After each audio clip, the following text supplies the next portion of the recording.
It's Boomer and Gio on The Fan and the CBS Sports Network.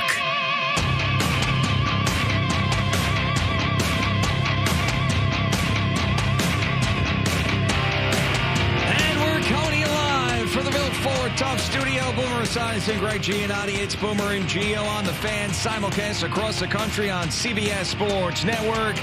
And wherever you are in the free Odyssey app, good Thursday morning, 24 hours straight of rain, but that seems to be coming to an end just about now before there's more rain, I guess, all next week. But that's okay because we are done with the snow. We're done with winter. It is. I'm not surprised that Nick Saban calls out all this stuff. Of course, that guy loved the old system. Right. It worked perfectly to him. Why would he like the new system? There's nothing to like about it for him. Yeah, There's 6 national championships at Alabama. I think that, of course, he loves the system. Yeah, in a very short time. He was guaranteed a trip to the final game. Now he's got to work for it. I'm absolutely not surprised because he was stacking talent. The issue with NIL, obviously, is to get the big NIL deal, you have to play. So I think a lot of guys I think the transfer portal has really picked up a lot of steam. And that makes it a lot harder for Nick Saban. He used to have an all-pro team. His third stringer used to be an NFL player. And I don't think he saw the tea leaves. Moving forward, he could not do that. So he was just going to nick away at his legacy like Russell Wilson. Oh, no. I just think he got out. He's a very smart man. I think he said, there's nothing in it for me. I can't get anywhere with this system. Right. So that's part of it. Now, he revealed some new details of another thing that caused him to walk away. And he said this to ESPN, that falling short in the college football playoff, he said, quote, "I want to be clear that wasn't the reason, but some of those events certainly contributed. I was really disappointed in the way that the players acted after the game. You got to win with class. You've got to lose with class. We had our opportunities to win the game. We didn't do it. And then showing your ass and being frustrated and throwing helmets and doing that stuff, that's not who we are and what we've promoted in our program.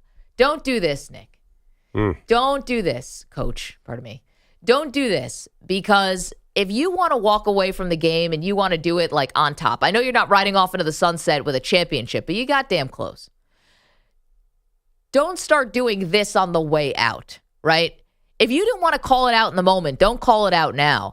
And to take zero responsibility for how your players respond when you're the culture guy, you're the top-down guy, you are the greatest coach in the history of college football, to not take any accountability for how your players acted and to just push it off on them and say, you know what, they pushed me out the door because they showed their ass. That's his quote. Well, because they were classless? That seems weak. But it's consistent. I mean, he is old school, and if you can't yell at your players because they're going to transfer, then how do you be an old school coach in today's game? How do you be, I'm not saying it's good or bad, but how do you be the classic college football coach, the Bo Schembechler, the Woody Hayes, maybe not the best example. Please don't bring up Woody Hayes. But how do you be Nick Saban or Bill Belichick, or even Urban Meyer? How do you be this sort of tough guy? We're going to run a lot of gassers, that kind of stuff. How do you do that if your player can say, I'm going to transfer? I'm not saying it's good or bad, but you have to admit it's a totally different world. Right. It's called evolution,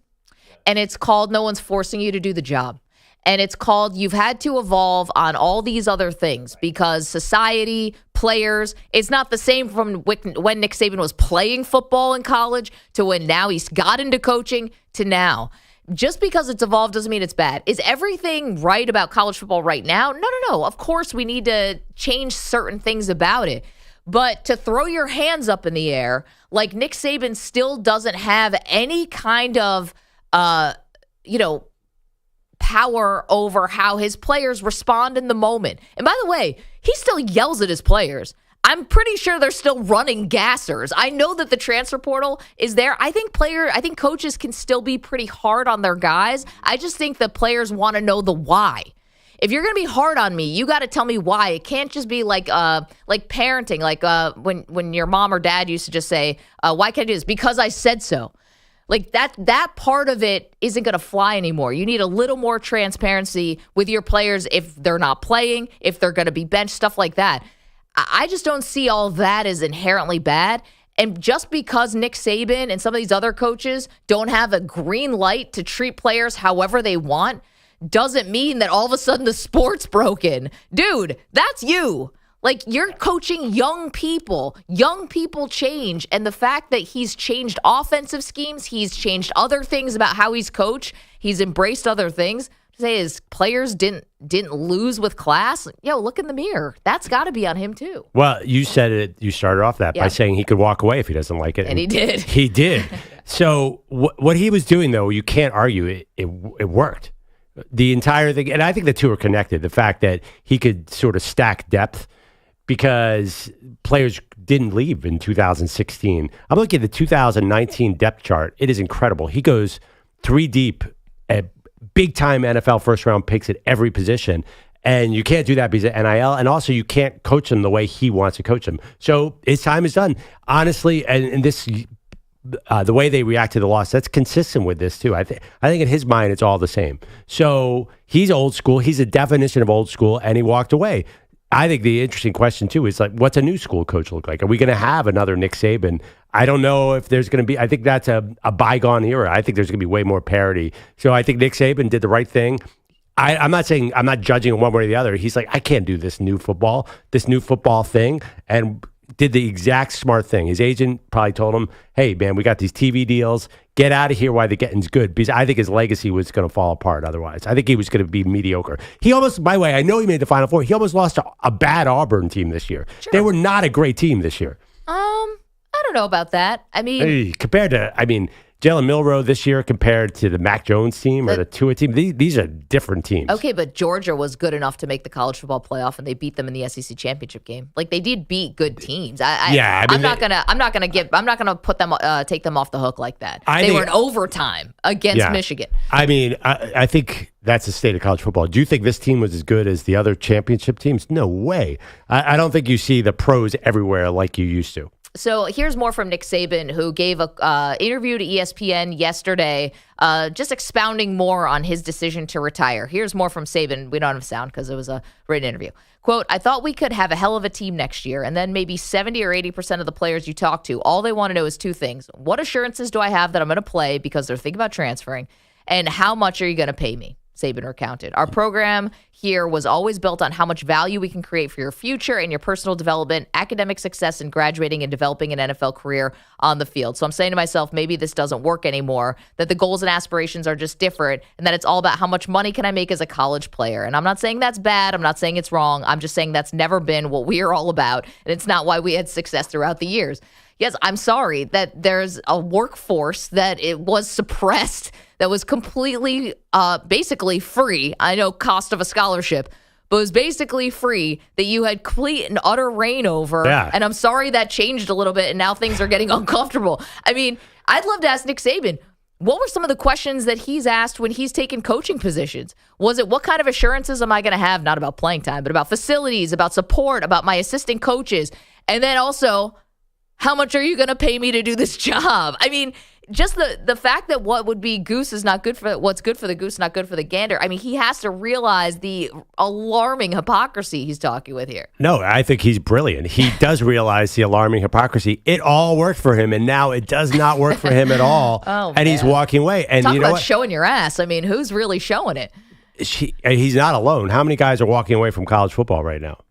A lot, but I thought that was more about also a burnout situation. That's about, well, yes, it is. But also, too, you always have this transfer portal looming over you. Most college football recruiters, one of their big jobs is recruiting. How annoying is it to recruit right now? Because you could get your own players recruited away because you don't really have them in an ironclad contract. If you're in the NFL and your guys, if you coach a guy wrong, you'd be like, well, I'm leaving. I'm going from the Bears to the Vikings. It's a hard situation to coach in. Well, then I would say, if you don't like someone coming and poach your roster, how many people are you poaching off of someone else's? Like, they have no choice but do that. Okay, that's fine, but don't complain about it because you're also benefiting from it. It's not like if you're Alabama and you're upset that people are coming and trying to poach your guys. Well, how many transfers do you have? How have you utilized? No, listen, I'm arguing back. Of course, the sport is built on stunning hypocrisy. That's sort of their catchphrase. Yeah. But I think Nick Saban had no chance in this new world. I think there was nothing. He wasn't going to change. He doesn't know how to coach these guys. I mean, he's always coached young players. It's not like he can't reach young players. He's done that his entire career. Right. But the reality of NIL and the transfer portal is it's a much different world. I think it's going to be really hard. I don't think we're going to see another 6 titles guy.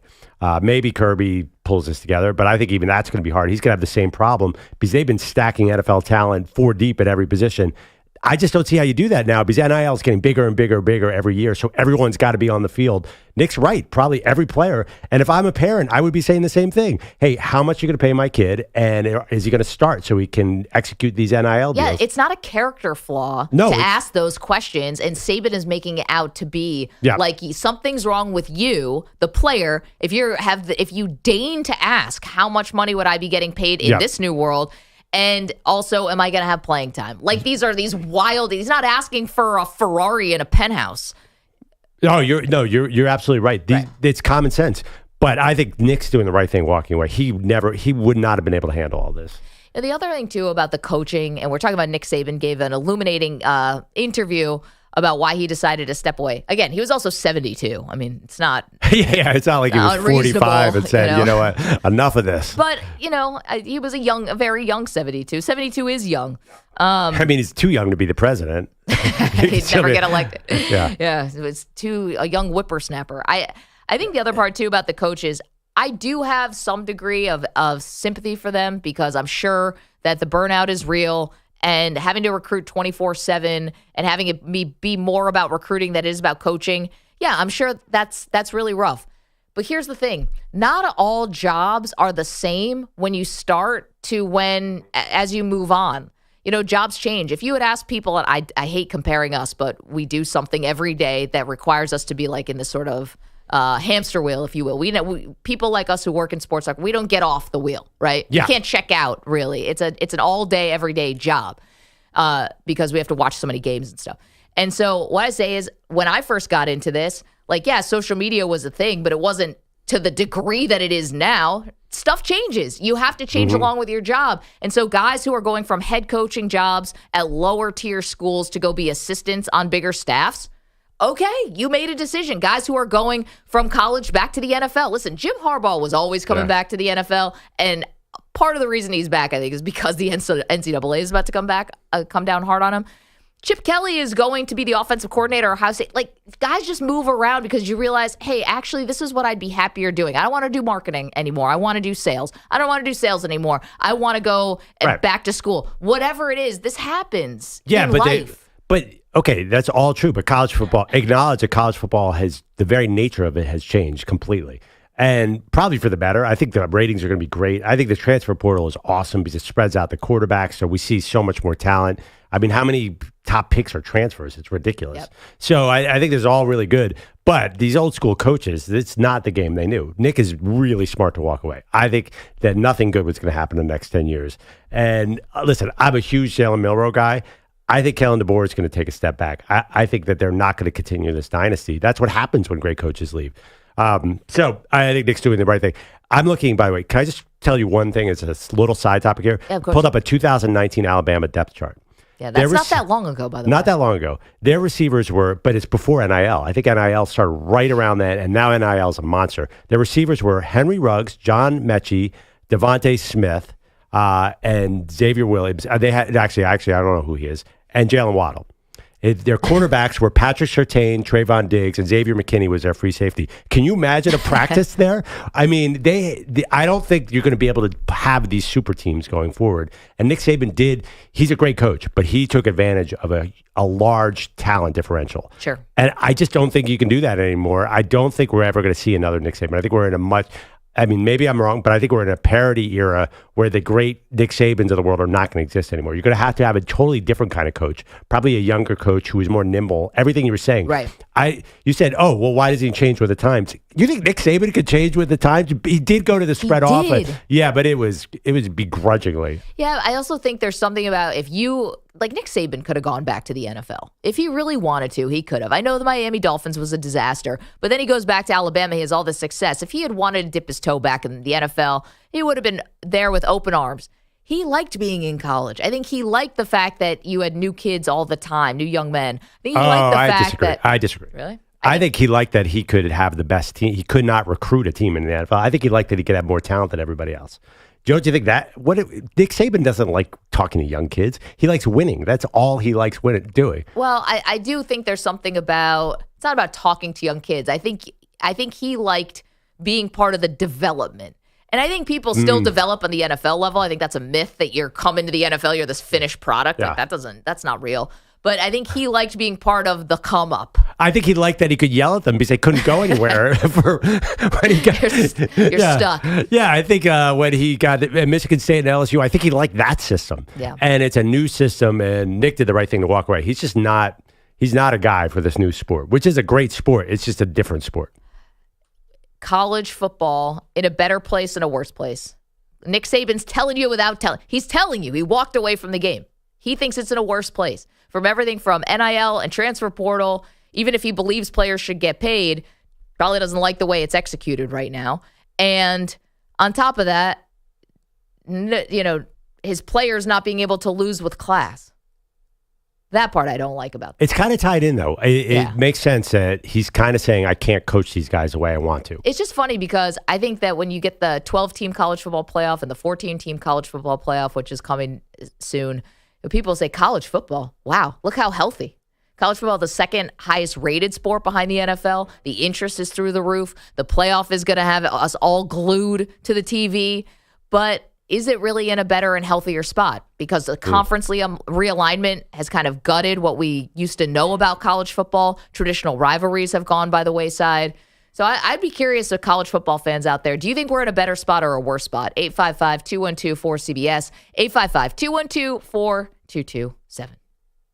Coach is the theme early in the show today. Also, we got a big announcement today. I'm psyched about this. The reason why I'm psyched, and we're going to do this announcement at 9 o'clock Eastern time. The reason why I'm psyched about this is because, EJ, I don't know about you, a couple sleepless nights wondering if this was going to come through. Yes. You know that feeling when you're waiting on someone to return your email? And everything hangs in the balance. And if they write back and say no, then you have to reimagine the whole thing. If they write back and say yes, your plan A is greenlit and everything's just clear skies. And we got one of those yeses. Feels so good. We'll tell you what the big announcement is coming up later in the show. 855-212-4CBS. College football in a better spot or worse spot today than it was when we were all growing up. 855-212-4CBS. Don't move. You're in a 5-minute break.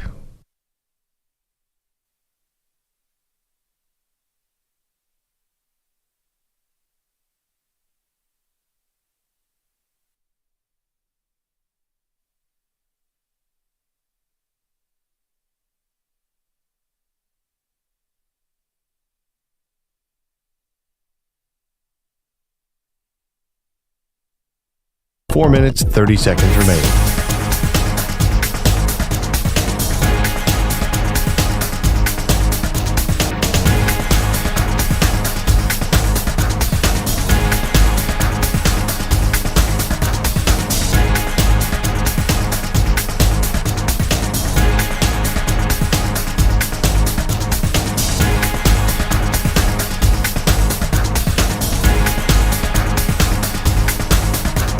Four minutes remaining.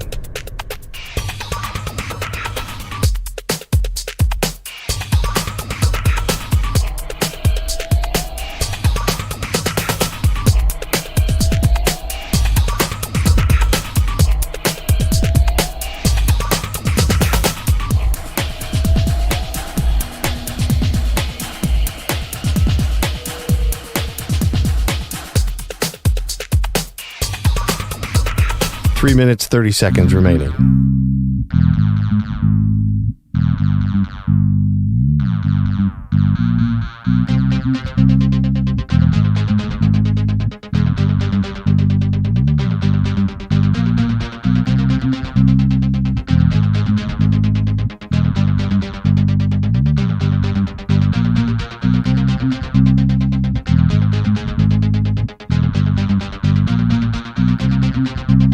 Three minutes remaining.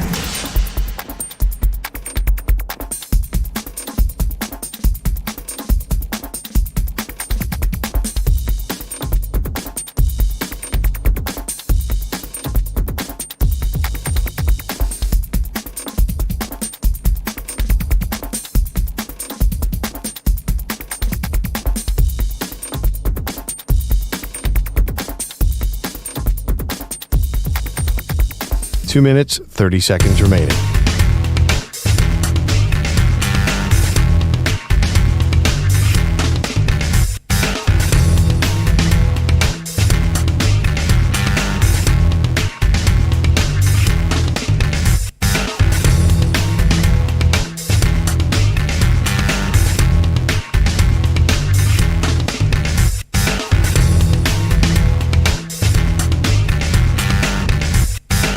Two minutes remaining.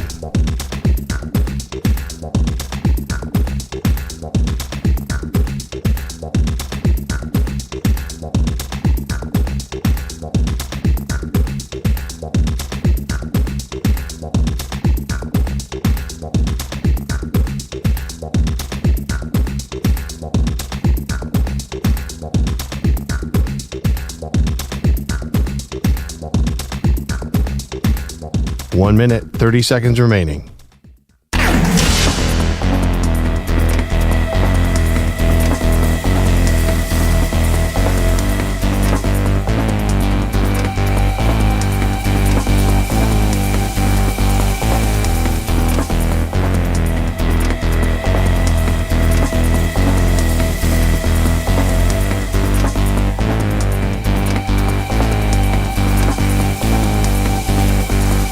One minute remaining.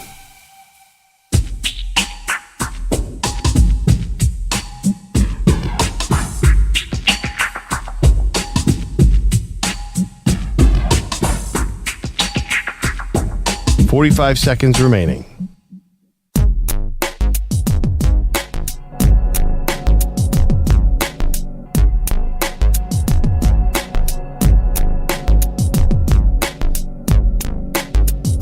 "30 seconds remaining.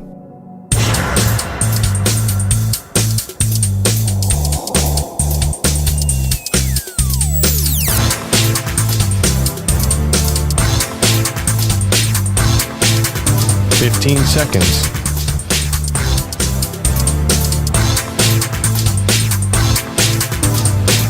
Break ends in 5 seconds.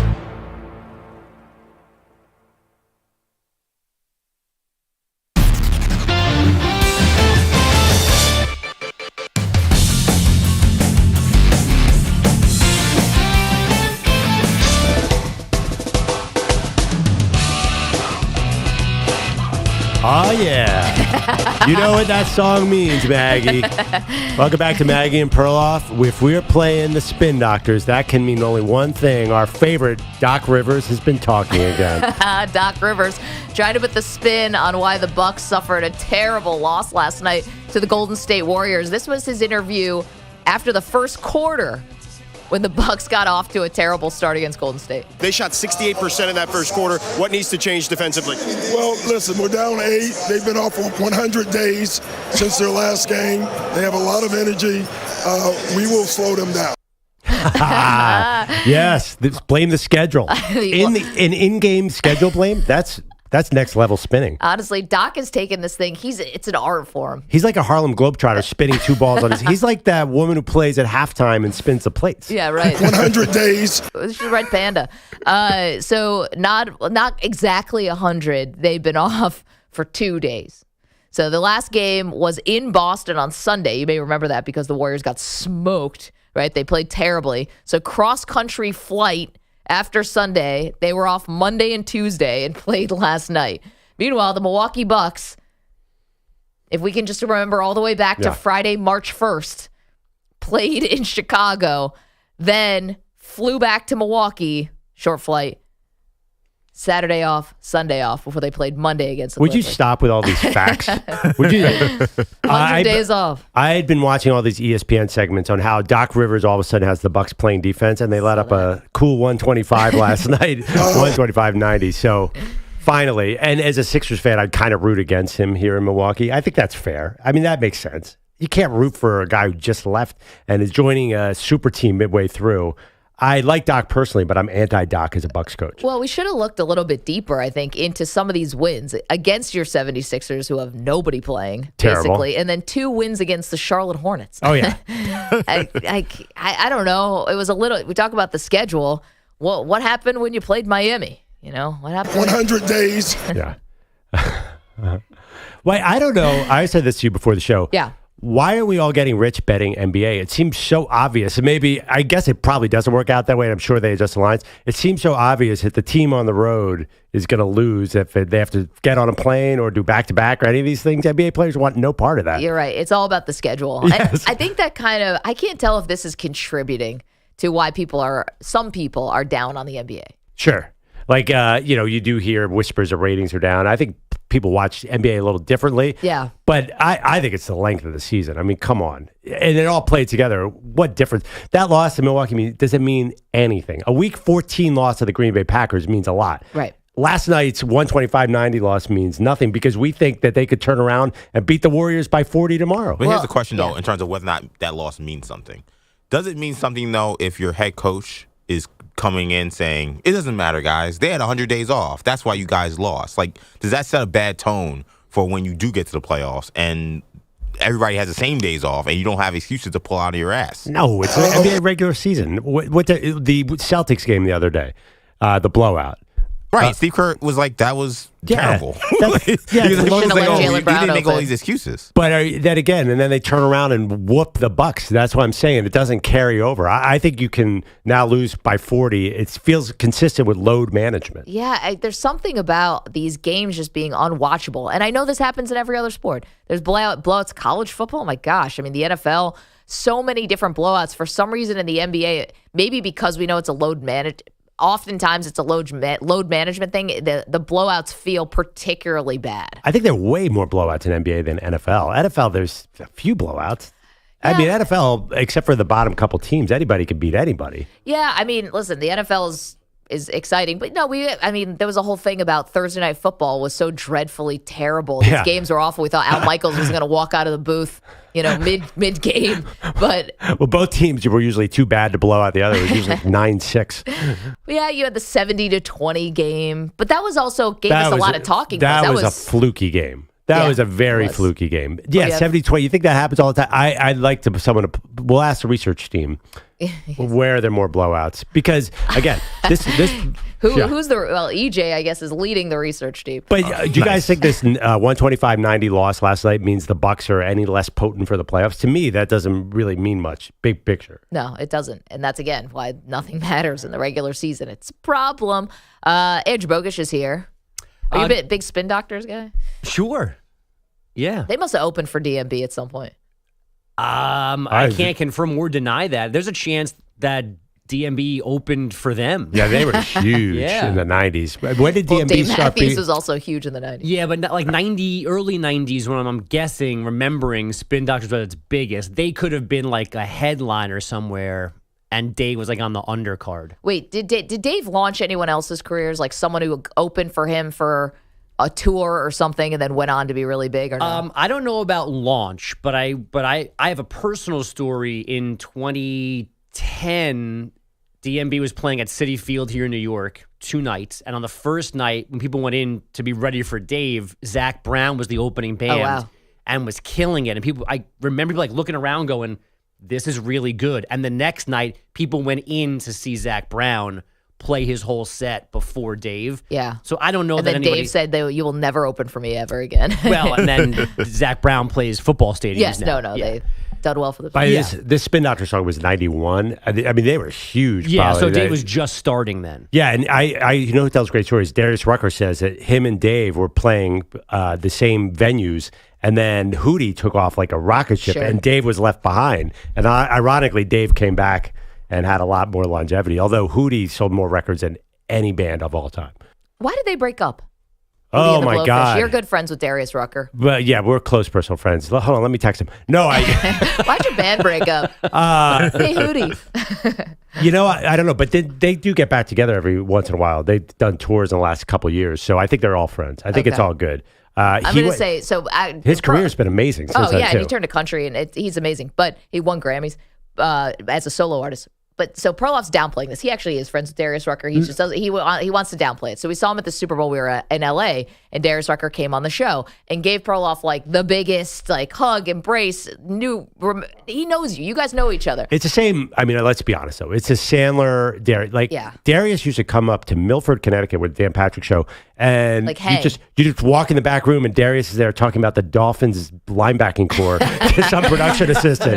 He is, and this is all because of Dan. Dan and him go back to the 90s. Remember that video where the Dolphins break my heart and Dan Marino was in there? Yep. So he goes way back, and they are really, really close friends. So that was just but we did go to a couple dinners. The best one, we went to dinner with Darius Rucker and his whole crew. His crew has all sorts of sports people in it. Really? Oh my God. He's good friends with Tiger. He is really, he has more sports friends than music friends. It's incredible. And everybody knows him. Everybody loves him. He goes to a golf tournament. He's like Elvis. He crazy. holds one. Did you guys ever go Yeah, to Myrtle Beach. I've Yeah. never been to that. No.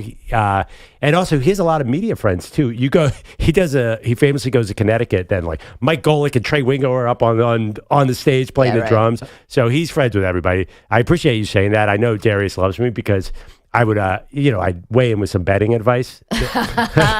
You're his guy? Well, no, I think I gave him one good pick or something, and he totally random luck. He's like, Perloff knows what he's talking about. I'm like, dude, I don't know about that. Horizon have you ever gave him any Madden advice? Because I watched him play Madden at the Super Bowl, and how'd he did not do? go well.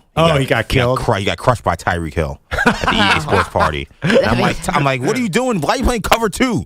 Send a blitz. Do something. Come on, Darius. Listen, everyone should just stay in their lane. I guess they're good at what they're good at. But the one thing I was going to say about meeting him off of your coattails, it is really takes everything in your being not to say, hey, Hootie. Oh, really? That's funny. Maybe because for us, we had been around him so much. I think he did a pretty big solo thing. I mean, he really has separated himself. I would never do that. I didn't, but it was almost. It's like, hey, I don't think he would have been mad. It's pretty laid back. He was very, very chill. Would you guys be offended? Like, yeah, I know what you're talking about. I don't think he cares. I think he would dismiss you as a person, but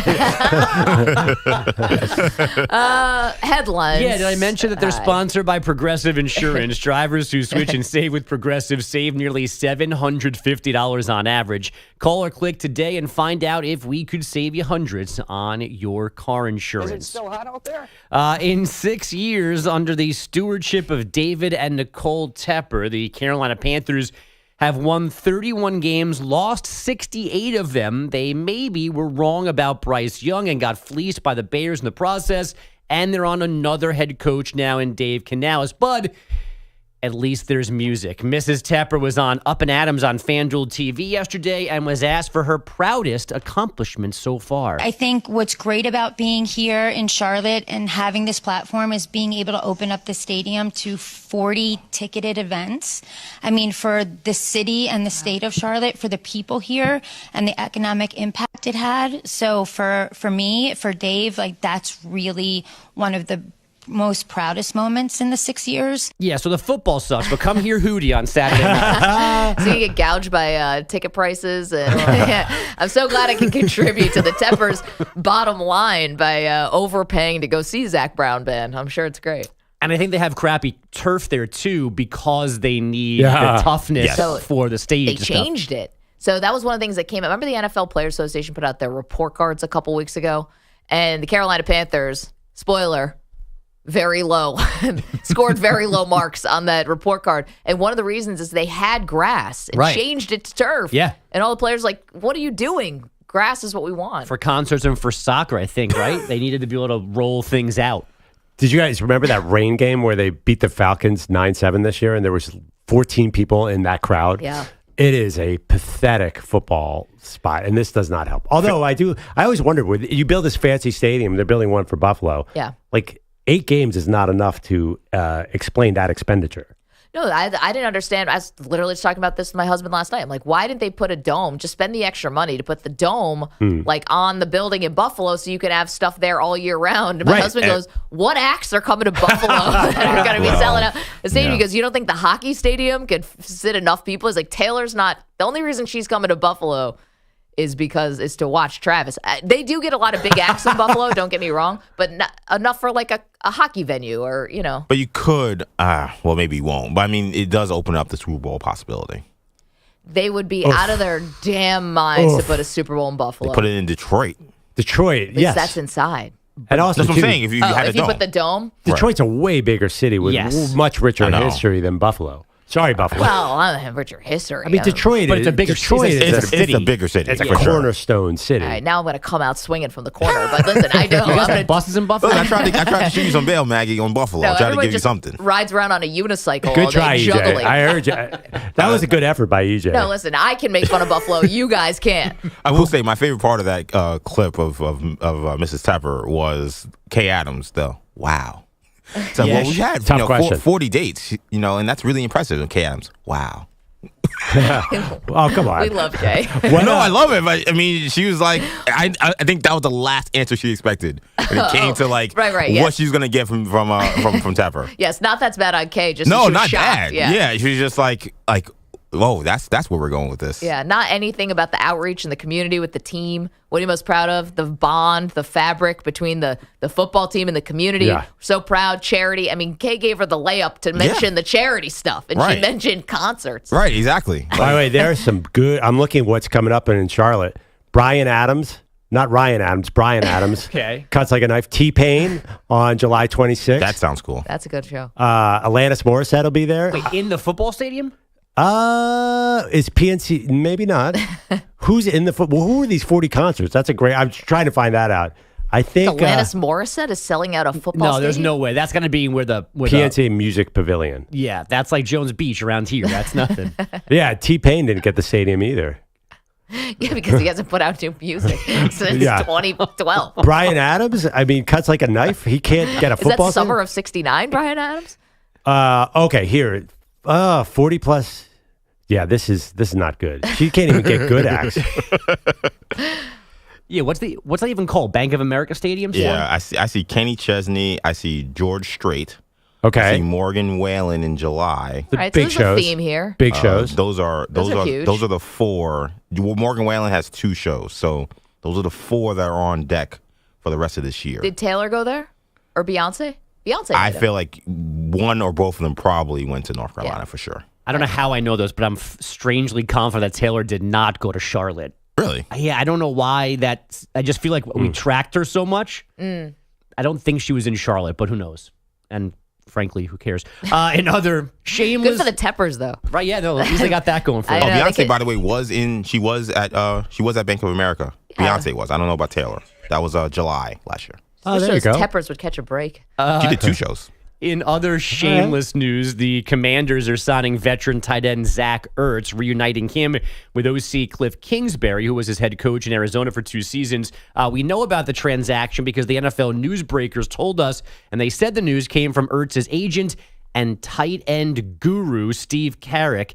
Ian Rappaport, Tom Pelissero, and others all wrote tight end guru on their own, which has to mean that was the trade-off for the scoop, right? It was like, I'll tell you a Zach Ertz nugget if you call me a tight end guru in your tweet. That's a tough life, man. If you're making that trade with a Zach Ertz news in 2024. Bogish, that's the least of their That's the least of their compromises. But it's a glimpse of what they have to deal with and the level with which their soul has been gone for years, that they're writing tight end guru in a tweet to placate Zach Ertz's agent. No, He's clinging to life with the Commanders. it's a guru, by the way. Just put a little respect. They can call him whatever you want as long as he doesn't join the Lions halfway through their run to the Super Bowl next year. Yeah, right. Zach. I forgot about the Zach Ertz controversy. That was major controversy on the show. How dare he? Only on the show. But it's just so funny. Believe me, and I like these guys, and Ian Rappaport we're friendly, and he's awesome, but they sold the soul long ago for stuff. Yeah, but And you listen, think they is could put that their foot selling down the at some soul, point. though? Is that selling the soul? I don't know. I just feel like you could tell Steve Carrick that I'm just going to not report that. Like, you have the weight in this scenario. Like, you can go, I'm not going to call you a tight end guru. Right. Go down the Woj rabbit hole about favors and things that are tweeted and not tweeted. I think that this is such a minor headline that you really don't need to give up a favor on this one. Exactly. I probably would have passed on that one. I mean, Zach Ertz coming back? Does anyone care about that? That's why you're not an insider. You never know. All of a sudden, he's going to be like, all of a sudden, Sam Laporta is going to be like, well, I got to get up with the guru. We should watch this. Next week is free agency in the NFL. The language to see if there's is the agent writing the tweet or is the insider writing the tweet? Do you remember the story when Adam Schefter told Bruce Allen allegedly when he was the GM of the Washington football team, "You're the editor, Mr. Editor"? Yeah. Believe me, things got sold out long ago. You're saying that journalism school doesn't teach you to let an agent write your actual copy? Hey, listen, I don't teach that in my school. Adam Schefter was the head of the Pro Football Writers Association. He's got the chops. I did. Two more big comebacks in the NBA last night. The Magic were down 21 in the second in Washington, but beat the Wizards 119-109. The old Bullets tie a team record with their 16th consecutive loss. The Clippers were down 50-30 in the second quarter in Houston, but left town with a 122-116 victory.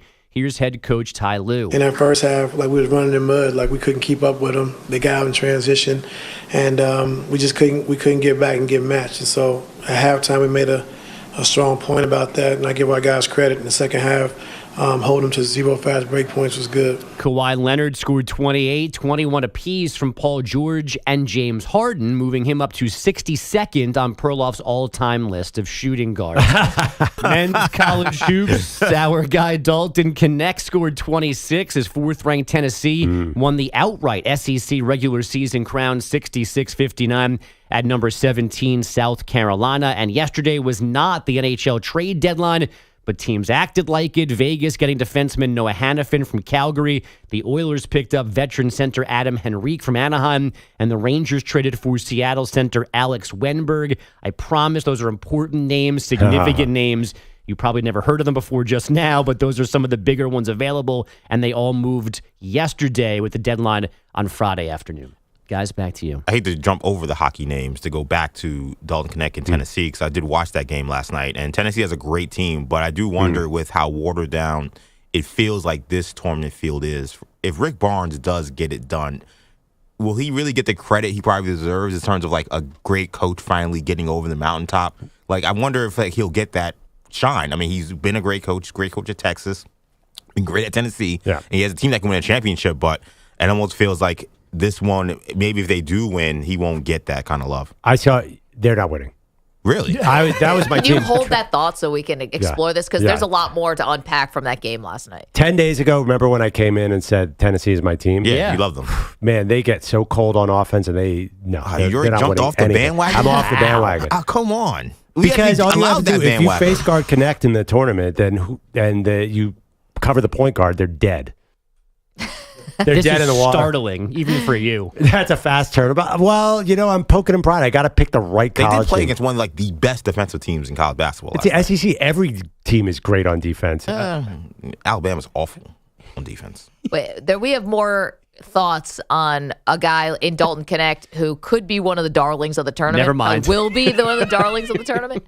Yeah, and we're gonna skewer him next. Yeah, no, I'm just we'll kidding. always have last Wednesday when he was the next coming against Larry Bird. No, listen, I'm a Dalton Knecht fan for life. I'm just telling you, they're not winning. I'm a Dalton Knecht fan for life. 10 days, and then out. It was about 10 days, right? No. What's today's? I don't think it was even 7 days. Gosh. Tennessee's been on TV this a lot. This is what I get. I try to defend Buffalo. Maggie's just not with me. I try to give Perloff some love for shouting out Tennessee. He's already off the bandwagon. What am I doing here? Saying the Buffalo is going to get the Super Bowl was out of line. Go ahead.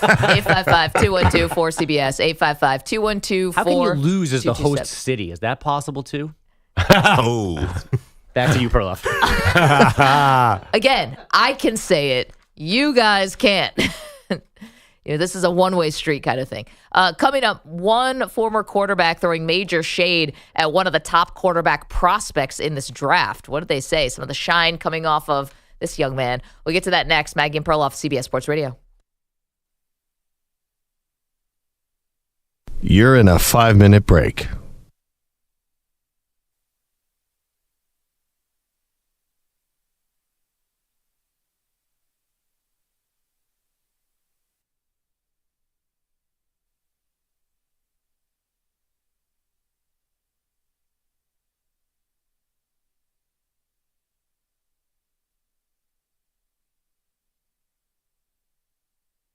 4 minutes, 30 seconds remaining.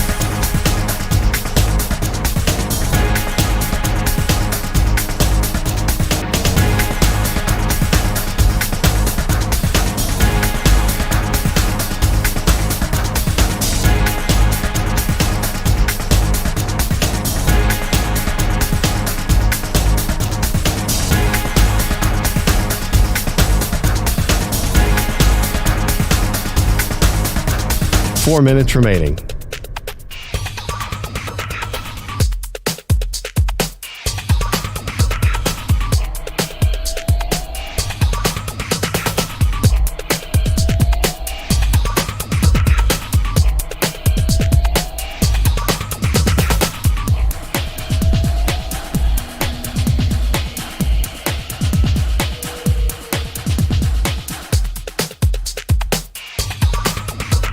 Three minutes, 30 seconds remaining.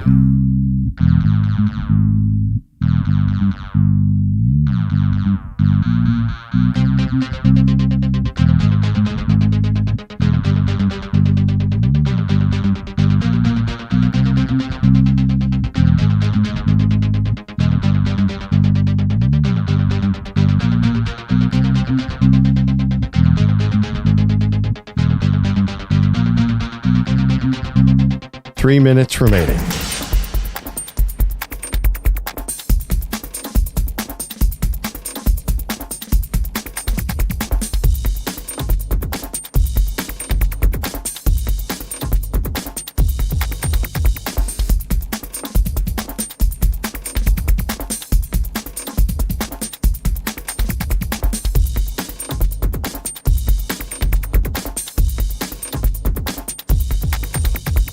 Two minutes, 30 seconds remaining.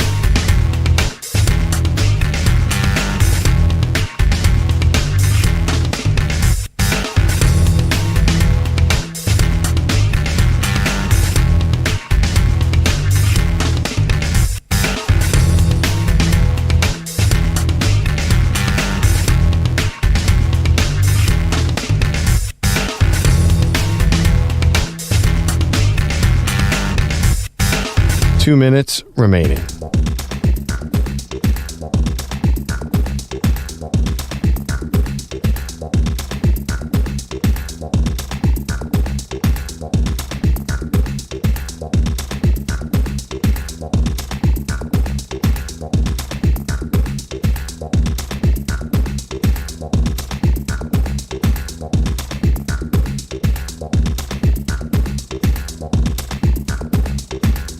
One minute, 30 seconds remaining.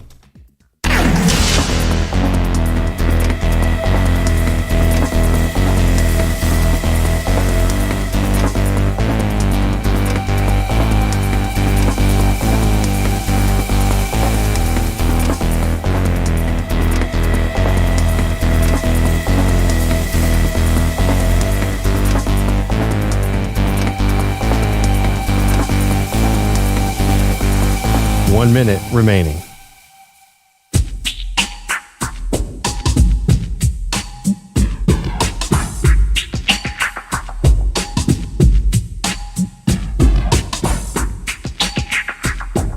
.45 seconds remaining.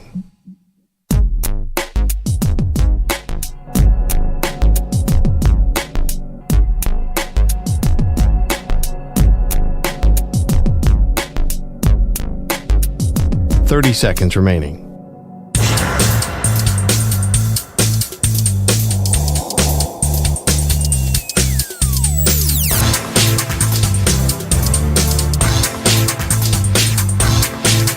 .15 seconds.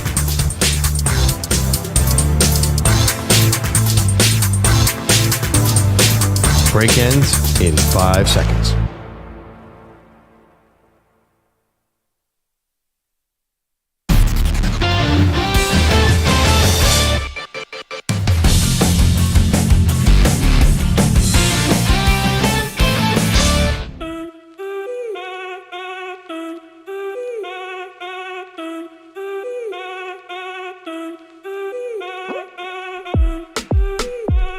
Welcome back. Maggie, great. Andrew Perloff. Okay, one thing you can kind of set your calendar to, Perloff, is this lead up to the NFL draft is a friend of the show, Chris Sims.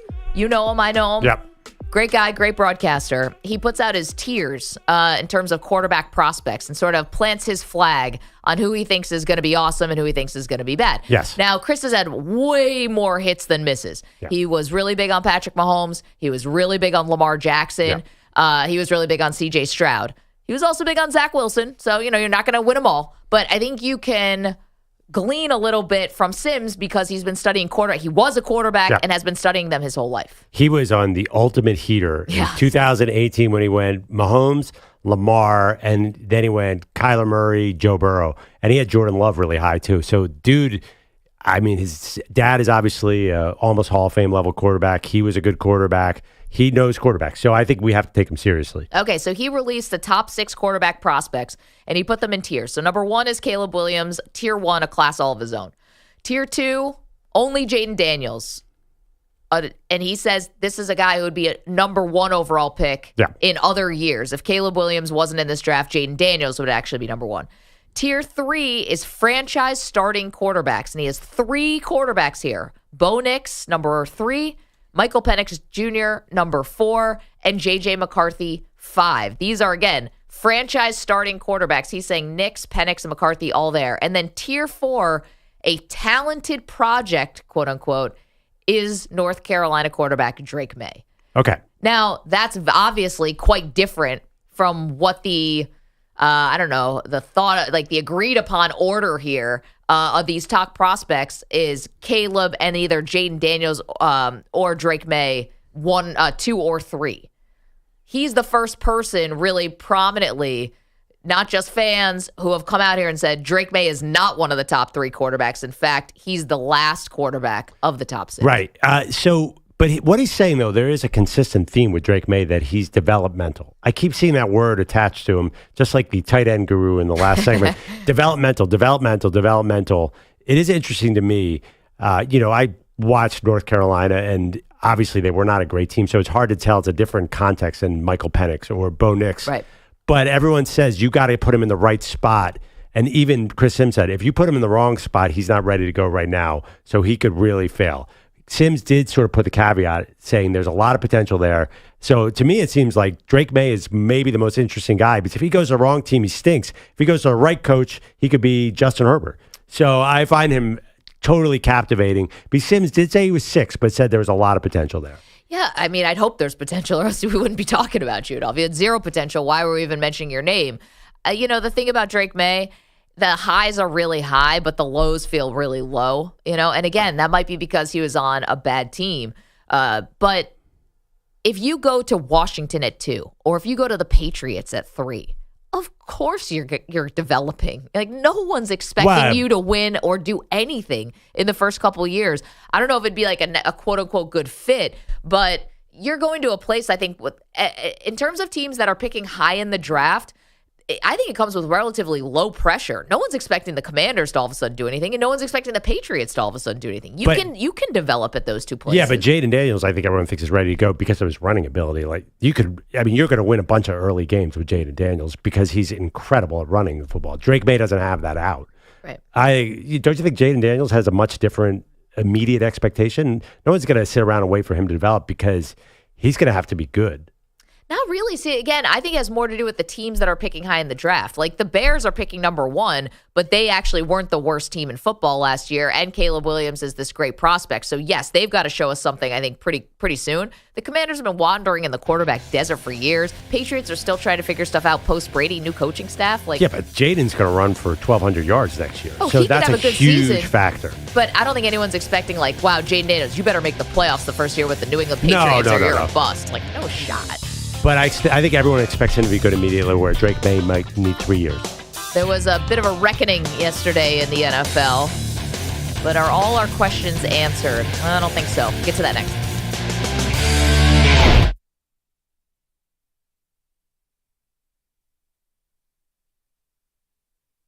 You're in a 5-minute break.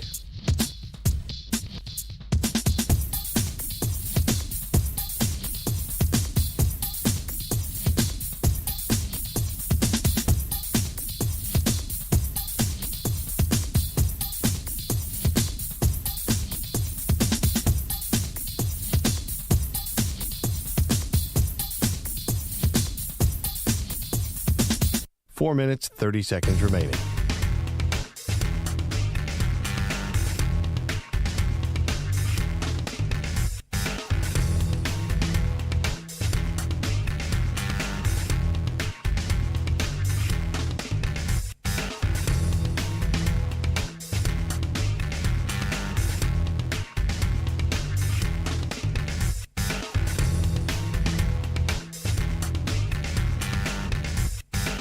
Four minutes remaining.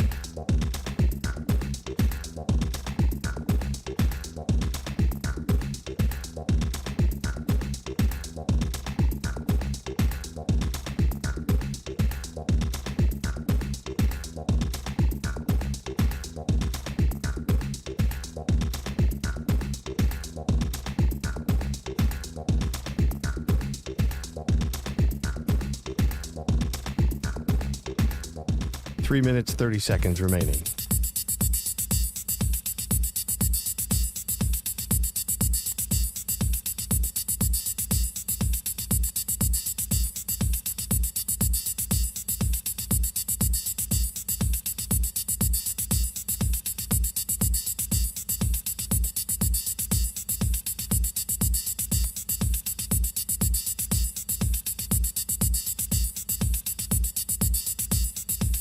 Three minutes remaining.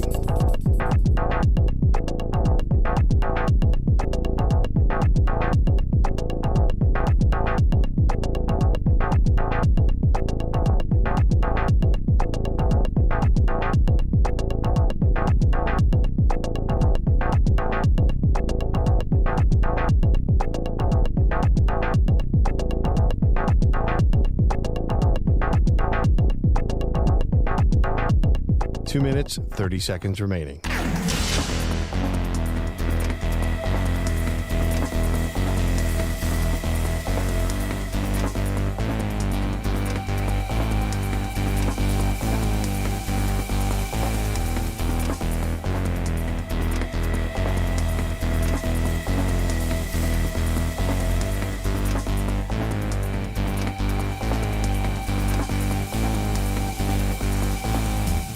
Two minutes remaining.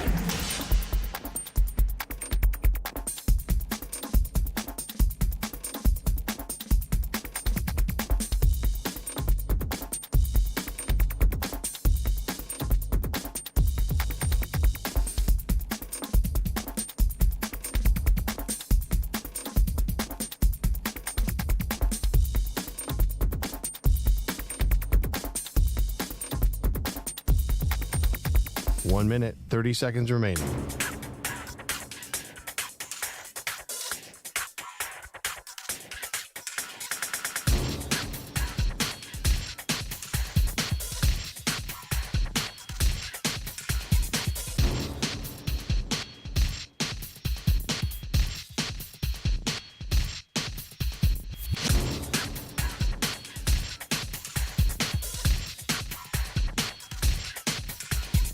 One minute remaining.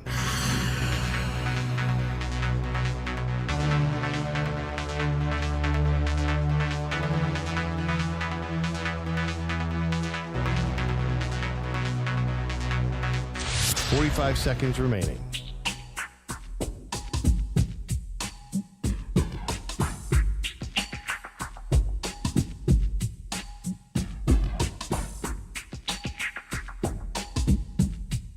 Thirty seconds remaining.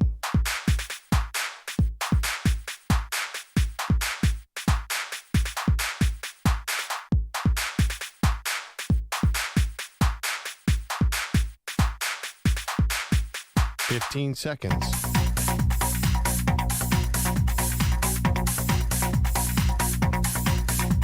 Break ends in 5 seconds.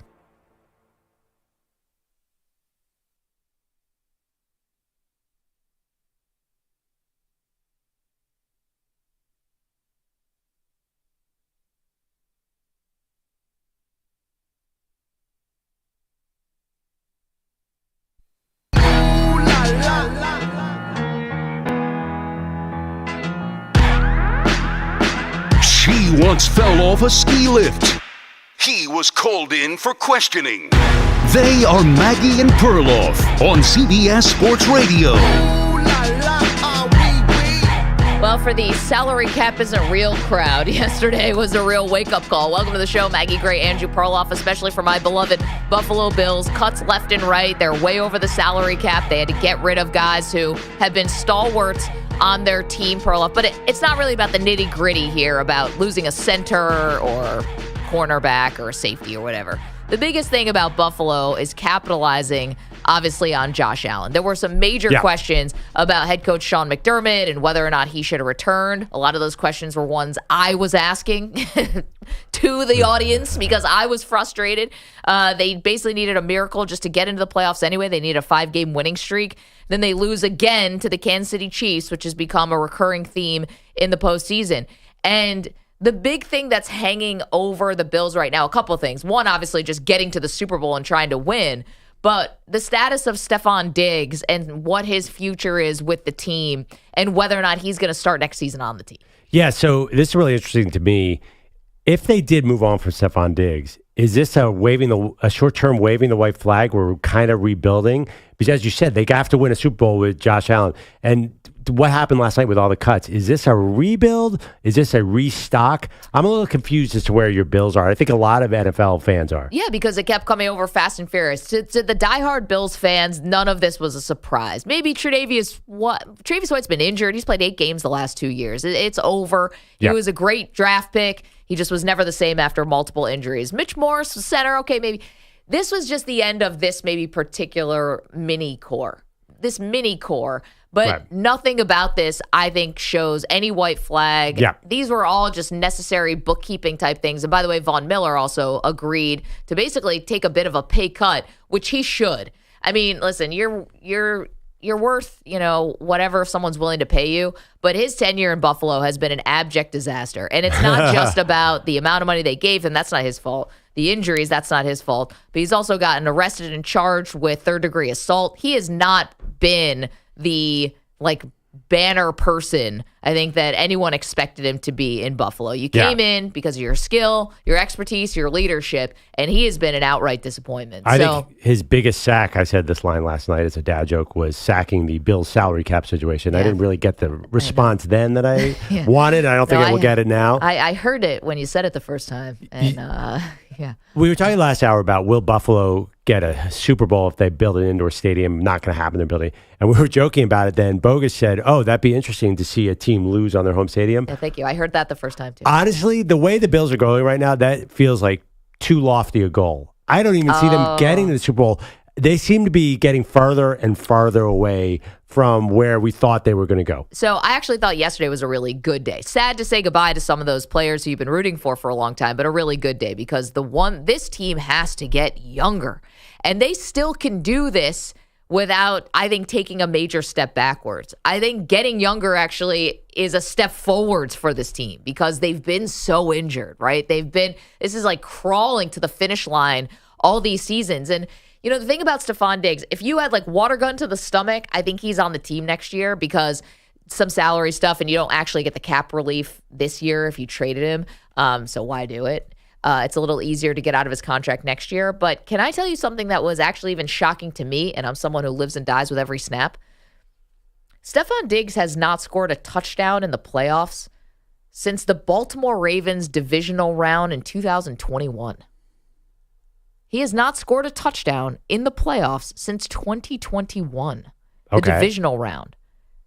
I mean, that's kind of alarming, don't you think? And listen, this is teams game planning to try to take him out of the game. Right. And I get that. But we're talking about a guy who's making $30 million, not 30, like $25 million a year. And at some point, to keep no-showing in a lot of these playoff games is a problem. He's old now, too. And he's 30. Yeah, so I don't even know what value he really has. I don't think he's getting another huge deal. That's what I'm saying. Why? Explain to me why you think this team is moving in the right direction. You said they're getting younger. I don't think they're going to get younger and all of a sudden be super competitive. I mean, Kansas City did it. They got younger on defense in a lot of spots, especially in the secondary, and they were able to keep things together. Yeah, keep things together, but they were already at a higher level. Even Buffalo's got to get better. They haven't made the Super Bowl. Yep. And what is the formula here? I'm having trouble seeing it. I'm having trouble squinting. Diggs or no Diggs, it doesn't feel like there's going to be enough talent around Josh Allen the next 2 to 3 years to make your dream happen. Yeah, I guess I'm a little bit more bullish on it just because the types of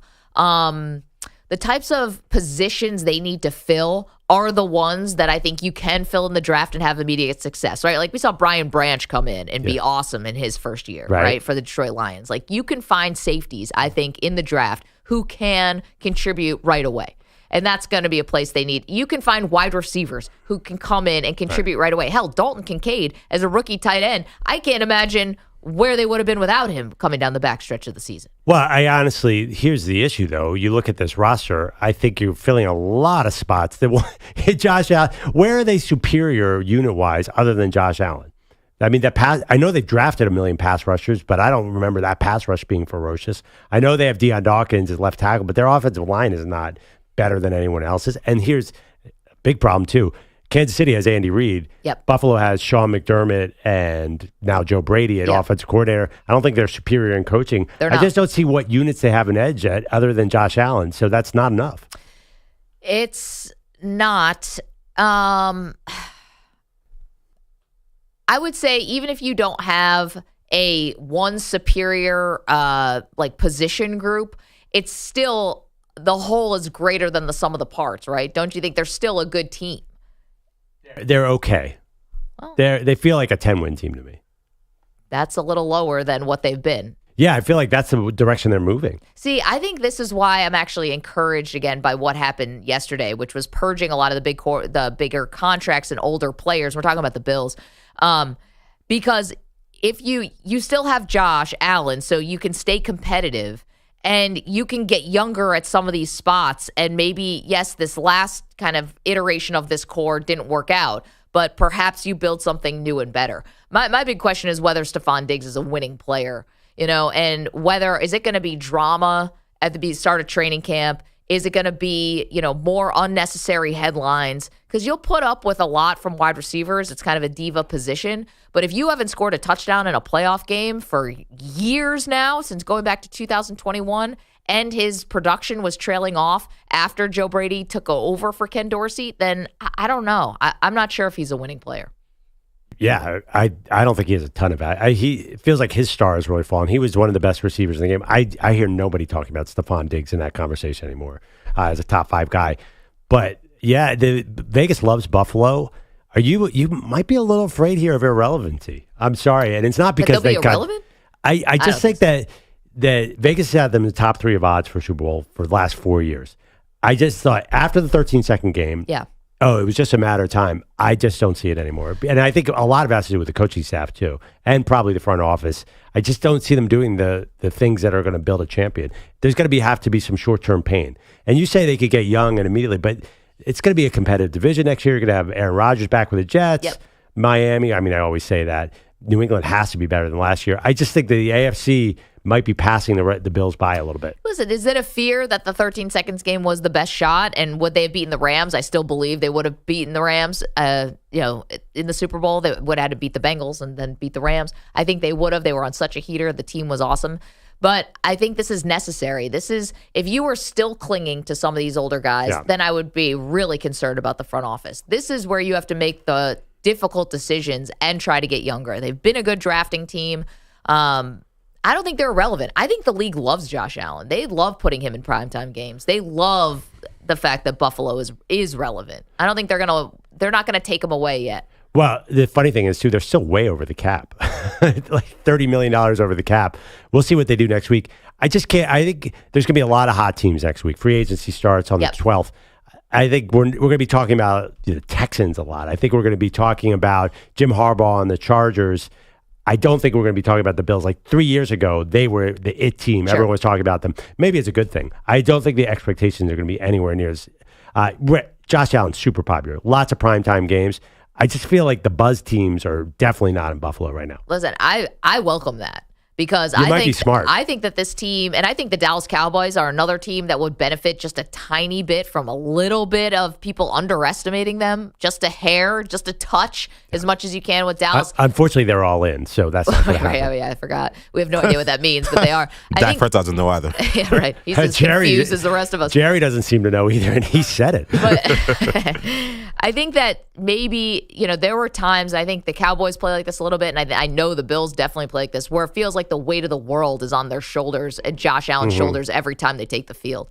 And maybe, I don't think they'll ever want to win any less, but maybe some of that pressure, if the focus just goes a little bit more towards someone else, maybe the pressure comes off a little. Yeah, okay, that's all good and well. Who are your starting cornerbacks? What's your receiving core? Well, Russell Douglas, they just signed. He's a starting corner, and you got some work to do. Yeah, I mean, there's definitely some work to do. You might have to get a little young. How have they drafted? They've been okay. They've been a good drafting team. I mean, they've been okay. Like they're not picking in the top 10 anymore. Yeah, but they got all these defensive linemen, and what did it amount to? Okay, but you're getting defensive linemen who are starters, who you got with not lottery picks here. I guess to borrow from the NBA. So I'm looking at Gregory Rousseau, AJ Espinosa, Ed Oliver is good, obviously, but I feel like the idea that they were going to get these defensive ends who were going to close the game for you just never really did it really happen. Then they brought in Von Miller as the ultimate closer, and that hasn't worked. And he's getting older. I just don't. I'm having trouble seeing it because they had Leonard Floyd last year was a great pickup for them. He was really productive, and that was a 1-year deal. I mean, they're not bad. Okay. I'm usually way higher on this is funny. I'm usually way higher on the Bills. I usually make the mistake. I picked them to beat the Chiefs. Yeah. That was stupid. Well, I didn't tell you to do it. I mean, and they played a perfect game and lost that game too. I just think that they're getting further from the peak. You're right. These are smart moves. Jordan Poyer never should have been back last year. I was actually surprised that happened. Yeah, Micah Hyde's out of contract. I mean, these are good members of the team, but they need to get younger. I tell you though, Poyer was really good. It's not going to be easy to replace those guys. And I hate to bang on Josh Allen, but I mean, we just saw Patrick Mahomes win a Super Bowl where we kept saying his receivers couldn't catch. There were so many issues on the team, and they got it done. I mean, I think Perloff makes good points to say, hey, maybe this defense, needed a little bit more of a lift. But at what point do you ask Josh Allen and say, hey, you got to come through at the end? Like, I'm seeing other quarterbacks, or maybe one quarterback who is supposed to be a peer, do it with suboptimal help. Like, what more do you want? Yeah, listen, of course, Josh, the turnovers, right. Not good. Throwing a pick in the end zone in a playoff game like that can't happen. I always thought it was split the blame between Josh and the play calling. Because sometimes the play calling just felt really disjointed. Like, you're being conservative, you're moving the ball down the field, you're implementing the run game, you're doing all these things, you're hitting the tight ends for first downs, all that, and then 50-yard bomb. And Diggs drops it, and then go for another, like, all-or-nothing play. It's like they just don't recover well when things go badly. And, Josh has got to wear some of that, and I think the coaches have to wear that, too. But Sean that game, McDermott is so tight. This game was not on Josh Allen at all. The Chiefs game, I put 0% on Josh Allen. Well, I did, too, but there were a lot of people who really banged on him, as DJ would say, for missing in the end zone and missing Stephon Diggs underneath. Diggs had a bad drop, though. I mean, that bomb. But again, you got to recover from something like that if you want to win these games. And it's like, I know you guys joked before when I said it, but I'll say it again on the show. Like, the fact that the Bills, not only do they lose, but the fact that they keep losing like that. Like, again, if you have an elite quarterback, at a certain point, you have to win these games at some point. I mean, we can say he played well, and he did. He played fine. He had some big plays in the game, but it's like, all right, you got the ball. It's your time to go. Like, Pat Mahomes in Super Bowl, he got the ball, he needed a touchdown. What'd he do? He went down the field, got a touchdown, game over. Like, Josh Allen, they're like, come on. You got to step up, man. Like, I think everyone knows, anybody who really criticizes him, I think we all know that he's a top-tier quarterback. But, like, I just don't see, like, these Super Bowl winning quarterbacks lose games like this all the time. No, I get it, but there is one difference about what Mahomes has versus what Josh Allen has. Kelsey? There are people who think Kelsey's the best tight end to ever play. I don't think that's it. I think it's Andy Reid. That's it could be both. massive Okay. difference. I think I He's agree a with Pearl. great coach. Yeah. It could be that, but let's not discount, like, the fact that he does have Kelsey. And MVS and McCole Hardman, these guys aren't that awesome. But he does have Kelsey, and Kelsey comes through in the second half of these games or whenever they need him. I just think it feels like you're forgetting they were 6-6 and you wanted to fire Sean McDermott. I wanted to fire Sean McDermott when they made the playoffs. That team is kind of going the wrong way. Listen, I thought they should have thrown everything at Jim Harbaugh. And it's like, oh, why would you change things now when things are going so great and you have this, not things are going great, but you have, you're a winning organization. You've pulled yourself out of irrelevancy, and the ship is steered in the right direction. And I disagree with that. I think that especially this particular offseason, when you did have Harbaugh out there, and listen, maybe Harbaugh was never coming to Buffalo, but maybe he was always going to L.A., do something to try to turn the man's head. Justin Herbert, Josh Allen, that's pretty good either way. You said living in Buffalo. The guy's living in Michigan. Harbaugh had a lot. It. He had a lot of years in California. It's once you get a little taste of California, I think it's hard. I think nobody had a chance. Years. Ann Arbor is charming and beautiful. Yeah, I get that, but it's also freezing. That's his spot, though, and his dad was there. I don't think Buffalo is going to beat L.A. in that big, nice stadium that I haven't been to yet. Come on. I'm telling you. Always about you, Pearl. Yeah, you want to go stadium for stadium? I'll give you the atmosphere in Buffalo over whatever. The atmosphere is a freaking Chargers game where it feels like a road game when you're at home. Come on. Versus the Bills, which is maybe the best home field advantage outside of Kansas City and Philadelphia. You're being a bit of a homer here. Do you really think Jim Harbaugh was going to choose Buffalo over the L.A. Chargers? If you had gotten on him early, I think maybe you would have had a shot, but you can't come in at the last second. I don't know. I don't think so. And you're right, though. They probably weren't even going to make an offer because they seem to love Sean McDermott. But no, I don't think there was any way anyone was beating the Chargers. None of this matters because the tarot card reader told us last week what the fate of the Bills is. Oh, yeah. She told us. We needed a tarot card reader to say the Bills weren't going to win a Super Bowl. Oh, well, we got a little more clarity on why. Don't you remember? She said, I remember you asked her, are they going to win? And she said, what time frame? You said 5 years. And she said, no. What's the clarity? And then we pulled the fourth card out of the tarot card deck. I can't remember. What did it say? The dark-haired woman, Perloff? Oh, right. It was Haley Steinfeld. Or was it Kim Pagula? We need to get her healthy and back in the building. The reason why I don't think it was Kim was because the tarot card reader, she didn't make it sound like someone was sick or just wasn't around. She made it sound like there was forces at play. Like there was someone making moves behind the scenes that was causing issues. Felt like a Yoko Ono situation. Right. I mean, if Kim is not feeling well, and I hope she gets much better, that's not what's happening. Like I'm sure the team is probably screwed up and hoping that their owner's going to be good. But I don't know. I think the tarot card reader was like, oh no, there's a dark-haired woman that's making moves behind the scenes, which is who could that be? Embarrassing the quarterback over in Paris this week, apparently. Embarrassing him? Why? They're probably because he ripped his pants at a restaurant that he probably shouldn't have. Yeah, I mean, Josh Allen doesn't belong in a Paris restaurant. He should be eating wings with the people. Paris, Texas. I didn't know that Haley, her most recent character, was a black-haired Hawkeye. I mean, Hawkeye, she's black hair. As soon as he said that, I was like, oh my gosh. That's why my eyes lit up like Spider-Man at the end of Spider-Man 2. I was like, oh my gosh, I know exactly what's happening here. But what color is her hair normally? She's not brown. Brown? Oh, yeah, but. Listen, the tarot card reader gave us the details here. Black hair. Big Easy is in New Orleans. Good morning, Big Easy. How are you? Good morning, Perloff, Maggie. I just want to say that at least you got a quarterback. We don't have nothing down here. We got a $100 million quarterback and maybe top 25 in the league, So I'm just saying, Maggie, let's say, what is the end game, hypothetically, if you get rid of Diggs? Is Diggs similar to, let's say, I forget his name, when Eli had, and he always had to throw the ball to him. I can't think of his name right. Odell Beckham. Right. Is this similar to that, where if you get rid of him, things open up where he could just dish the ball where he wants to go versus where he has to go? Is that, you think, what is the end game if you get rid of Diggs? And I'm just, because I'm interested because KC dropped the ball almost the first 8 games. They were terrible. Yeah. They're not going to be so terrible this year. So I want to know, how are you going to get better than them? Because I cheered for KC all along. I know you don't like KC, but the fact is that, they're fun to watch the last 8, and they were fun to watch in the playoffs. So how are the Bills going to beat them? I mean, listen, great question. This is why I think, and Big Easy, thank you so much, and appreciate you weighing in. That's why I think Diggs is going to be on the roster. I don't think you have an easy answer of how to, replace production, even though his production waned in the second half of the year. And I think you have to be looking at more receivers, but you can't just push him out the door. Plus, I don't think the return you're going to get for him is going to be worth it.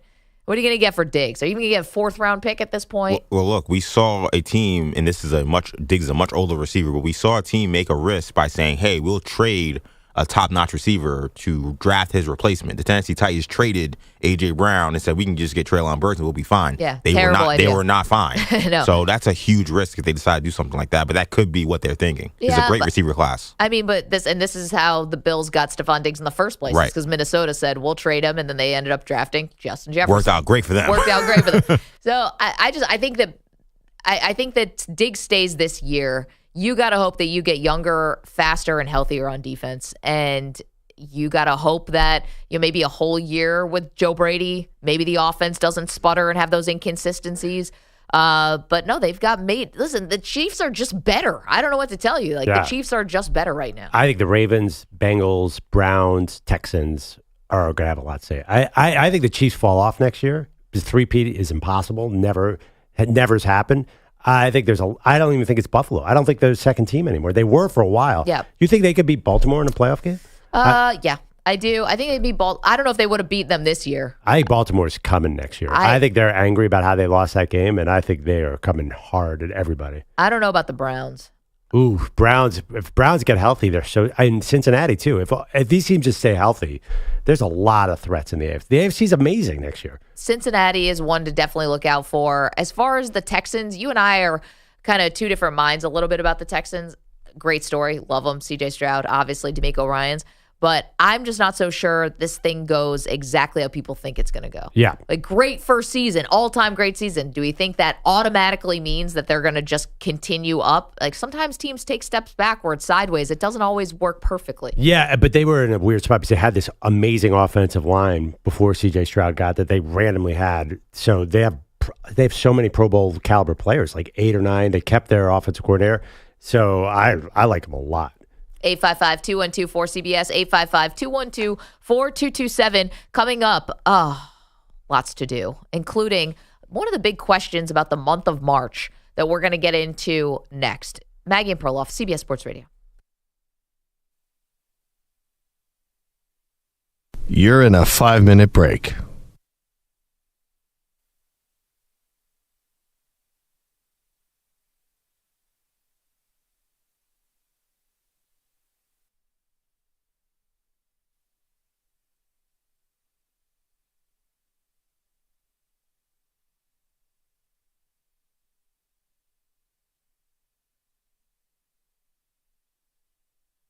Four minutes, 30 seconds remaining.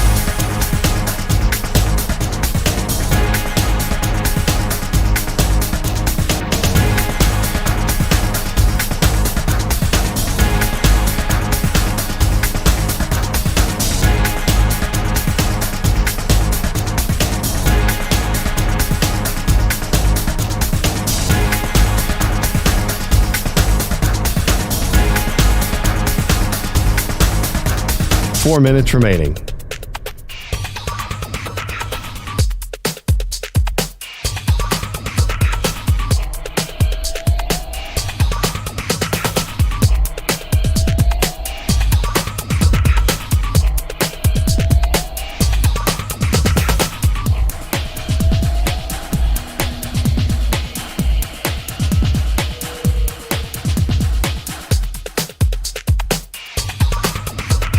Three minutes, 30 seconds remaining.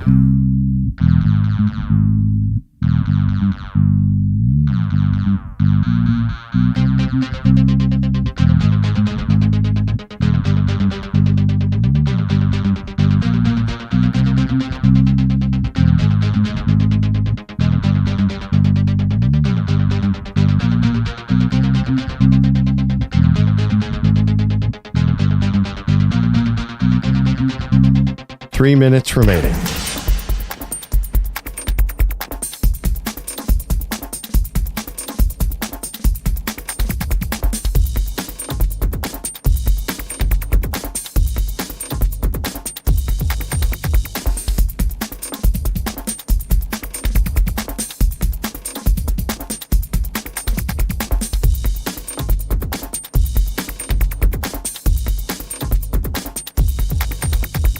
2 minutes, 30 seconds remaining.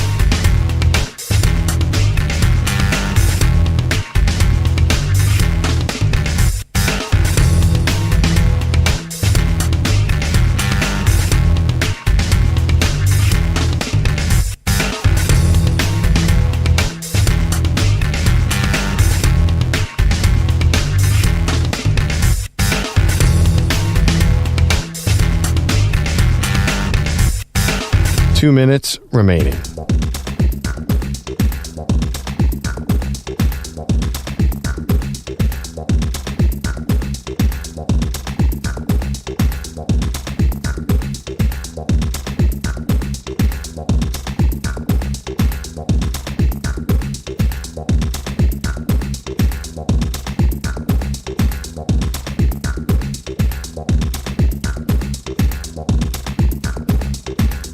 One minute, 30 seconds remaining.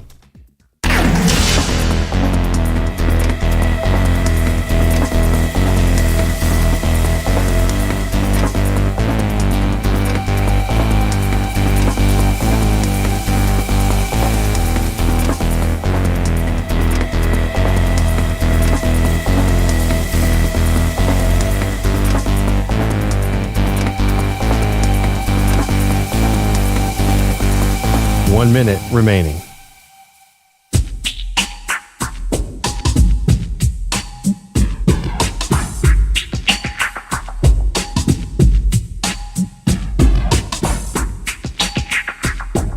.45 seconds remaining.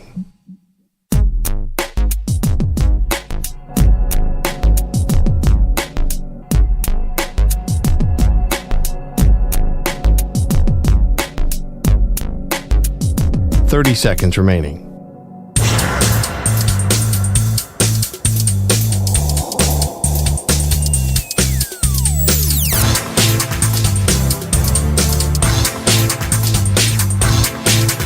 .15 seconds.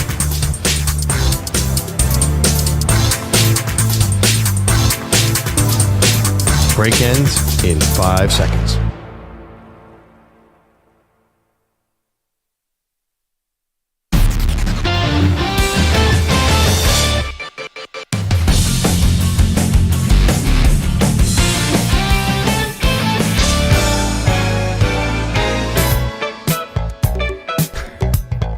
Welcome back to Maggie and Perloff. Wait, Maggie, you want to vent about one more Buffalo Bills roster move?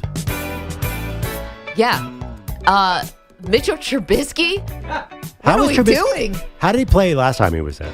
Did he get didn't in? play. He didn't get in? No. And hopefully the same is true for next season, because if he does, then the season's over.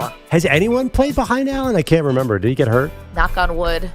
No. So who cares if Mitchell Trubisky's there? I'm not even going down this road with you. Bogus is here with headlines. I'm not talking about any possible even injuries. Remember- Although the tarot card reader never saw that in the cards for the Bills. So maybe that's positive. Matt Barkley did a number of years there. They could always He's still call on the practice him. squad. Oh, yeah. Matt Barkley's been around Buffalo for a long time. He's like 40 now. I love Matt Barkley. All right.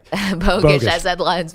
Grandma Pearl, the last time we saw the Warriors 100 days ago, they were getting eviscerated by the Celtics after all that time in the ICU and then the rehab facility. They were back on the floor last night hosting the Bucks, who were kind of tired. Curry with the handle. Crosses midcourt. Deep three on the way. Splash! And you hear it. There's the official Tolbert sign of victory. The opening of the can. A can of what? Yeah. Ooh, interesting. Tom Tolbert's got props on Warriors radio. So I didn't know about this until last night either. I had heard this and I was like, that is so cold. It's an amazing.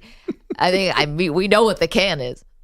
But is he sitting courtside putting that up to his microphone, or is that A there sounder. Pete in the back hitting a button? Oh, I know. I think he's doing it right to That sounds like something Tom Tolbert would do. Yeah, definitely. Open a Win or can of lose. whoop ass But on somebody. it sounds so clear though. Yeah, it's very clear. And it's a loud arena. Ooh, we should do an experiment during the show. Does anyone have that kind of can? Because Yeah, we can grab one from the Oh yeah, vending machine. I have $1. I have a single. I'll Yeah. go get a can of Coke. Okay. But we can't We're speaking recreate. EJ's language now. He's like, soda. Oh, we know Yeah. you better now after Yeah, our trip to Why was I Vegas. like, Yeah, can you we learned a lot find a about it. can? I don't know why I felt like that was on. I know our office isn't like that state of the art, but I think we have a vending machine with soda in it. For some reason, Can't I- get water, but I pictured him with a Pabst Blue Ribbon and one of those like old school cans. Yeah, let's do it. See if we can recreate this. The celebration because Golden State got a 125-90 rout of those sleepy Bucks, snapping their 6-game win streak. Additional excuses post-game from Doc Rivers. I knew this was going to sound a shock to you. I really didn't think this was our defense. I thought it was our offense. I didn't think we played solid offense all night. Giannis did play last night, 23 points and 7 boards after sitting out their last game with left Achilles tendonitis. 100 days. De'Aaron. They scored 9 points in the fourth quarter. Yeah, it was the offense, too. Yes. De'Aaron Fox tied a career high with 44 as the Kings won at the Lakers 130-120, and the shell of the Sixers lost to the ghost of the Grizzlies 115-109. Jaren Jackson Jr., 30 points, 11 boards, and 6 blocks from Memphis. Men's college hoops, second-ranked UConn, a 74-67 win at number 8 Marquette. Its first win at a top 25 opponent since 2014. Outside the top 25, Butler played somebody last night. It doesn't matter, nor is it the final score. You only need to know about this. How about this kid, 94 feet away? Has to try to squeeze it into a small little hole, and he's got it for $5,000. That's unbelievable. That's unbelievable. Came out of my chair. That is awesome. And the whole place exploded as this kid goes for $5,000 at Hinkle. Andrew Catalan, Steve Lapis, CBS Sports Network. That's a 94-foot putt across the hardwood through the tiny hole in the cardboard cutout for $5,000. And I'm glad when anyone wins these things because they are such scams. So damn the man. They never think they have to pay this money out. Good for this dude. $5,000. Enjoy it. Okay, I think we should have something across sports where it's like a uniform, how much money do you win or what do you win if you get one of these halftime things right? Because I think we vacillate too much. This kid got $5,000. I'm not turning my nose up at $5,000, but some people get like 50. Yeah. Some people get 25. Someone will get a car. Why don't we just make, if you do something at halftime and you win this contest, like everyone gets $1 million. Or whatever. I was just thinking of that Will Ferrell movie, Semi-Pro, where I think it was Jackie Earle Haley won a big check from Will Ferrell for getting one of the halftime things. And Will Ferrell didn't have the money to pay for it. And the guy tried to take the big check to the bank. And he's like, they won't. Anyway, yeah, I agree with this. I actually was at a game, and me and my friend, he was sitting next to me. His ticket got to shoot a half-court shot. Wow. And it went in and out at the Palestra. It was the Atlantic 10 tournament. Went in and out. Half-court's not that hard. Wait, how much was on the line? I think it was 50,000 or 10,000. Wow, the A10 tournament has $50,000 to give away. That's amazing. Yeah, it's a lot of pressure. Have you guys ever had a shot like that? I've been dreaming of getting one of these opportunities. How do you think you would do? I would panic. So it depends on what it is. The half court shot, I don't think I'd do well because that's a crapshoot. I like the one where you got to make the layup, the foul line, and 3-point shot. That to me is way more pressure. Maybe that's not $50,000. No, usually it's not as high. Yeah. But like that's to me the one that like everybody should be allowed to do because I think that like even good shooters would like feel it. On the free throw, definitely the 3-pointer. So the pressure, yeah. I've never been selected to do any of this, but I've been a sideline reporter having to like host while someone else is competing in one of these things. And Bogish does a lot of play-by-play. There's nothing worse than I was doing one at a All-Star game, and they brought a kid out for football, and he had to try to throw footballs through this like ring or whatever. And this dude's arm is just dying at the end because he was like 10. And it's like the throws are just getting shorter and shorter and shorter. And it's like, we're not winning. Was your mic reverberating throughout the arena? Yes, that's hard also. Yeah, so were you trying to amp him up a little bit? Yeah. Everyone cheer him on. And then I'm like, what's this kid's name again? I got to look at the paper. I'm trying to hold my microphone. And he's just wilting on the vine. Let's hear it for Jake. Exactly. Well, you didn't win, but let's give him a round of applause. College football has the best of these. Oh, the Dr. Pepper one? The Dr. Pepper is like everyone's figured it out, though. You chest pass. Which that should be banned, by the way. If you do the chest pass, you're trying to win. That is so weak. Yeah, no, it should that is so weak. If anybody here would do the chest pass, I would disown them. I would never. You cannot get out there and do a chest pass with a football. I can't stand that they allow that. Well, you would chess pass, Bogus? To win? Yeah, I would. A free year of tuition? You're already not my friend, so there's no punishment to me. You got to look cool, though. No, yeah, I'll be cool when I'm the rich kid. Yeah, when you get a year of free tuition. You look like such an idiot chess passing of football. I think nothing makes me madder during bowl season. Agreed. Sorry. FSU agreed. got screwed. I don't care. How dare they chess pass the Big Ten champion? They also always get the counts wrong. Like someone should have won last year and they lost that thing. A lot of funny business going on. But I still love the competition. Still the best one. Ban the chess pass. We should recreate that, by the way, as a show. We should. That's not hard to do. And Me chess pass versus you throwing it quote pro style. Yes, I will. I think I will win. Pro style is a stretch for my throwing arm. You think you would win? There's a reason why everyone. Is it that hard to throw a football? The hole is huge. I'm just saying it's a proven method. We will test this is like how James out. Holzhauer changed Jeopardy. Ever since he was on it, then everyone knows you got to go for the biggest, clues first. Forever, Jeopardy was you start at 200, then go to 400, 600. Then James Holzhauer came, and now everyone starts with 1,000 and works backwards. Like the method is proven now. Okay, didn't see that one coming. Yeah, Bogus, back to you. And it's a lot. It's a big change. I was watching Celebrity Jeopardy, and they jump around too. They don't stay in one category anymore. I'm like, what are you guys doing? I know. But that's the thing. You just jump from big to big. Well, Holzhauer, man. Big sports better. There's a way to do it. Trebek would not approve of this. Reports out of New Orleans say the Saints and safety Tyrann Mathieu close to a reworked contract. The team is over the cap at the moment, and he currently counts for $12 million towards that cap. New Dodgers righty Yoshinobu Yamamoto allowed 5 runs on 6 hits and 3 walks over 3 against the White Sox in Arizona yesterday afternoon, but 5 of those 6 hits never left the infield. U.S. women's soccer surviving heavy rains and Canada to reach the Gold Cup final. They played to a 2-2 draw last night. The Americans advancing on PKs with keeper Alyssa Nair making 3 saves and converting her kick. That final is on Sunday in San Diego against Brazil.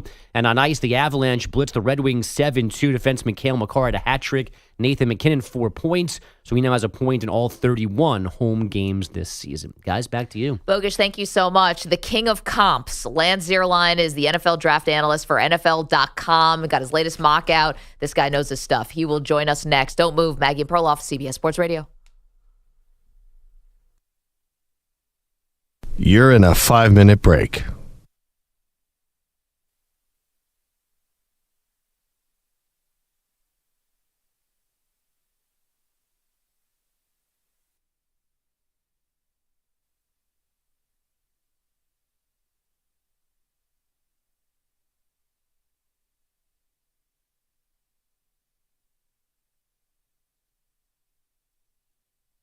Four minutes, 30 seconds remaining.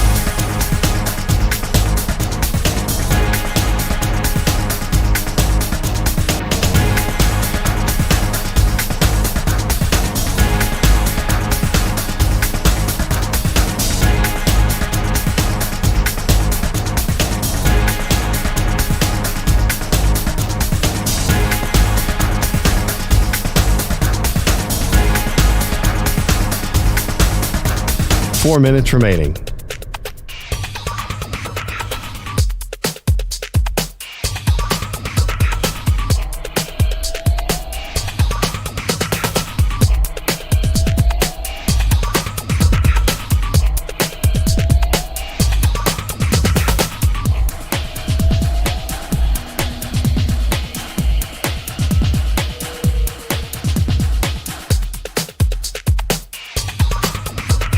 Three minutes, 30 seconds remaining.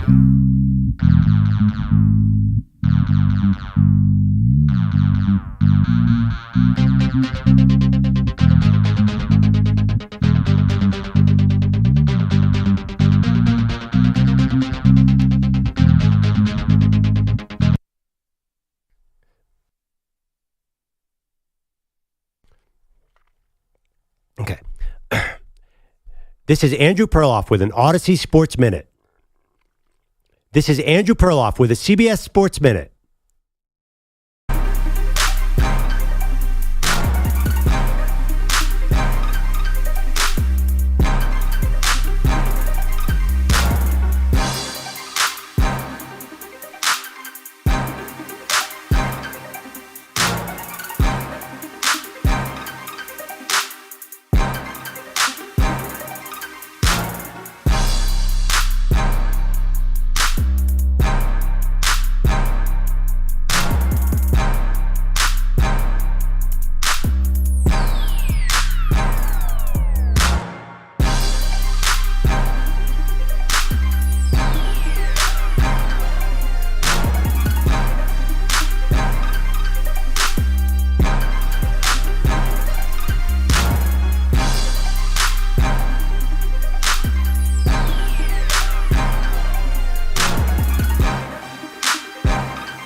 This is Maggie Gray with an Odyssey Sports Minute. This is Maggie Gray with a CBS Sports Minute. This is Maggie Gray with a CBS Sports Minute. Nick Saban gave a little more clarity as to why he decided to retire in January. It wasn't just losing in overtime to Michigan or even the transfer.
Players 2 months after the fact.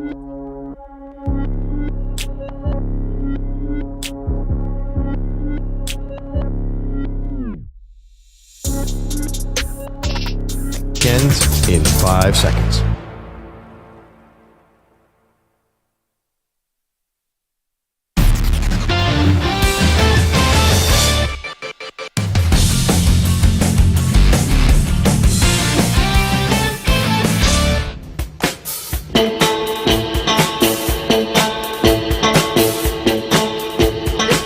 Sponsored by the new Hyundai Tucson, available with complimentary class-leading Blue Link Plus. Now it's easy to use your phone to control your Tucson.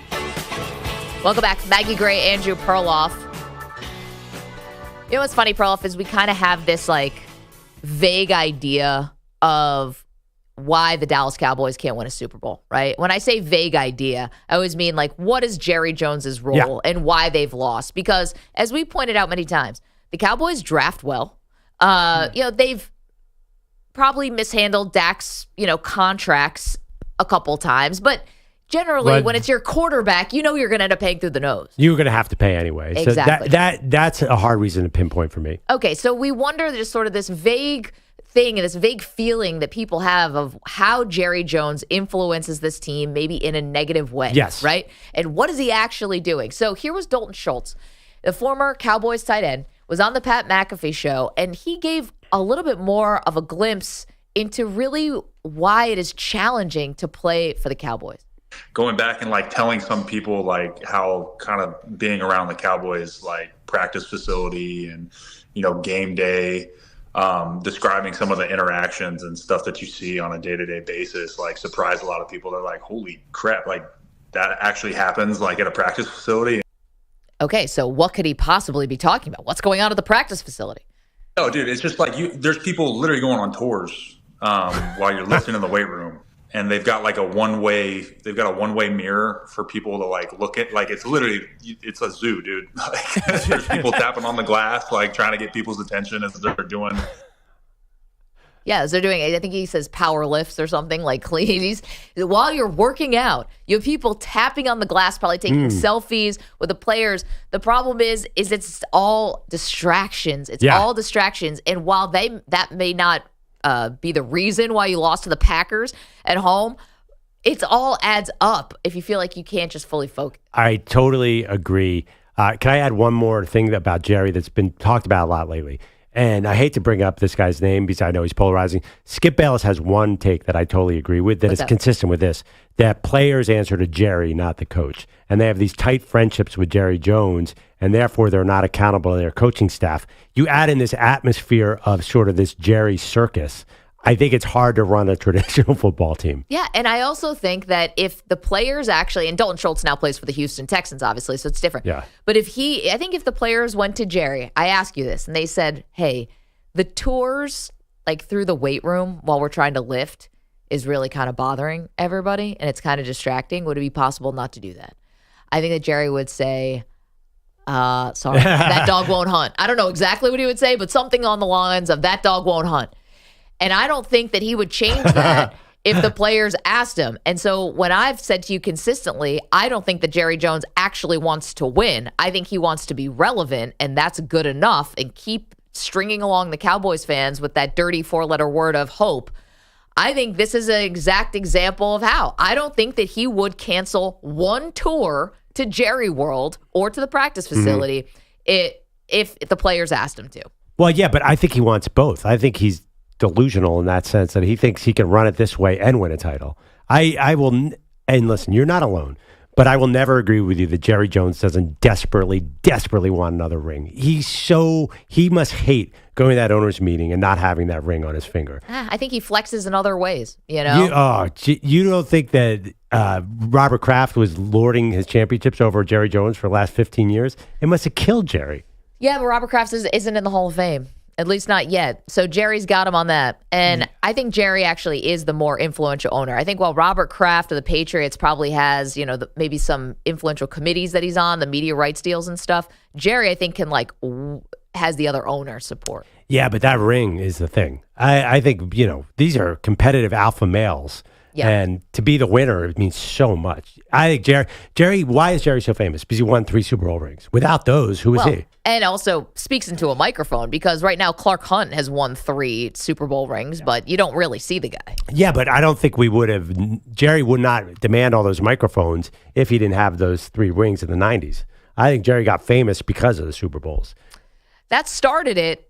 But him becoming a character, I think, is what continued it, right? Because winning alone doesn't just make you all of a sudden famous or the most powerful. But you need some success to be not a total cartoon. Sure. Daniel Snyder was a cartoon, right? And Daniel Snyder didn't do interviews like Jerry. I just think Jerry thinks he can do all this. He thinks he can be the GM and the owner. I think he really thinks, I can run Jerry World the way I want, and we can still win. And I think he's delusional. I mean, that's not a hot take to say that Jerry Jones might be a little delusional about his own team. Yeah. Meanwhile, no conversations between Dak and the Dallas Cowboys about this contract extension. I just think there's a lot going on here with the Cowboys. And add on top of it, the fan base, I think, is had it up to here. I think this is more frustrating. That Packers loss was more frustrating than losing to the 49ers both times combined. I think that's a good point, because they were really, the 49ers, you look at, they had a lot of success afterwards. The Packers are a young team. I agree. I mean, when you say that fan base, it's such a huge fan base. That's true. That being said, they're all going to watch. I think there's a lot of hope for next year. Why not? I understand that the Dak deal, I mean, if you're a Cowboys fan, aren't you expecting 12-5 again? Yeah, but I think you'd rather have changed than 12-5. I think you rather would have had McCarthy out for probably not Belichick, but, for Jim Harbaugh, something like that. Clean start. Yeah. I mean, it's a similar situation in Buffalo. At a certain point, you argue they should have gotten rid of Sean McDermott because you keep on hitting this 10-11 win ceiling. I'm not sure what Jerry is going to do here. I just want to see all in, Mag. Just give me 1 year where Jerry. I'm an Eagles fan. I want to see the Cowboys in the Super Bowl just to prove you wrong. That Jerry just wants to stay relevant by making the playoffs. I know. Fandom is odd.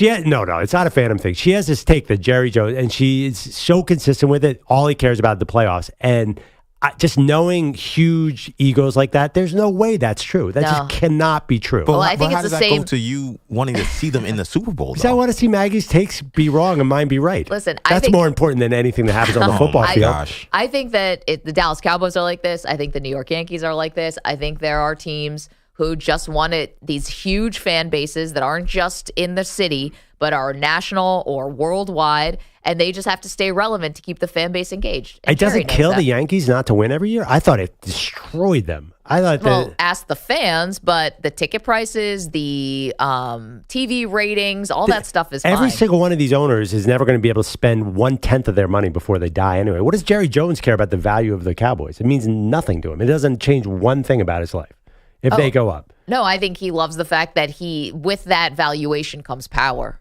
That's what I think it is.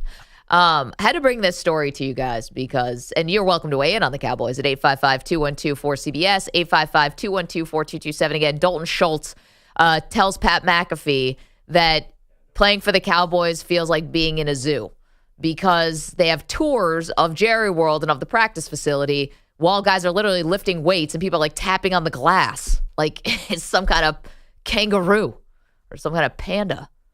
Anyway, this story I thought was amazing. So this one comes to us from the UK.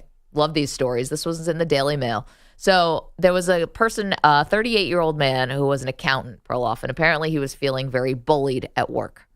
Okay. So he decided not only was he going to quit, but he was going to, quote unquote, go out with a bang. So what he did was he stole $170,000, pounds, 170,000 British pounds from his bosses and spent it all in one weekend on cocaine and prostitutes. Wait, 100. So that's like 170. That's a lot. Conversion? That's a lot of cocaine and prostitutes. No kidding. And I'm wondering, first of all, to spend that all in one weekend is insane. But also, at what point does it become diminishing returns, specifically on the prostitutes? Like, if you have 5, do you need 10? What are you doing with the extra ones? I don't know how to answer that question in any way that doesn't sound like you're incriminating yourself. I'm not suggesting over there, Pearl. that you guys would know anything about this. I'm just asking, how many prostitutes do you really need in one weekend? The only question I could ask on that is perhaps if it's a whole weekend, and my understanding, I guess, is that these are hourly rates. Maybe hourly rates for expensive prostitutes means a pretty penny. I don't know. Yeah. Maybe it was a holiday weekend. Maybe it was like a 3-day weekend. All right. Maybe it was 3 days. Guys, 3 days instead of 2. Maybe there's a surge on the holiday. I don't actually know what the holidays are there that they celebrate, but whatever their equivalent is a President's Day or something. It's got extra Monday. I've never actually been part of this, but do you have to buy the cocaine for everybody in the room? Is that how much? That was the other thing I thought. Yeah, how much can you spend on cocaine in a weekend? I don't know, but this a lot. I don't know the breakdown for cocaine to prostitutes and how he spent the $170,000. Yeah, is there an itemized bill for these things? But I think you have to. I think if you throw a party that's a cocaine fueled sex party, it's only the right etiquette to offer cocaine to everyone who comes. Yeah. By the way, don't do drugs, kids. Yeah, we're not endorsing this in any way. But if you are going to throw a drug-fueled sex party, don't skimp on the cocaine. I mean, people will talk. Yeah, you don't want to be that guy. No. It's like having a tip jar out of your wedding. You know, you don't want to do it. Yeah, or having a non-open bar at your wedding. Yeah, right. Yeah, you just got to take care of everybody. Yeah. And you definitely want to make sure you're offering at the door. And if you're going to really get to, if you want to, as you said, go out with a bang at your job. Yeah, you have to have mountains of cocaine. That's the only way to do this. See, like Scarface. I think the thing is, if I'm about to quit, I don't know if I'm taking that $170,000, spending it on hookers and cocaine, prostitutes and cocaine, to like go to my coworkers like, aha, you shouldn't have bullied me. I think I'm taking that and like going like, I'm never going to see you again. Like, I'm going to invest this and maybe I don't have to work for a couple years. There's got to be some punitive thing you could do against your company. Right. That would make more sense than just buying cocaine and prostitutes. Well, they do say living well is the best revenge. Yeah, I'm not sure this guy was emotionally. That's living well in your mind. When the cocaine really hits, you probably think you're living well. Are we sure this man was emotionally balanced? And you're saying things that make sense. I'm not sure he was there. Is that state of mind? I don't know. Did the cocaine or the prostitutes get you to that point, girl? It's the 170,000. I have a feeling, right? That's true. It's the theft. We kind of glossed over that part of it. Coming up next. Thursdays at this time, we do the multiverse of Maggie and Perloff, the biggest what ifs and what could have been.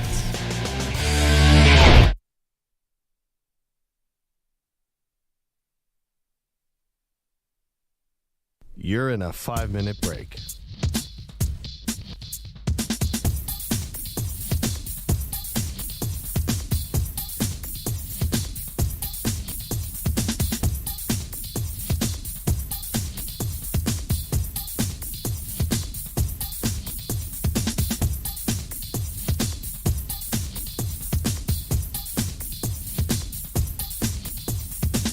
Four minutes, 30 seconds remaining.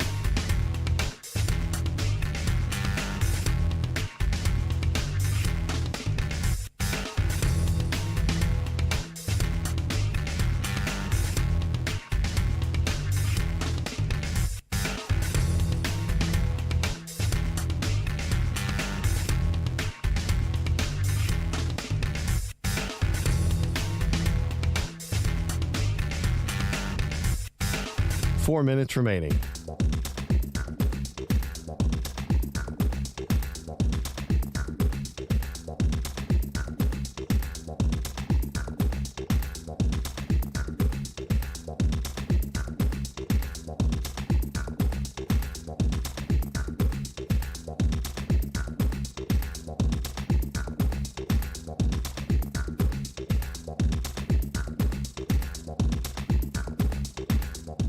3 minutes, 30 seconds remaining.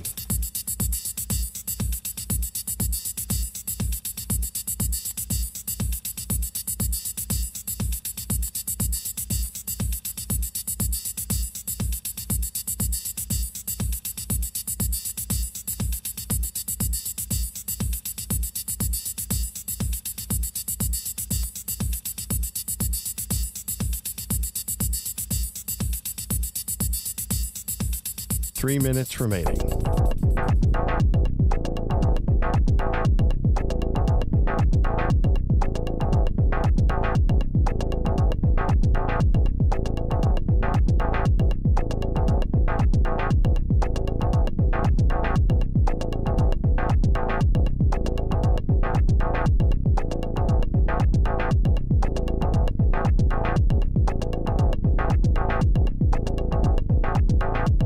Two minutes, 30 seconds remaining.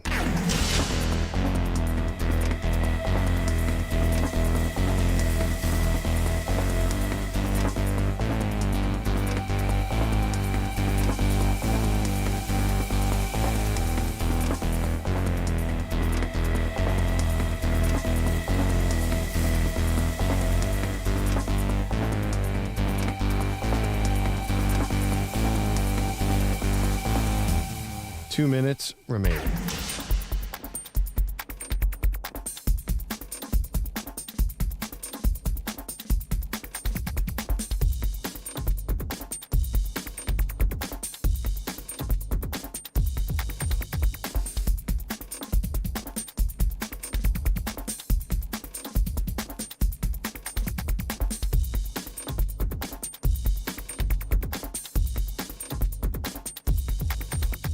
One minute, 30 seconds remaining.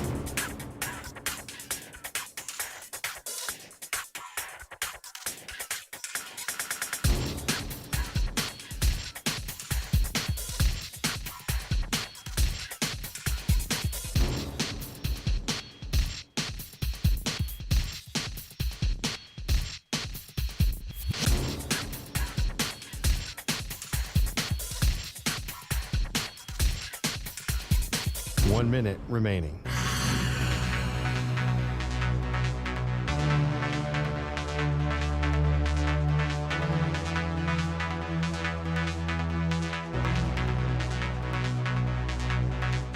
Forty-five seconds remaining.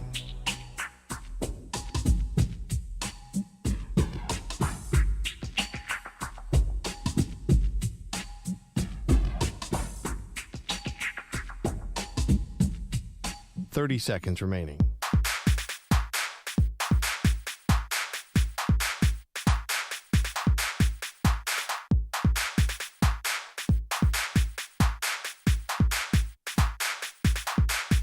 Fifteen seconds.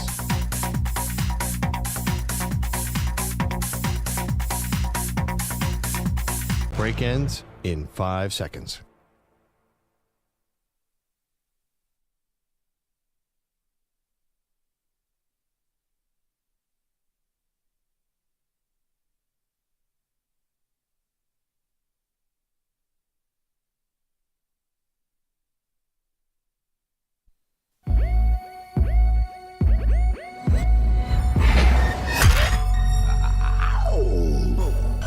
He thinks Frisbee golf is the sport of the future.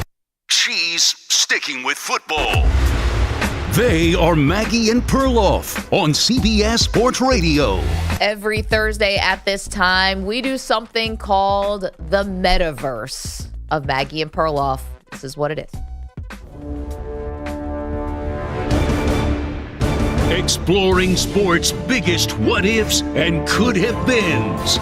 Let's dive into the multiverse of Maggie and Perloff.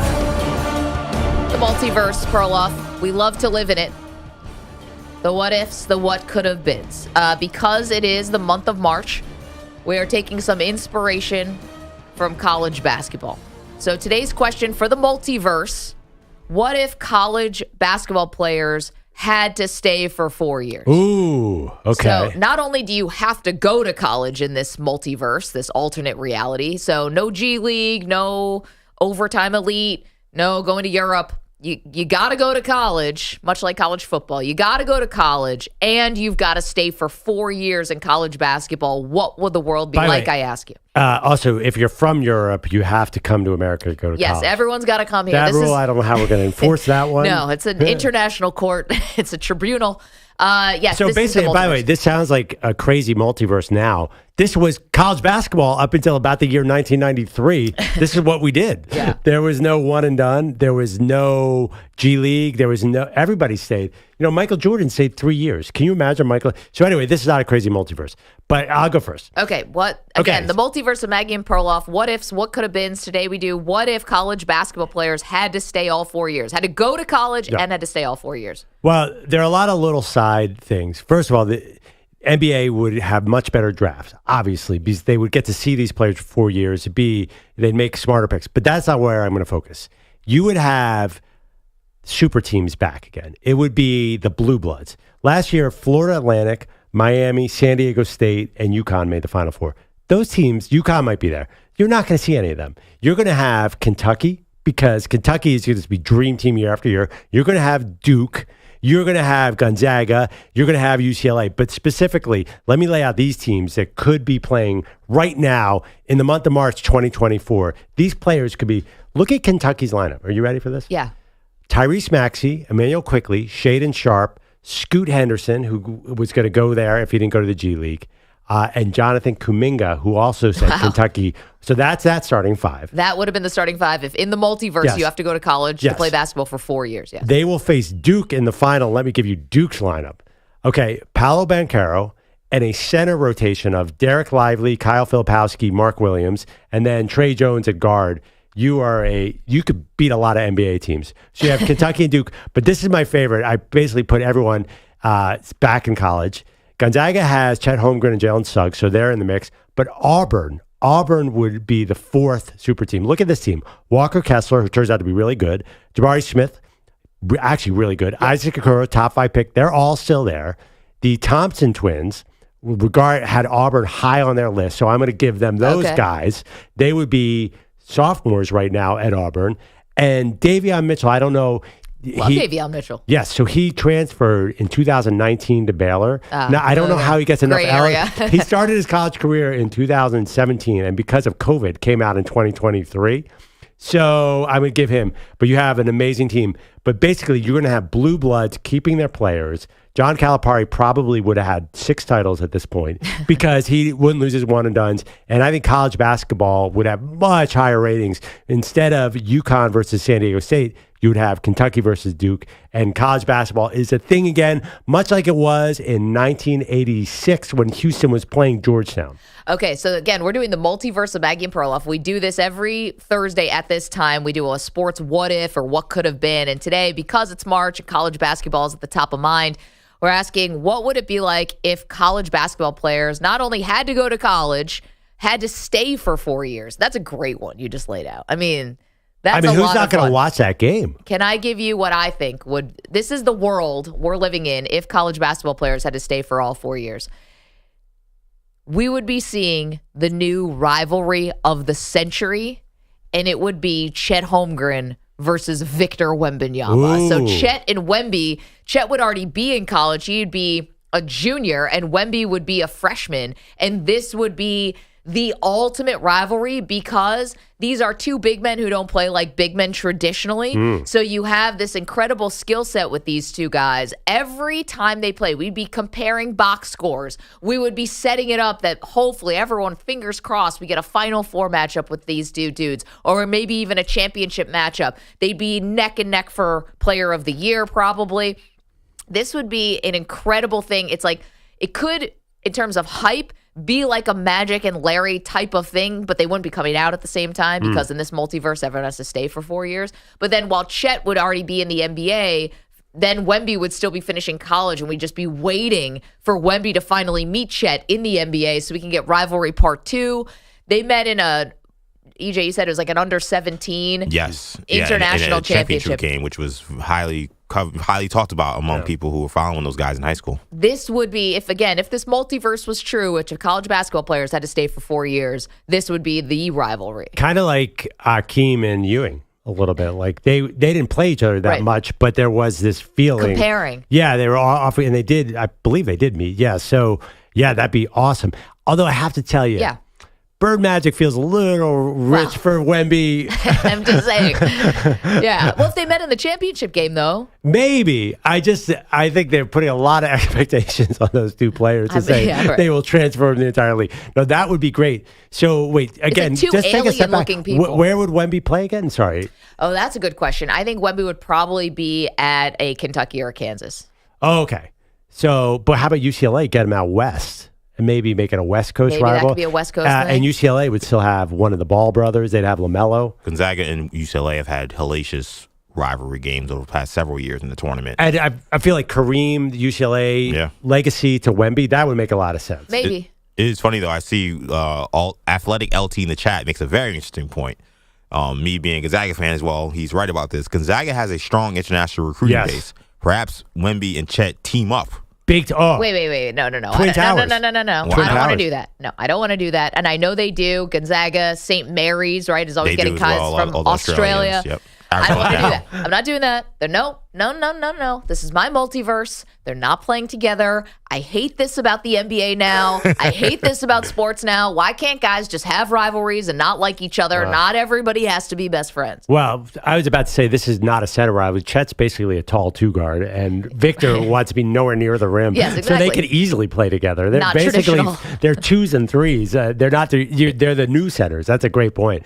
I don't know. That would be great, the rivalry. Also, but can you imagine trying to cover Chet and Victor? That might be interesting. You have to admit. But the answer I should have said was probably GW if I was going to give my alma mater a little bit of a boost. Also, a lot of international recruits. Yinka Dari? Yeah, it's been a while since Yinka. Pops Mensah-Bonsu. Pops Mensah-Bonsu was another one. But no, I don't think he'd be going to my beloved no longer Colonials.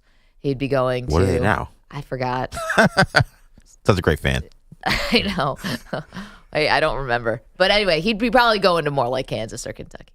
Yeah. No, or Duke, whatever. I actually did a lot. I spent about an hour and a half looking at where guys who went to G League or Europe would have gone to college. And it's a lot of would have, should have. Scoot Henderson probably would have gone to Georgia and joined Anthony Edwards. He's from Georgia. Yeah.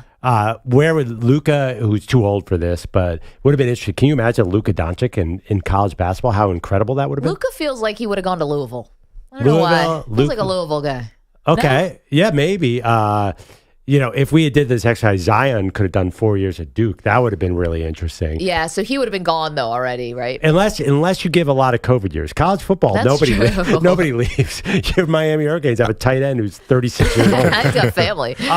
There's one team up that we're missing, maybe because one of the players wouldn't be quite as impactful, but it would be important to watch them play.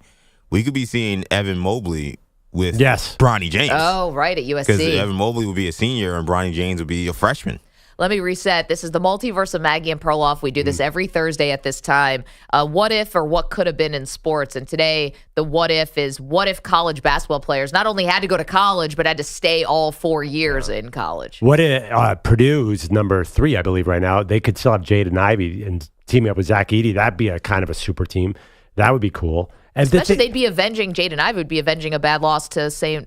Peter's, right? Yeah, I think they did. So, I don't think they'd draw St. Peter's again. But probably not. But, trying to make up for that loss. By the way, GW now the Revolutionaries. Go Revolutionary. Can we all agree that college basketball will be better in this system? Is that even fair to say? Well, I think this is why you're seeing the women's game. A lot of reasons, but one of them is why you're seeing the women's game now is kind of like really caught up to men's college basketball, and maybe could end up surpassing it this year in terms of the interest in the tournaments. And I think a lot of it is because the women are staying. Right. The continuity. Definitely, although there are some people who think this is a aberration because of Caitlin Clark. Yeah. Because she shoots from 50 feet away. I don't know. That'll be the great experiment. It might be a little of both. I mean, we were asking, do we think that Caitlin Clark, and this is a question for another segment, but do you think this fervor of following her every move, is that going to continue in the WNBA? Are people going to continue to be as impressed? And because the stakes are just different, right? When it's college, it feels like the stakes are different. And will people buy in? History says Diana Taurasi was a great WNBA player, but I feel like it was a big deal at UConn. And They were on that big winning streak. Yeah, I just think that generally you go down a little bit into the WNBA. But I think that we're talking about college basketball now. The multiverse. It'd be really interesting to me what happens to women's college basketball. Is it going to continue to catch up to men's college basketball? Because when men's college basketball has been falling apart for years because of one and done. It's just ridiculous now because of the G League. Yep. So I'm not sure. I don't know what happens next year. I'd like to see NIL. What if NIL makes this partly true? Like this multiverse, what if there's some actual, like, we're not just making this up. What if NIL keeps players there and we have college basketball back to what it used to be? Okay, so if that's going to happen, again, multiverse of Maggie and Perloff, a what if, what could have been. Today we're asking, what if college basketball players had to go to college and had to stay for 4 years? We're generally talking about the men's side, obviously. So here's my question about that. If we want players and NIL to have this impact where guys would actually come back instead of leaving for the NBA, then I think the NBA in some ways has to stop basically, writing off dudes who are 22. Like if you're going to be, getting drafted at 22 or 23, definitely 23, let's say 22 is going to be like you're ancient in the NBA now and no front office wants to take on a 22-year-old guy. Until that mentality might change, I don't think guys are going to pass up going to the NBA. Yeah, and the money is so crazy in the NBA. Right. But there's also a stigma if you're older. Yeah. Well, I think you also, even more so than the NFL, you want to rush to that contract. Yep, because you want to get to the second one. But they're only, listen, they're 5 starters. Football has 22 starters. The money's always going to be gigantic in the NBA. Yep. Yeah, you're right. I don't think there's not enough NIL money in the world to keep these guys in colleges there. So this is really a multiverse. Only Armando Bacot. He's the only guy who stays. He was Drew Timmy too. I know. Yeah, right. Yeah, by the way, your Gonzaga team is not helped out because your guys actually do stay for the most part. A lot of these guys. Yeah. I mean, we've lost Chet and Jalen. It's kind of been, that's that slippery slope that these coaches are trying to do. How many of these one and done guys do you get combined with the guys that you try to keep for 4 years? And it's like, I think Mark Few has been an interesting case because he's tried to like walk a fine line of maybe having 3 or 4 guys that stay 3 or 4 years and have one and done and see, but they have won a championship doing that. They've gotten really close. Villanova with Jay Wright, he had no one and done type players and won a ton of games. That's been the formula in college basketball. Yeah, I think that maybe we'll see some guys stay. Now, it does seem like G League, is G League going away a little bit or less important? I feel like that is not having a moment right now. No, I think Adam Silver was making some comments about not sure about what the future of the G League is. And, I think at first I thought it was a really good thing to offer a non-college avenue because guys were kind of making a mockery of it. You're going to be on campus for 8 months. If you're a one and done player, you're not going to class most likely. You're not getting a lot out of it.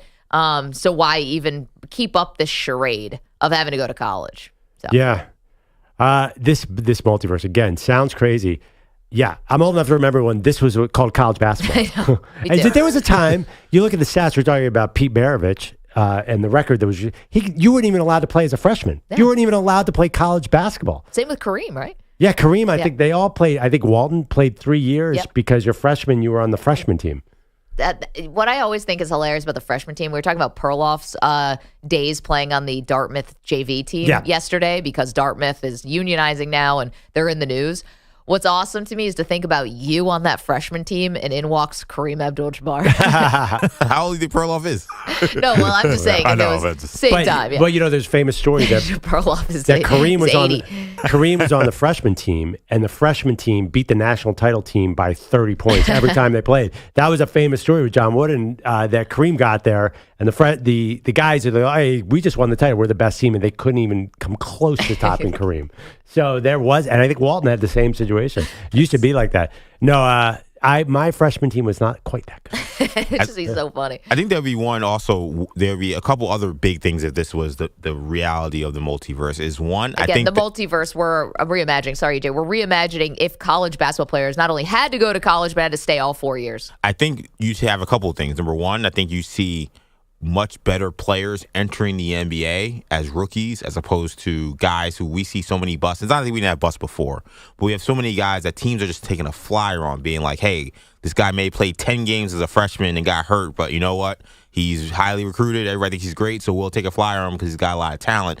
If you got 3-4 years to watch guys play, you could kind of figure out who are the real ballers and who are the guys that perhaps aren't as good. Like, so many guys are getting off on just having one good year or not even having one good year, just off of name recognition from high school getting drafted. You'd have a lot less of that. So you'd have not only you'd have guys coming in the NBA better, I think these NBA teams would be better because they would actually be drafting guys who are ready to play. Absolutely. And also, I think draft picks would be way more valuable. There's some teams who could care less about their first-round picks because they don't want to get a 19-year-old on their team that they have no idea about. I think that people would not be trading those willy-nilly, and I agree. You'd have much more parity because Orlando could finally see, am I getting a good player or a project? Yeah, 855-212-4CBS. All right, so that's the multiverse of Maggie and Perloff for this Thursday. Again, we do this every Thursday at this time, a what if or what could have been. Today was what if college basketball players had to go to college and had to stay 4 years. We're talking about the men's side here. Okay, coming up, Andrew Perloff goes against the grain. What's he railing against this time? I'll tell you next. Maggie Perloff, CBS Sports Radio. You're in a 5-minute break.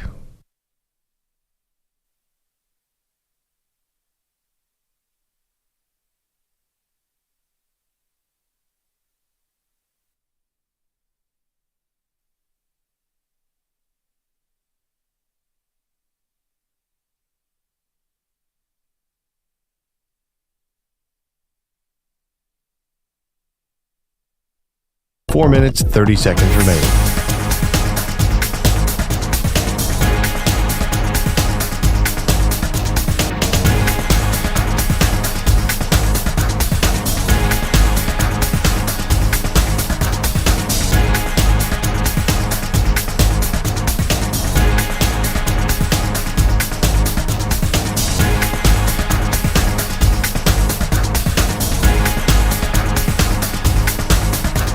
Four minutes remaining.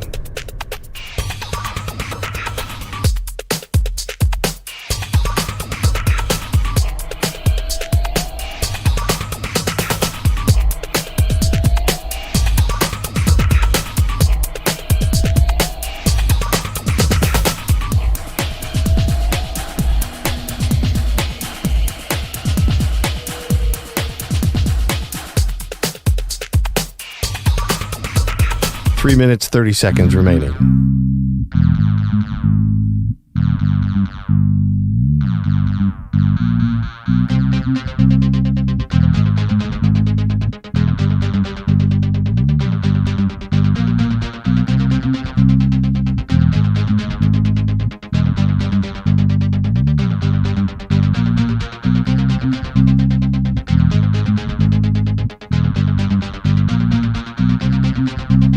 Three minutes remaining.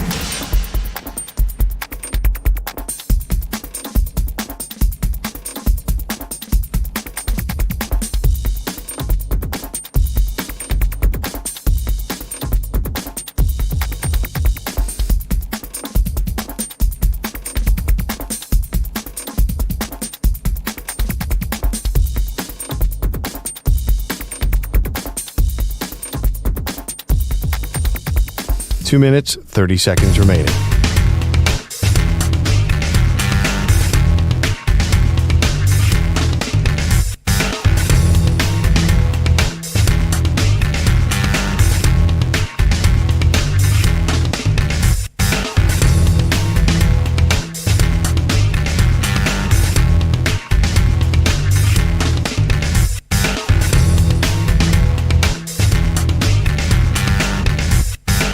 Two minutes remaining.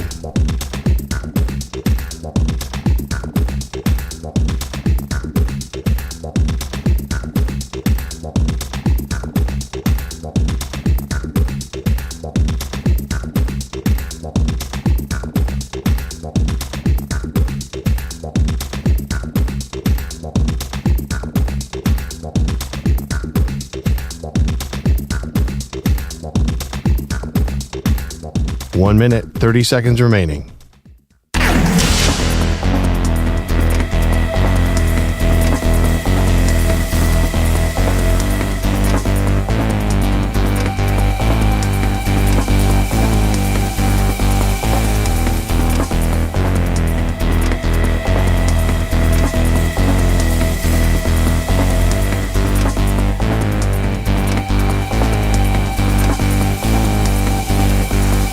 1 minute remaining.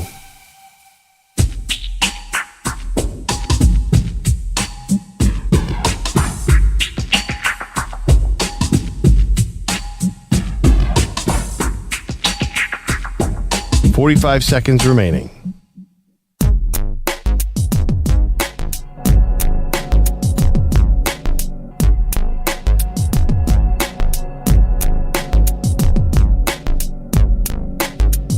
"30 seconds remaining.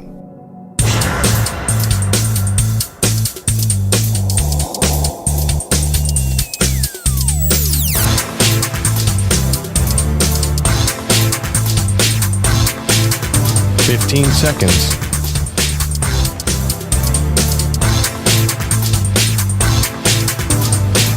Break ends in 5 seconds.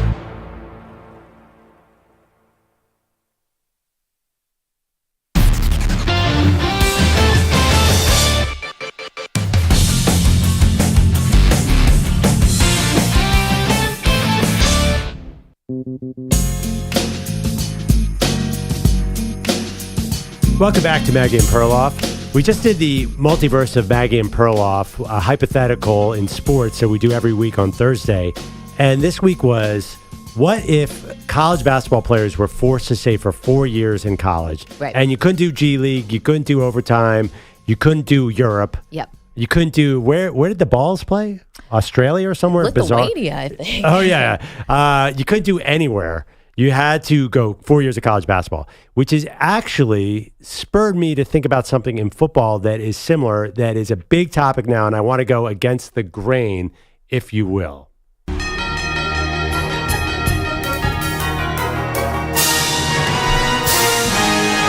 Against the grain. Maggie, I'm up to about reading 12 mock drafts a day now. It's that time of year. You're crazy. I keep seeing the same thing over and over again. Bo Nix and Michael Penix. They're too old. When they were 21, the same age as Drake May, they were stinky quarterbacks. So NFL teams, why are you going to draft them? They're just older. That's an unfair advantage. Have you seen that storyline? It's a big narrative. Yeah, of course they're awesome. Of course Bo Nix is going to throw 45 touchdowns and 3 picks. He's 23 competing against 19-year-olds. So have people not been paying attention to what's happening in the NFL? What is the formula to win a Super Bowl, I ask you? Quarterback on a rookie contract. Quarterback on a rookie contract. Or just have Patrick Mahomes. Or Patrick Mahomes. There's two, or Tom Brady. How do you win with a rookie with a rookie quarterback? He has to be older and experienced. Look at the last 3 Super Bowls. You had our guy, Brock Purdy, made the Super Bowl, bounced around. He was older when he came in the league. He was 23. He's worked out just fine. The year before that, Jalen Hurts. He was terrible at 19 years old. He wasn't terrible, but he couldn't really throw the ball. Then he learned a lot under Lincoln Riley at Oklahoma, became a great prospect, fell to the second round for that very reason because he was older, and he made a Super Bowl. The year before that, Joe Burrow. If you judged him as a junior, you would have thought maybe 5th round, 6th round pick. He made it up as a senior and was the number 1 pick and is awesome. So why do people care how old Bo Nix and Michael Penix are right now? These guys have proven they can win in college, and they're going to be ready to go to win football games on their rookie deals. I think that they should be much higher to the top of the draft. I will admit now that my guy, Michael Penix, is probably going to fall to the 2nd round, and I'm going to lose my bet to EJ about 4.5 quarterbacks going in the 1st round. I think there's 2 massive mistakes that are happening in this draft. It's that people are too down on Bo Nix and people are too down on Michael Penix. Now, that means that guys like Drake May and J.J. McCarthy are a little bit younger. Teams fall in love with the unknown. Sometimes it works out great. C.J. Stroud was young. He was great. But a lot of times, falling in love with the unknown ends up being the worst idea you can have. And I'm thinking about Zach Wilson with the Jets. I'm thinking Mitchell Trubisky. I'm thinking of the one-year wonders. Get the guy that you've seen do it before. Get the guy who's going to take advantage of the salary cap. Draft my guy, Michael Penix. I think he'll be the last of the elite quarterbacks gone. And I think he will have very short-term success. I think he's going to be really good really soon. I would take him high, and I cannot understand what the NFL is doing, Maggie. It's a good point. You've opened up my eyes to something. The thing is about Penix is just all the years he's just taken a lot of hits, and he had 3 injuries. Now, were really when he was at Indiana, not so much Washington, but even we saw he was kind of banged up this year. It was amazing. Got to the championship game, but there were games when it seemed like he was kind of hurting. But to his credit, he played through it. I always thought a little bit to piggyback on what you said, I also like the fact that guys now are not just a little older, they actually do have a little money in their pocket. And maybe that gives you a little better indication of how they're going to be able to handle an NFL lifestyle. I always thought being at a draft is such an amazing thing because you literally watch people go from whatever their station is in life to being multimillionaires overnight. And it's I can't even imagine as a regular person, that has to be such a shock. Now, if you're Caleb Williams, you've made $10 million. You get to ease into this thing. I used to talk to my former co-host Bart Scott about this all the time. He was an undrafted free agent, and his first contract wasn't very big. And he got to, sort of get rich gradually, if you will, so that by the time he got to his contract where he was handed $50 million, he was much more able to handle that because he had small increments of money. He made some mistakes. He bought the silly fur coat. He bought the silly car, and he gave too much money to the cousin who wanted to start some silly business and made some of those mistakes. So by the time he actually got the huge payday, he knew what to do with it. So how does that affect how you look at the 6 quarterbacks, though? Because they've all been huge NIL deals. That's what I'm saying. I like that. You're saying you like that they're older. I like also the fact that they are a little more seasoned in life. Oh, right. But the young guys have also made a ton of money. I'm just saying I'm piggybacking off. Yeah, no, I don't. I will reject that philosophy. Oh, you don't like that one? Because J.J. McCarthy's made a ton of money. Yeah. He's been, if I don't see it on the college field, I don't care about the NIL money. I don't get it. I understand what you're saying about maturity, and I think that's why J.J. McCarthy is actually so well liked. But if I don't see it on the college field, then why is it all of a sudden going to be there in the pros? I don't care. The NIL, I understand what you're saying. That is a really good point, but it doesn't change my opinion. I think Penix is going to come out and ball because I've seen it before. Yeah. No, the older guys, even guys who have been in a couple of different systems, maybe understand a little. They just have done a little more. We talked about this with Hendon Hooker. It's you played at Virginia Tech, you played at Tennessee, you played in 2 kind of very different styles. Well, it's the NBA thing too. You're getting these 19-year-olds because you're just drafting potential, and the NBA is out of control though. But it's very similar. I think the unknown is very intriguing to NFL coaches to be like, oh, I see that prospect. I can coach him up to be a superstar, even though we didn't see it in college. And it never works. I know the one thing about McCarthy, though, specifically, is he did have 2 years as a starter. So we do have plenty of game film. Yeah, but he didn't throw the football. That's true. That is a big caveat. No, I like it. I think the older quarterbacks having a bit of an advantage when they actually get to an NFL team, I think it's a great point by you. So why is Penix falling? Why am I going to lose this bet to EJ about how many quarterbacks go in the first round? Now I have to put all my eggs into the Bo Nix basket. Schefter did say 6 yesterday, by the way, so I still have hope. But it feels like Nix and Penix are, basically falling down the draft boards while Drake May and J.J. McCarthy are going up. And Nix and Penix were better college football players. Definitely. To me, why Nix is below Drake May, I don't get. What happened at Auburn? It's like he played bad, and then he played really well at Oregon. I think there's a little Oregon stigma, too, about Oregon quarterbacks.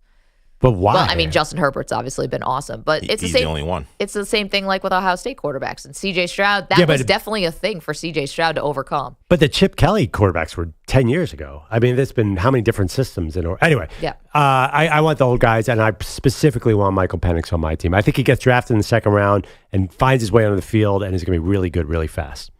I could see it. Andrew Bogish, that's headlines. Guys, good morning. Noted Bills fan Jake Bogish, at least happy the Bills re-signed safety Taylor Rapp to a 3-year extension yesterday. Was he happy about that little? He was. Had no thoughts on Mitch Trubisky. Hopefully, Rapp can simultaneously play linebacker and O-line because Buffalo gutted its roster otherwise yesterday, trying to escape salary cap hell. Fellow safety Jordan Poyer, corner Tre'Davious White, center Mitch Morse, kick return Deontay Hardy, and for good measure, Thurman Thomas all got the boot yesterday. Von Miller, meanwhile, taking a pay cut to free up even more space. If my math is correct, the Bills are still, though, $5 million over that cap. Last night, you're almost there. Getting there. It's a process. Is there anyone left to cut? Definitely. It's the NFL. Yeah. Everyone should be on the lookout. Last night in the NBA, the Bucks' 6-game win streak died at the Warriors' 125-90. Shai Gilgeous-Alexander scored 37 in the Thunder's 128-120 win in Portland. OKC ties Minnesota for number 1 in the West, and the Clippers turned a 20-point second quarter hole into a 122-116 win in Houston. Zion and the Pelicans had the night off after Tuesday's blowout win in Toronto. After that game, apparently the right time to ask Zion about the dunk contest. I got to do my part and make the All-Star game. If I'm in the All-Star game, I'll do the dunk contest. But if I'm not doing it. Zion was not an All-Star this season, but has been twice before. Man, this is smart by him. Because the All-Star voting is as crooked as a question mark. So if you think Zion is going to be able to, if he'll do the dunk contest, not only will be an All-Star next year, they'll make him an All-Star starter. He's going to break Yao's record for votes in the All-Star game somehow. Well, now, the Pelicans can make a whole thing around their fan support, trying to get him voted as a starter. Like, you can just now market this for a year, a full year campaign. Hey, if you get Zion into the All-Star game, he'll do the dunk contest. But how did Zion not make it this year? I think he was playing a lot the first half of the season. He played okay, but there's the West. There are some killers in the West. Like, who was he making it over? Oh, right. I forgot about the play-in tournament. That's where he looked a little... I don't know. He's played a lot this year. I feel like, I don't know, who's better than him? He's awesome. Yeah, but he was. I saw a guy throw the season pretty lethargically, I thought. He has turned it around. I saw the other day somebody threw an alley-oop to him from the other side of half court, and he jumped over three guys. He's going to win that dunk contest. Are you taking Zion over? These are the backup forwards. Anthony Davis, Paul He's George. A forward? He's a so they do it as front court guys and back court guys. So he's in that same collection. So Anthony Davis, I assume Kawhi Leonard would be the guy. Maybe also Paul George. I'm not sure how to decipher that. One of them, I guess, is a shooting guard. So either Paul George or Kawhi Leonard and Karl-Anthony Towns. That's it? There are only four guys for the whole front court? Well, because there are a bunch of guards here. So you got Devin Booker, Stephen Curry, Anthony Edwards. Okay. I'm just reading the roster off. That's pretty tough. How many guys are on the All-Star roster? I feel like Zion should make it. I mean, there's a push to actually expand the roster to 15, which I actually don't like, but that is a thing out there. Which they might do to get him in there. And Domantas Sabonis didn't go, and he should go before Zion. So Zion's like at least the second best alternate in my opinion. Yeah, exactly. You got to have Sabonis in there. Wait till the playoffs. If Zion is actually healthy, can't guard that dude. He's my guy. He's gonna win a playoff series. This feels a lot like Dalton Connect. You watch a highlight, you go, "That's my guy." You watch a full game, go, "He's limited." I'm moving on. Zion is not limited. Zion is awesome. He's a point guard who's 6'4" and can jump out of the building. He's great. Well, we learned today that Perloff was on the Dalton Connect bandwagon for approximately 10 days. The thing about Dalton Connect, sorry, Bogusch, I don't know if you're getting to Tennessee in this update, but Tennessee men's basketball won the SEC regular season. How do they even say that? The outright regular season SEC title. The outright. And he starts pointing to the ring finger. Oh. Number one, news flash to me that you even get a ring for that. You don't. Me too. Right. You don't. Wait, you don't? You probably do. Oof. But when you get it for the SEC tournament? I think you have to get a ring for both. Because Dalton Connect cannot be that far off on his celebration. You have to get a ring now. Like, they're going to make one if they don't have one. Yeah, well, now they have to. Now he's painted him in a corner. Also, I thought he was giving everyone the finger. And like, man, this guy has really got a set on him.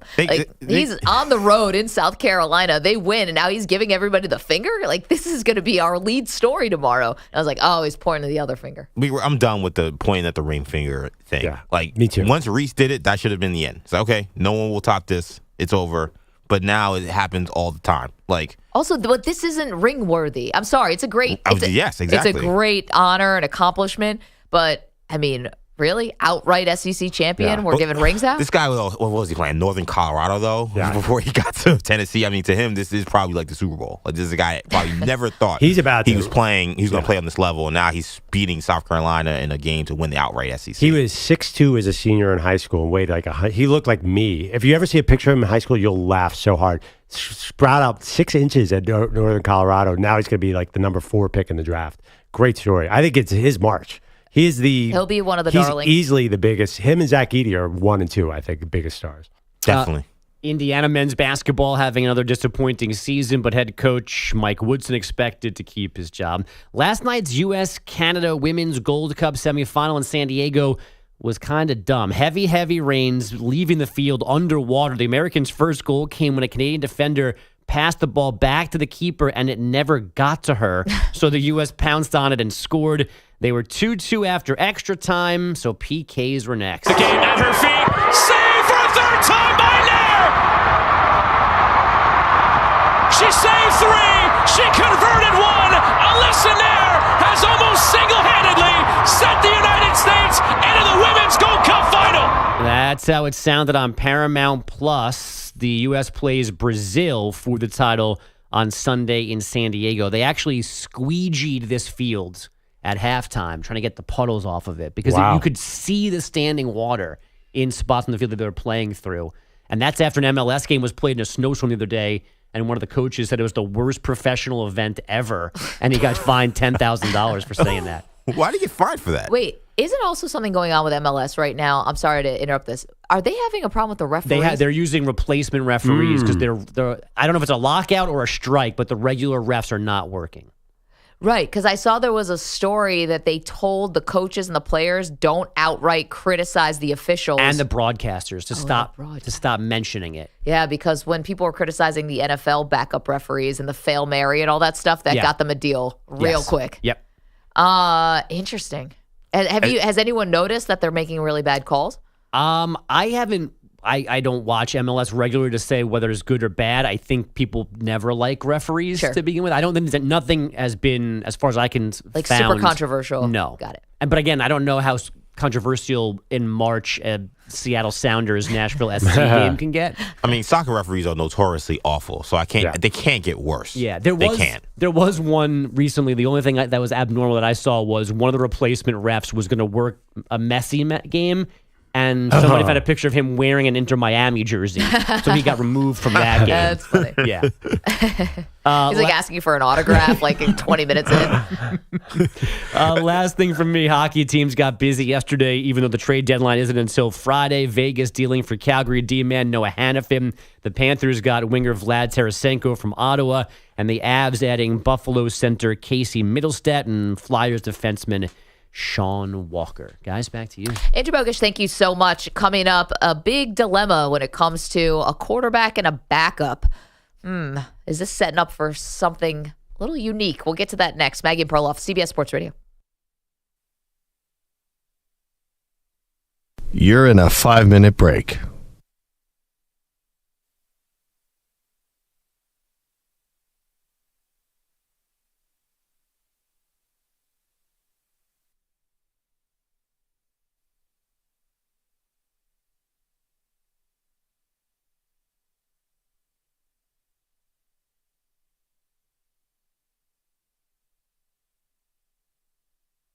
Four minutes, 30 seconds remaining.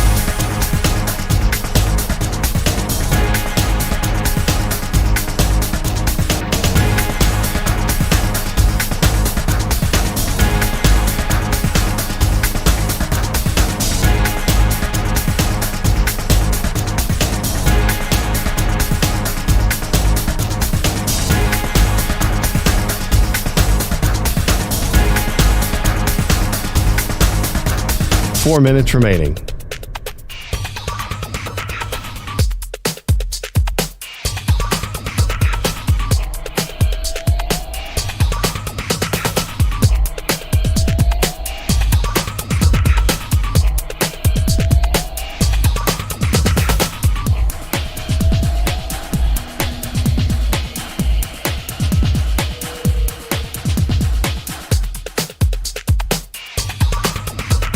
Three minutes, 30 seconds remaining.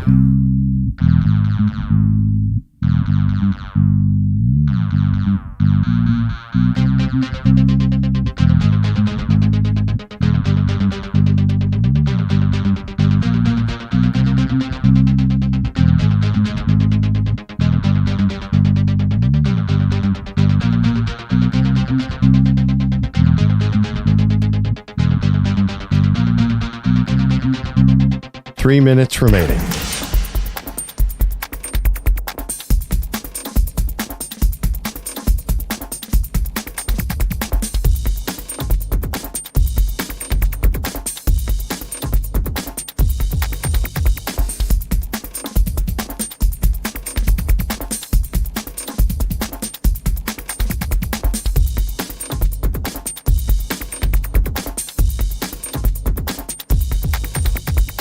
2 minutes, 30 seconds remaining.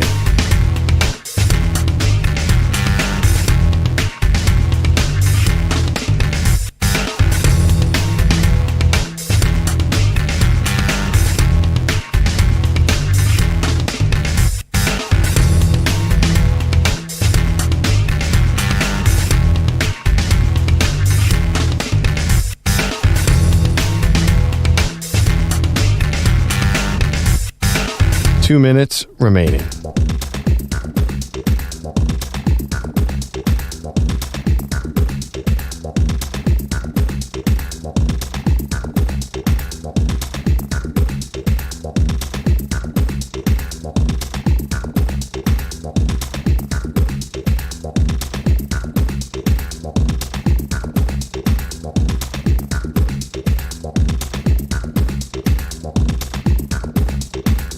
One minute, 30 seconds remaining.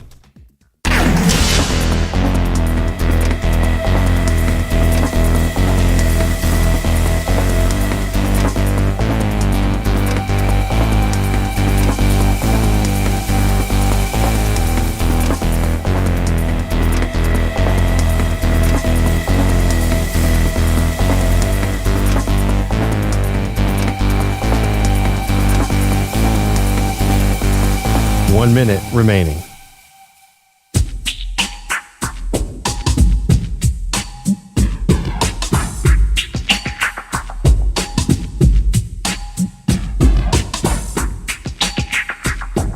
.45 seconds remaining.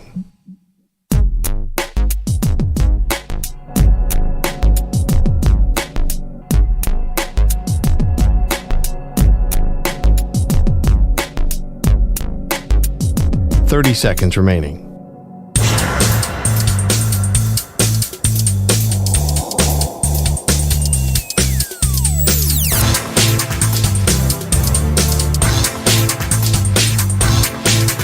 .15 seconds.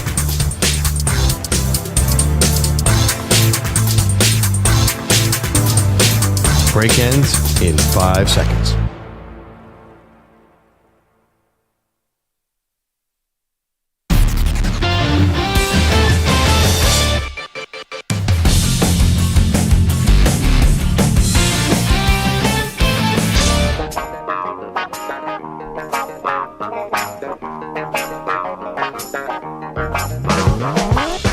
Welcome back. Maggie Gray, Andrew Perloff. Just a reminder, big show announcement coming up top of the hour. When I tell you we are excited about this one and all the stars sort of aligned and came together, wow, it's going to be a good one. Okay, we'll do that at the top of the hour. Meanwhile, Perloff, we've been having this discussion about Russell Wilson and sort of what his future holds. And I got to be honest with you, if you're asking me today, I think there's a distinct possibility. In fact, I'll go out there and say, I think this is going to happen. I don't believe he's going to be on a roster at the beginning of training camp. You know, the way that the discourse has been around Russell Wilson, finding a fit for him that makes sense. Is he going to be handed a starting job? I don't know, because all the teams that have potential vacancies are also teams that we think are trying to draft a quarterback. So would Russ really be a bridge guy? Can Russ be a backup? See, I don't think so. And I think one of the reasons why Russ can't really be a backup is almost one of the same reasons why Bill Belichick doesn't have a job right now in the NFL, which is you can't just bring him in as a backup and he's going to accept that role or he's going to go along with the game plan. I think Russ wants to do things his way. I think he believes he's earned that. So to bring Russell Wilson in, I think you almost have to say to yourself, all right, then we're going to sort of not build around Russ, but we're going to go into this doing things that make it easier for him to be a quarterback. And so it's not just, oh, I can bring this guy in and he'll hold the seat warm, you know, and keep the seat warm for my next rookie who's going to start 10 games into the season. I don't think Russ would like that. So Russ is in a unique situation. He is a free agent. Yep. And you have to pay him nothing. $1 million. Yeah. That is why Russ will sign before training camp. Because if he doesn't sign in this situation, then he's might as well retire. Because there's no easier time to get a quarterback. You don't have to pay him anything. The Broncos are paying all the money. You're telling me the Raiders wouldn't take him for nothing and then say, you know what, we're going to draft a quarterback at 13, but we'll sit him for a year behind you. Russ will definitely take that situation because he has no choice. He's a realist. I understand what you're saying. Yeah. It's not, if he can't sign in this situation, then it's over. and he's not retiring. He's 35 years old because there's never going to be an easier, cheaper time to sign him. I remember once listening to Cam Newton, who had an offhand remark where he said, I'm too lit to be a backup quarterback. But he said something like, I'm too famous to be a backup quarterback. And I think while Cam and Russ maybe don't on the surface have a lot of like personality, maybe similarities, I think I get it.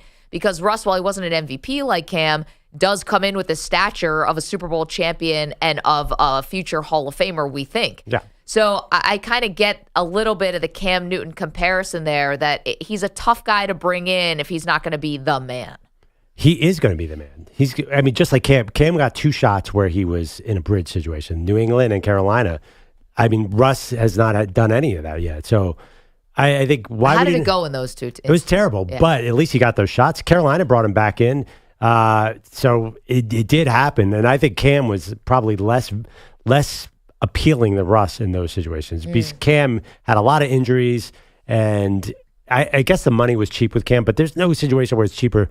You're telling me that nobody's going to offer him? Why not? There's nothing to lose here. Right. So Kay Adams, our friend, was in Carolina yesterday. We've been playing some of the sound from her visit. And she talked to Dave Canales, who's the new head coach for the Carolina Panthers.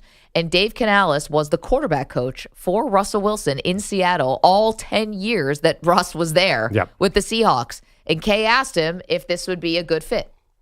Well, this is not the situation for Russ, but what I will say about him is taking that chance and that opportunity to go to Denver. I really admire him for that. I really admire the courage it took to say, I'm going to branch out away from what I'm comfortable with, and certainly guys like me who was with him for all 10 years, and the level of comfort that comes from, like, I know exactly what he wants, what he needs, what he's going to ask for. I can anticipate those things. And he really gambled on himself to go and try to do something a different way. Well, he has to get the head coach and the GM fired, and it kind of backfired a little bit in his face. But sure, whatever way you want to say this, he took a risk, I guess, of asking for a trade eventually. But the first part of what Canales said there is, I think, the most important, which is this is not the situation for Russ. Carolina is obviously not the situation.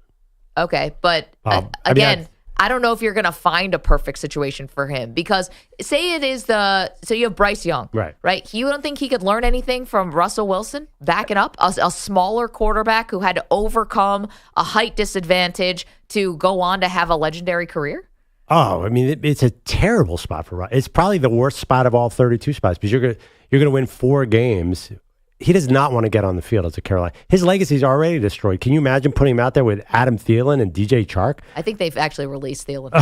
Regardless, I don't even know who the Panthers receivers are right now. Who's the Panthers receivers? They released Hayden Hurst. Oh, was it Hayden Hurst and Thielen, right? Yeah, I don't know about Thielen. I know Hurst got cut. Oh, maybe I was thinking of Hurst. What's the Regardless, there's a way this is happening. If he's going to be a backup, it's obviously going to be with Shane Waldron in Chicago. That's the only spot I would take. He's got to be on a decent team. He can't. I think he goes to Bridge, Joel. Either he goes to Vegas or some team like that who has a pick that's after the top 3 and says, you know what, there's a rookie, but at least I'll get a year. Wait, he has to. But if he goes to Chicago, he's not getting on the field. Well, you said to be a backup to a mentor. You want to do it at a situation that's not a train wreck. You're asking who could probably use him and revere him more. It might be Carolina. But Carolina's going to play Bryce Young, right? They have to play him. He's the number 1 overall pick, and they're going to lose every game. Russ doesn't want to get on the field there. Would you rather be a Bridge and, I don't know, somewhere else, Washington or Las Vegas? Right, but here's the thing. What makes you think Washington isn't going to start a rookie right away? What makes you think that if the Raiders trade for a rookie, they're not going to start him right away? He's not going to get guaranteed a starting spot anywhere. Well, if you're going to take a backup role, take it where there's an upside. In Carolina, they're full rebuild. I see no upside there. Again, I think he can at least compete for a job. The dude is free. Just sign him. Yeah, just walk. He costs as much as a backup left guard. So I ask you this, though. How many true quarterback competitions do we actually have in the NFL every year? Very few. I think even if ones that are masqueraded as a quarterback competition aren't actually a competition. And that's, because teams know that old adage, if you have 2 quarterbacks, you don't have 1. And I don't think teams like to go into a season like, hey, it might be this guy and it might be this guy. That kind of shows you don't really have a plan. Yeah, I think someone Now, you could easily be right, but I think someone names Russ a starter and then has a young guy behind him who's learning. Okay, but do you think Russ, who was not afraid to go to the media if he's upset about something, right? How did we find out about the Denver Broncos trying to take away the guaranteed money in his contract, right? Yeah, but Russ he went to the media. Wait, but here, hold on. Yeah. I don't think Russ, if say it's the Raiders and he gets the starting job, and they draft J.J. McCarthy also, and he's there, and they start him for 5 games or 6 games. They have an early bye week, and they start him for 5 games. And after the bye, they're like, hey, Russ, you're taking a seat. Do you think he's happy there? No, of course he's not happy, but this is supply and demand. Russ is looking out for Russ, and he has to read the market here. What, is he just going to walk away now? No. What I think, and I would start off the segment by saying I don't think that Russ is going to start the season on a roster. So you wait for an injury. Yep. I think that's what he might bet, to sort of bet on himself. Not bet on himself. You're kind of betting on unfortunately something bad happening, but kind of, being able to be like a savior that comes in like Joe Flacco did last year in Cleveland, albeit that was late in the season, but have that sort of moment where he can come in and be hailed as the hero. Right. The thing about Russ in Denver and coming out and saying that they took away my guarantee money, they had already just humiliated him. Oh, I know. So they had, Sean Payton had chewed him out after somebody fumbled the ball. It made no sense. So that was a different situation. Quarterbacks change. I mean, you obviously, you have different power at 38 than you do at 28. Russ has to read the room here. I think if he's not humbled by now, then he retires and it's over, because otherwise he's going to have to go to some crappy situation. Right. Like I hate to say this, like an Andy Dalton situation. Yeah, well, Andy wants to keep playing, right? And he wants to start. Money. He went to Chicago and then they drafted Fields and that was all a mess. So I think Russ, he has to do what he has to do. And just the situation is so perfect.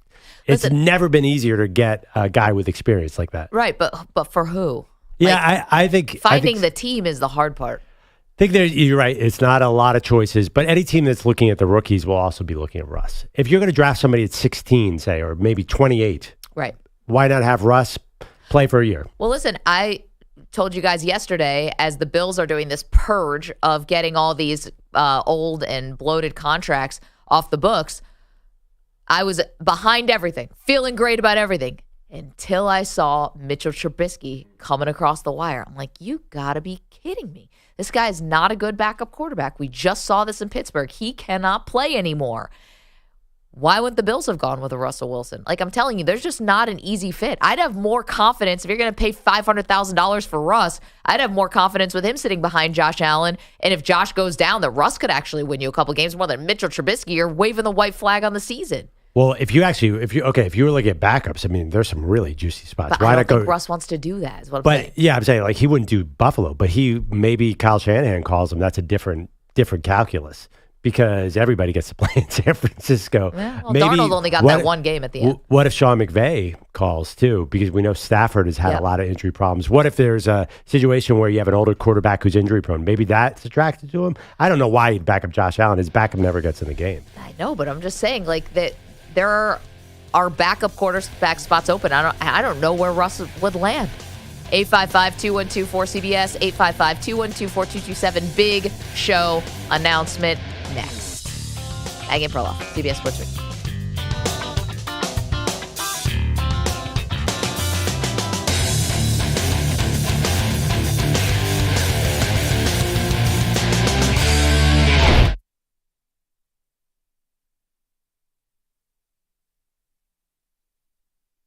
You're in a 5-minute break.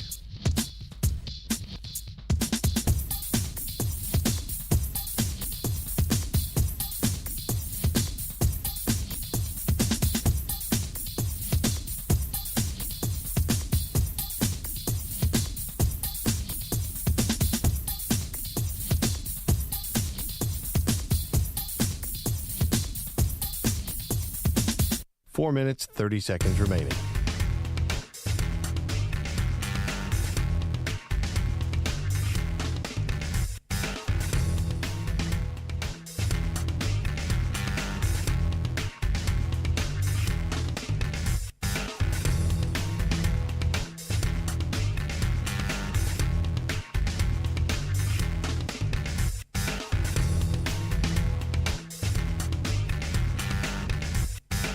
Four minutes remaining.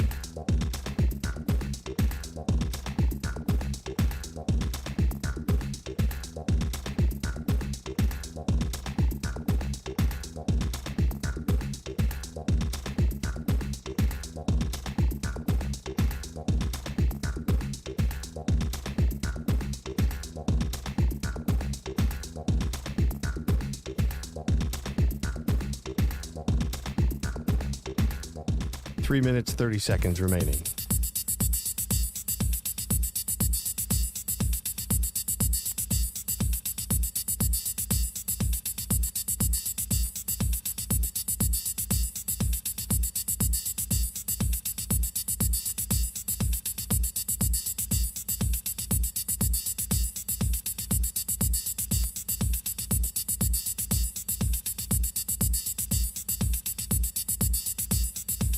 Three minutes remaining.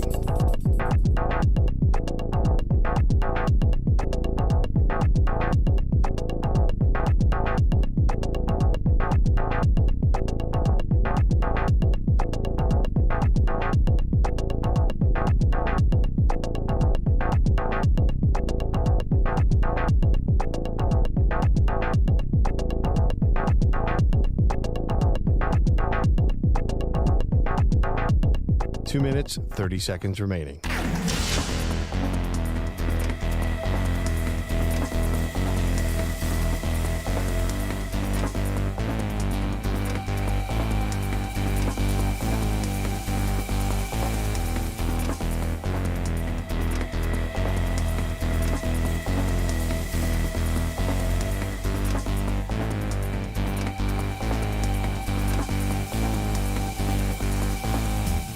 Two minutes remaining.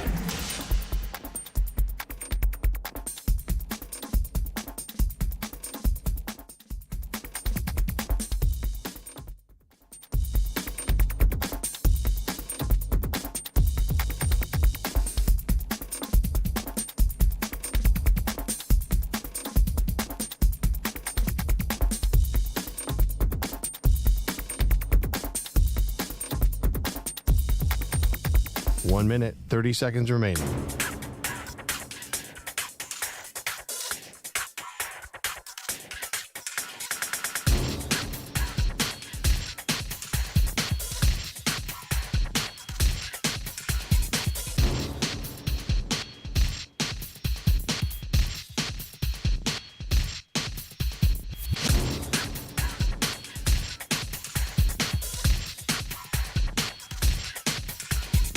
One minute remaining.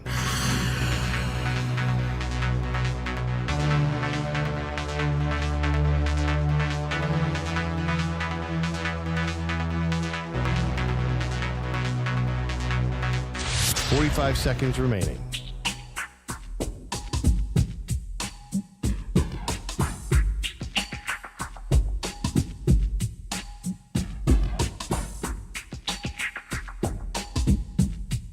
Thirty seconds remaining.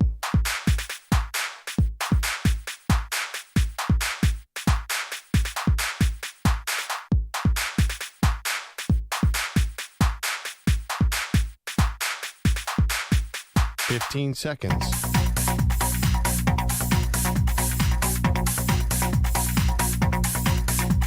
Break ends in 5 seconds.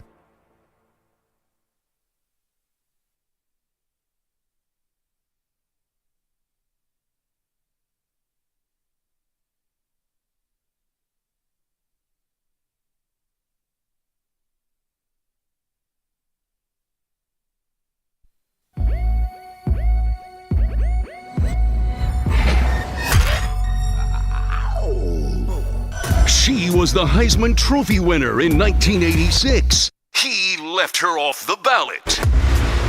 They are Maggie and Perloff on CBS Sports Radio.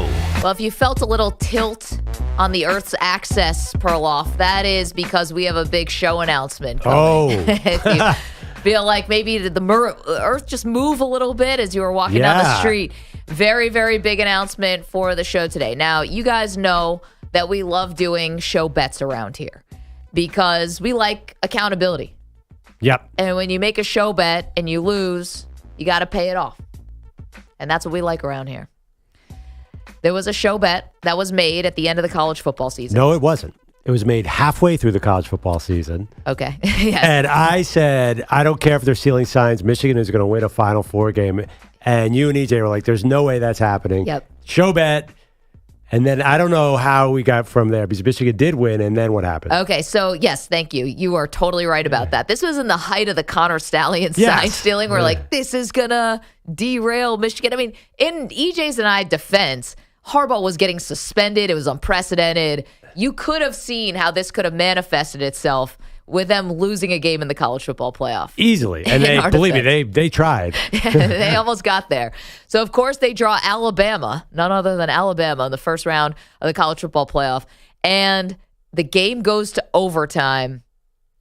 Alabama loses. Michigan wins. Perloff wins the bet. They actually go on to win the championship. They win the whole damn thing. And EJ and I are left now to pick up the pieces. Now, the stakes of the bet were kind of unique. Oh. Do you want to go back to this fateful time? I think we should. All right. Well, this is what it sounded like when EJ and my heart broke. Here. Game on the... It's Williams in motion. Low snap. Melrose stopped. Michigan makes a stand and comes up with a milestone playoff victory. And that's when we were in deep doo-doo. How'd you guys feel about that play call? Don't get me started. Yeah. Anyway, that's when EJ and I, it set in. We lost the bet. Now, the stakes on the bet, as I said, were pretty unique, which was during the height of the sign-stealing scandal, Jim Harbaugh invited Ric Flair to come to Michigan, the noted wrestler, and to talk to the team. And Ric Flair was a villain. He's a heel throughout his wrestling career. So because of that, the loser of the bet was going to have to wear a wrestling singlet. Yes. And not like one of the cool Ric Flair ones. Like one of the old school ones, like high school wrestling style. Yeah, I don't think Ric Flair didn't wear a singlet, though. He was famous for the robes. Yeah, the robes, the coats. All yeah. He wore like short tights. A pro wrestling, a lot of like, this is going to be an amateur one. The pro wrestling singlet, the guy who's about to get killed wears pants, and it's like sort of like one strap over his left arm, the tomato cans. Yeah. Yes. Yes. Yeah. That'd be fun, too, if you want to wear that. Yeah, it might be a little difficult for me, but yes, all that, yes. So our fate is that we have to wear wrestling singlets. And then this sort of kept growing, like, well, where can we just wear them on the show? Like, yeah, we could just wear them on the show. It's kind of a nice, comfy studio here, though. I'm wearing a singlet. It'd be embarrassing, but, like, we just get to sit here. Then we realized WrestleMania just down the road. Philadelphia, Pennsylvania. Yeah, baby. A city we have history with on this show. So we made some calls. We talked to some people. We ran it up the flagpole. And WWE is all in.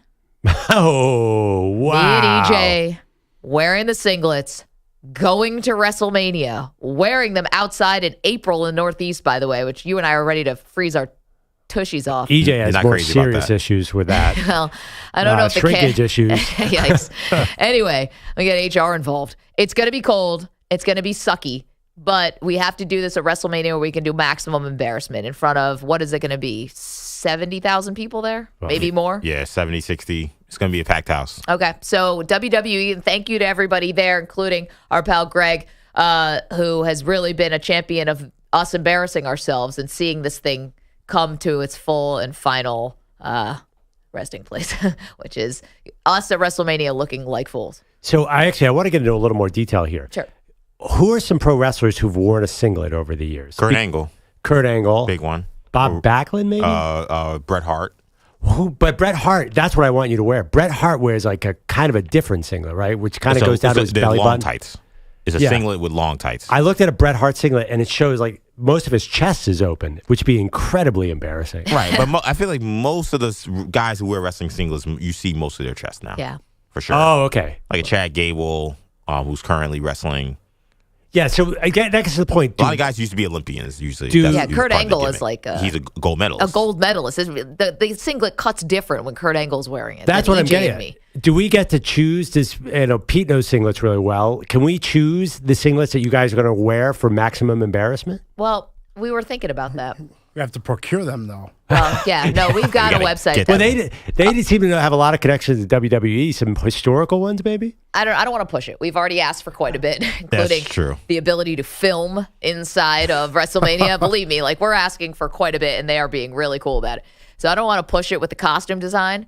But a caller called in a couple months ago and turned us on to this website that sells wrestling singlets for amateurs. And they've got all the equipment and stuff. Now, the big question, and we think actually maybe the audience should decide this. Should EJ and I be wearing matching wrestling singlets? Or do we get to pick out our own? It's really just color. The style is probably going to be pretty similar. But color and patterns and, they have one for women, obviously. Yeah. But do we do the matching singlets or do we do our own? We can't decide. We were in this bet together, so in theory, maybe we should go as a tag team. Yeah, do we do this as a tag team? But at the same time, there's some individuality that comes with different singlets, and there's an analysis that comes with the choices that will be made that could also be quite fun and embarrassing. So, right. There's got to be like a story behind. Yes. So I can see it going both ways. I know. It's hard. And so maybe we put it out there to the audience. Maybe put it on Twitter at Maggie and Pearl.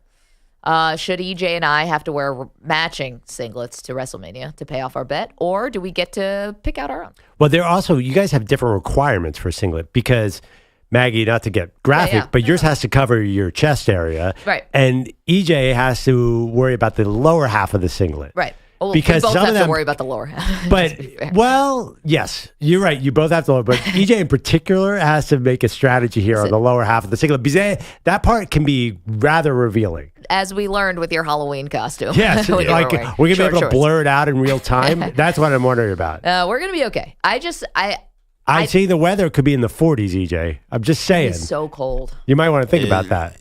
Not to jinx it, but usually WrestleMania weather is usually pretty good. Okay. Oh, they control the weather too, like the NFL? It's kind of like the Super Bowl, where doesn't normally go bad. There was that one Miami one where it rained the whole time. That was terrible, but usually it's okay. So, I'm just knocking on wood, hoping that we get decent weather. All right. Well, the pneumonia will be worth it.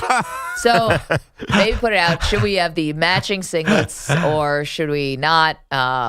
So this is happening, guys. This is all happening. And WrestleMania is coming up, April 6th, right? Yes, April 6th, April 7th, 2-night event. Yep. So we'll be down there just Saturday. Yeah. So we'll be there Saturday night. We'll be filming. We'll be being embarrassed. Shame. We lost the bet. We're paying it off. Are you coming? Absolutely. By the way, I shared the details with Tom and Carol Perloff. They want to host a pre-WrestleMania party in the suburbs of Philadelphia. It's only 20 minutes from the link. Oh, wow. So we can all come down Saturday, or if anyone needs to come Sunday, and we can have a little pre-party. Maybe. Do we have to wear the singlets to your parents' house? Well, I think you're going to need a dressing room. Otherwise, where are you going to put on these singlets? So it might be best to do it at the Perloff abode. Man, that's so nice of them. I tell them thank you. Here's a question: are these comfortable? I doubt it. I feel like they're going to be more comfortable. I think it's going to be more of the embarrassment than the comfort. I think the comfort will be fine. Okay. It's the embarrassment and the cold that I'm worried about. We're not just gonna have like a perma wedgie the whole time, right? No. No, I don't think so. What about the crowd at WrestleMania? I've never been to a WrestleMania. I've always wanted to go. Do they wear a lot of outfits? Like, are you guys going to stand out? So that's the thing. People will be wearing outfits. I mean, we'll stand out because we'll be wearing random singlets as opposed to like looking like, I don't know, AJ Styles or whatever. Right. So that will be the standout part of it. But I mean, there will be people dressed up. But it's not going to be Comic-Con. Let's just say that. Like, it ain't going to be like a cosplay situation. You know what's going to happen, right? We're going to run into people we know. Oh, in Philly for sure. Yes. Yeah, it's not that far. And I'm sure a lot of people from WIP are going to be there. I mean, this is going to be... There are people who work here that are almost certainly definitely going to that show. Phenomenal. Great. I can't wait to run into people from the office wearing a wrestling Our bosses might be there. Spike asking hi. Yeah, hi, Spike. Yeah, here's our wrestling singlets. I'd like to do a not double or nothing, because you guys have to do this. But I'd also like to see you guys walk into the coffee room just on a random Tuesday wearing a wrestling singlet, just to see like other people's reactions. That'd be fun as well. A preview of what's going to happen at WrestleMania? Yes. All right. Yeah. Oh, hey, Bill, how you doing? Hey, EJ, what you wearing? So first things first, let's put out the poll to see if we should have matching ones or not. and then we'll take it from there. All right. Now, considering we were talking about wrestling, Seth Rollins and Becky Lynch. Was this Seth who was talking about this, right? Becky, pardon me. Becky Lynch was talking about this. Do we have the audio of this or just the quote, EJ? Or Pete? Do we have the audio of this or just the quote? Just quote. Okay. So Becky Lynch and Seth Rollins are two world famous wrestlers, and they've been married. Not only married, Perloff, but they also have a child. And Becky Lynch said that Seth Rollins and herself are the greatest wrestling couple of all time. Absolutely, we got to be family full of gold. We're undoubtedly the greatest wrestling couple in the history of wrestling. Mm-hmm. It would be nice to just have a little bit of extra gold to prove that. She said this on the Down Under the Ring ahead of the WWE Elimination Chamber. Okay. All things that matter to you. And so it got us thinking about the greatest sports couples of all time. By the way, Becky Lynch said I look really good in this English. She did say that. But we don't have any audio or video of it because Perloff was working the camera. Yeah. Or somebody didn't clear any memory on their card. Yeah. Water under the bridge. But that was 100% on EJ, just so we're clear. EJ, we've moved past it. So we're talking about two athletes, right? Not wrestlers, but just two athletes, Perloff. I did a back of the envelope, top 5 greatest sports couples of all time. Do you want to know who also received votes? Yes. Also receiving votes outside of the top 5, Caroline Wozniacki and David Lee. Oh, my gosh. Yeah. That is a physically fit couple. Yeah, multiple kids. Caroline was number 1 in the world. David Lee is a champion.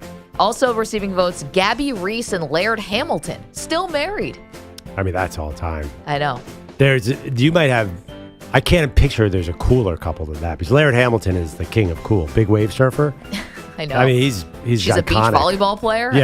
Yeah, and slash model. I'm surprised they didn't make top 5. And also receiving votes on top 5 greatest sports couples, Layla Ali and Curtis Conway.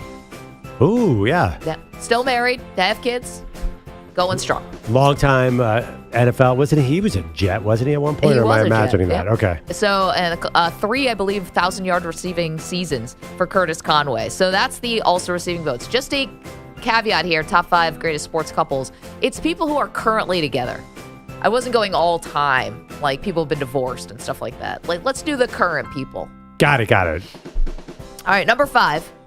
Guy was in the news yesterday. How about Julie Ertz and Zach Ertz? Number 5 on the list. Yeah. It's in the news for re-signing it with this tight end guru. The tight end guru put him on the list. Number 4 on the list, Kelsey Plum and Darren Waller. Recently married within the last 2 years, right? Yeah, I mean, Notoriously private. Yeah, and he might retire, right? Is that the storyline? But regardless, they have kids because he's super tall and super fit, and so is she. That couple could have a good athlete as a kid. Hint, they're all fit. Number 3 on this list, greatest sports couples, Mia Hamm and Nomar Garciaparra. This is like an OG. I mean, listen, are they still together? Yeah. Because that is a celebrity couple that's lasted. Totally. Number 2 on the list is Steffi Graf and Andre Agassi. I mean, amazing. 2 of the all-time great tennis players. Still together, have a child. Apparently, he plays baseball. Wait, I cannot believe that was number 2, right? Yep. How could that not be number 1? I'm dying to know who's number, because to me, you have 2 Hall of Famers in their sport, and their kid. The fact that their kid's not playing tennis seems a little weird to me, but still, that I would have thought for sure a New former tennis player would be number 1. So now I'm really curious. Number 1 on the list of greatest athlete couples. Again, right now, currently, it's Megan Rapinoe and Sue Bird. Guys, it's their world, and we're just living in it. Talk about 2 Hall of Famers in their respective sports. These 2 are a power couple right now. So there you go. Top 5 sports, celebrity, athlete couples, whatever. Sports couples. Anybody? Okay. So, yeah, that's a pretty good list. Anyone I left off? Well, Simone Biles and Jonathan Owens. Jonathan Owens. Should have put that one in there. It's going to be the year. That's going to get a lot of attention because she's coming back to the Olympics. That one's good. Yeah, it's a big one. I feel like we could have somehow shoehorned Taylor Swift and Travis Kelce in there, even though does she play any sports? Ultimate Frisbee? I don't know. No, we're not doing that. Yeah, I mean, for clicks, hold the line at some point. For clicks, we should maybe mention that because that seems to be the hot thing. No, Simone, I did miss. That's a big one. That's a big one, and he does play. Jonathan. Yeah, he's played really well this year. Shania Richards-Ross and Aaron Ross. That's a great They had couple. a big moment. You know, did she ever win gold though? Oh, She's yeah. a sprinter, right? Okay. I'm so bummed because I've actually interviewed her before, and she's great. And she talks about their relationship. Oh, how did I miss that one? She told me a story about their relationship. This is what it was like. So they met at Texas, right? So she'll be watching TV, say like in their living room, and he'll start like doing sit-ups or something, and then she has to get off the couch and start doing sit-ups, and all of a sudden it's a sit-ups competition in their living room. Like they're so competitive because it's two athletes who are married. There's another big one I think we missed here. The holidays, Drew and Lauren. I know, I did miss Drew. Who was? Remember that Atlanta Hawks player, first round, Sheldon Williams? Who was he married to? Candace Parker, but they're okay, divorced. so they got divorced. Yeah. Because that one, she's remarried actually, but not to an athlete. I don't think. Okay. No, her wife now used to play basketball. She used to play. Yes. Right. Did she they play in have the any? WNBA though, or was she just She a played in college Europe. club? That's where they met. Oh, right. Or overseas. Overseas. Yeah. Have you guys She might ever be seen? Russian. Remember Yao Ming's mom? She was an Olympic basketball player, I believe. Yao Ming's mom and dad Yes. were both athletes, right? Yeah, and she was like, see, I'm getting fascinated in the who can have the tallest, most athletic kid. Child. So, I if you could give me a few 6'9" women marrying 7'2" guys, Yeah. like if I gave you Kelsey Plum and Darren Waller. yeah, that was pretty good, and he's very tall. What if you gave me Wembanyama married somebody from the WNBA? You're guaranteeing athletic success. Yeah. There you go. Guaranteeing? I don't know. Well, you can have a tall child. A long way to go from 8-0 to 18. We know somebody, by the way, It's close as you can who go. will make this list. Our buddy Ryan Leaf is 6'8", Yep. or maybe 6'7". Ryan's huge. His wife is a 6'3" volleyball player from Georgetown. Yeah, lovely. His son, I guarantee his son is a first-round pick in something. He's 6 years old, Yeah. MacGyver. MacGyver. And I've told Ryan I will start representing him and taking 10% right now. Yeah, if you're gonna have a kid and you're really setting yourself up for success if you marry tall. Here's the question. How is anyone who's not the offspring of professional athletes going to make it? I don't know. Because as we keep going and we have more and more generations of high-level professional sports, I think that's a they're trend. elbowing out all the regular people. It is the trend in basketball. All the great players are NBA dads or G League dads or somewhere overseas. You know, here's one exception. Bronny's way shorter than LeBron. That's a disappointment. Maybe he still could grow. All right. He's only a freshman in college. That's true. You can hit a growth spurt still. Yeah. I'm not, I think LeBron has a lovely marriage, but I'm saying if he had gone for a WNBA center, If he had just it might married have someone helped for the more. height. Yeah. Forget that true love stuff, Yeah, right. And she's been with him since they were like in middle school. Yeah. I mean, the worst kind of sports dad actually gets married to have a pro athlete. That's That'd be tough. 855-212-4CBS. All right, so there it is. EJ and myself, singlets at WrestleMania. It's all happening.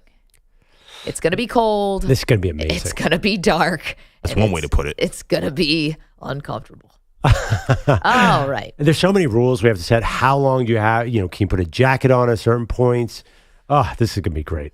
855-212-4CBS. Coming up, we've got to check in with the Dallas Cowboys. What's the latest? We'll tell you next. Maggie and Perloff, CBS Sports Radio. You're in a 5-minute break.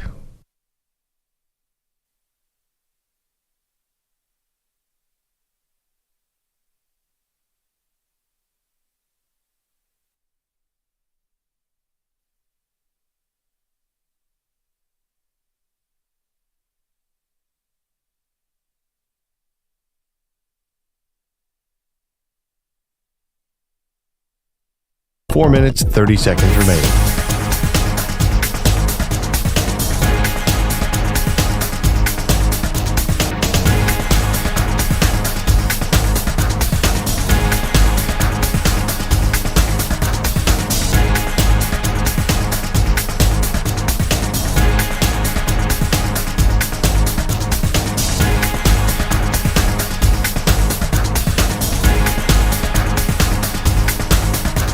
Four minutes remaining.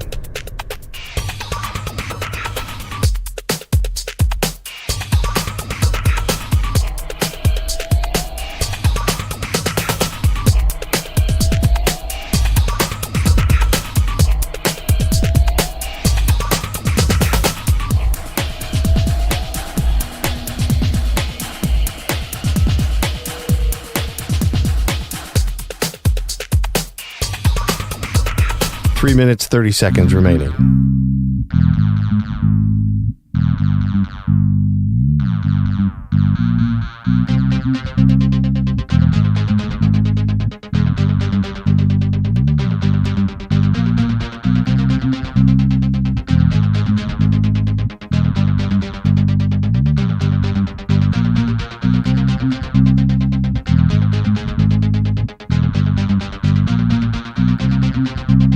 Three minutes remaining.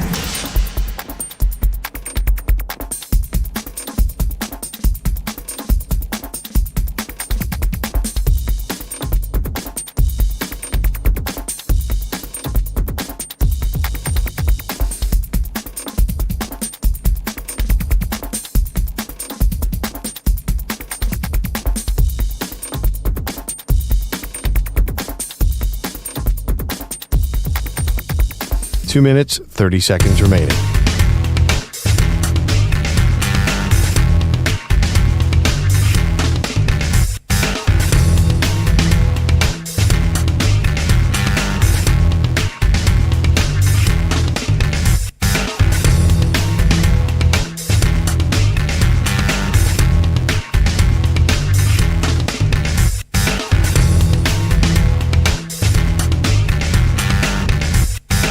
Two minutes remaining.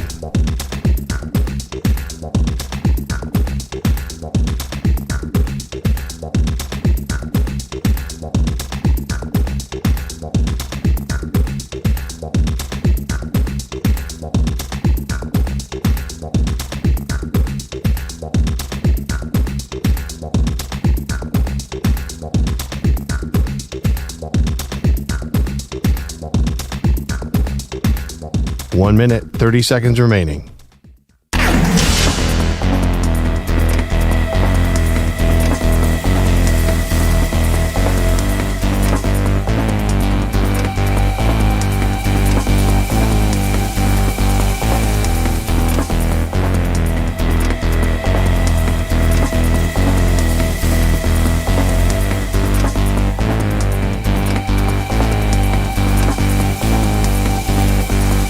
One minute remaining.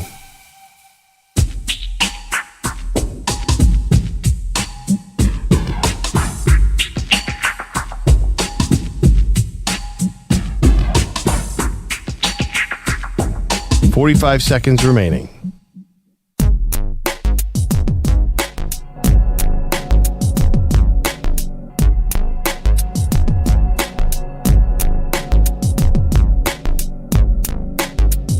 .30 seconds remaining.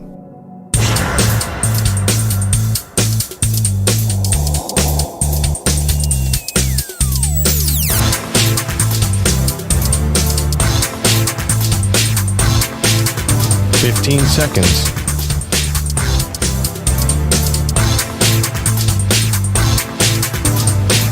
Break ends in 5 seconds.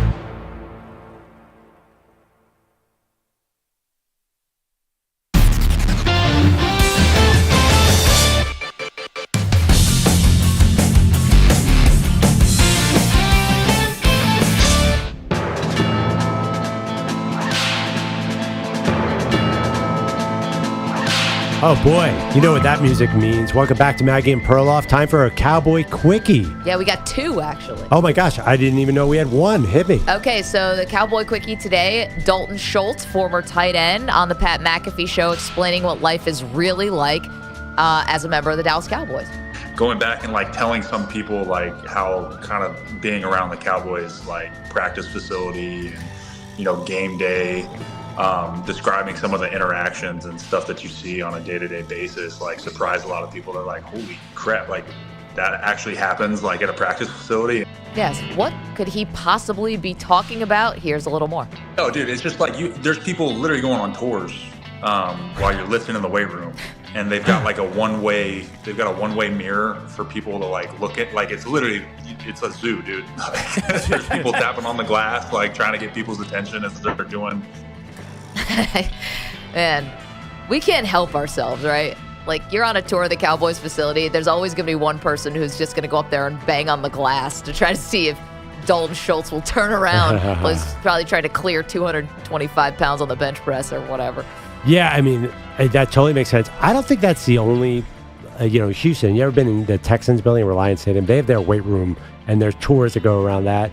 I mean, I understand what you're saying. That alone is not a reason that the Cowboys can't win a Super Bowl. It's part of it. Is this part of a bigger picture to you? I think it's all adds into the stew, right? Yeah. If you wonder about Jerry Jones and his influence, I just don't think he would ever stop those tours, even if the player said, hey, this is really distracting. Another little Cowboy quickie, Micah Parsons' fifth-year option was picked up, designated as a defensive end. There's your Cowboy quickie. Yeah, that is so confusing. So defensive end gets less money than linebacker? I thought linebackers were underpaid. Yeah, I was surprised too. But Micah Parsons, does it really matter? He's on the verge of like a massive contract. I don't think this one's going to prohibit him from making $100 million guaranteed. Great point. And it's funny. They also have to pay CD. They have to pay Dak. Yeah, which I think is really odd about the Dak Prescott. The fact that, the report came out that his people and the Cowboys haven't spoken yet about a contract extension. If they don't do something to match the all-in statement from Jerry Jones, that will be my most disappointing offseason. Just as a fan of NFL content, we got to give something to the Cowboys. They can't run it back. Forget forget us. What about the fans? I mean, you have this all-time bad loss, and then the owner comes out and says, don't worry, everyone, we're going to go all in this offseason, and then they do nothing? Well, I mean, what are you supposed to do there? That's so frustrating as a fan. Yeah, but I think we're all, might disagree, we're all kind of Cowboys fans in the sense that when the Cowboys win, it's good for everybody. Like, it just lifts all boats. So I do think as an NFL content person, you want the Cowboys to do something. Pete is not happy with that statement. No. But as in the sports industry, yes, maybe I'm totally on an island here, but don't you want the Cowboys to be good? Wouldn't that be better for everybody? No. Pete couldn't care less. No, there's more discussion on when they're bad. That's actually a really good point. And Jerry knows all this. Right. They win, the story's over. Yeah, who cares? Jerry knows all this. You're saying Jerry? Well, Jerry's like, well, let's go 5-12 because we'll make a lot of headlines. That's not how Jerry thinks. No, he's playing this thing perfectly. My problem is still with Perloff being an Eagles fan, saying that he's okay under any circumstances that the Cowboys win a Super Bowl. I don't know how that's this is the same person who said he wanted to root for the Chiefs, who beat his team in the Super Bowl last year. I couldn't believe that. But the Cowboys going to the Super Bowl? It's your most hated team. Like the Patriots are like. The Patriots, when they had Tom Brady, I'm sure it was quote unquote good for the NFL for them to be in the Super Bowl. But I hated every year they were in the Super Bowl. And I always will hate it. There are mitigating circumstances. My friend Andrew J. Dalton was on the Cowboys. When he was playing, I rooted for the team because I want to see Andy do well. Okay, that's fine. But when it's all said and done, Andy Dalton may play for half the teams in the NFL. Yeah. This is where it's trending. He had a great run in Cincinnati until the playoffs came every year. But Andy had a great run. He got paid handsomely. He is now going to bounce around a couple places. Ironically, I think I'm like a young fan here. Young fans like players, and you can root for a player who jumps around. I don't think it's such a sports crime to like a different NFL team if one of your favorite players go there. Say you love somebody in college, right, and they become the quarterback of a team that happens to be a rival, you're going to root for him to do poorly? Say you're a Michigan alumni. Does that mean if J.J. McCarthy, you guys are Jets fans, if J.J. McCarthy goes to the Patriots, you have to root against him even though you rooted for him in college? That doesn't make any sense. I mean, Vince Wilfork played for the Patriots for 100 years. I never wanted Vince Wilfork to win one title. Ever. And I became a football fan, a college football fan, because of that Miami 2001 team.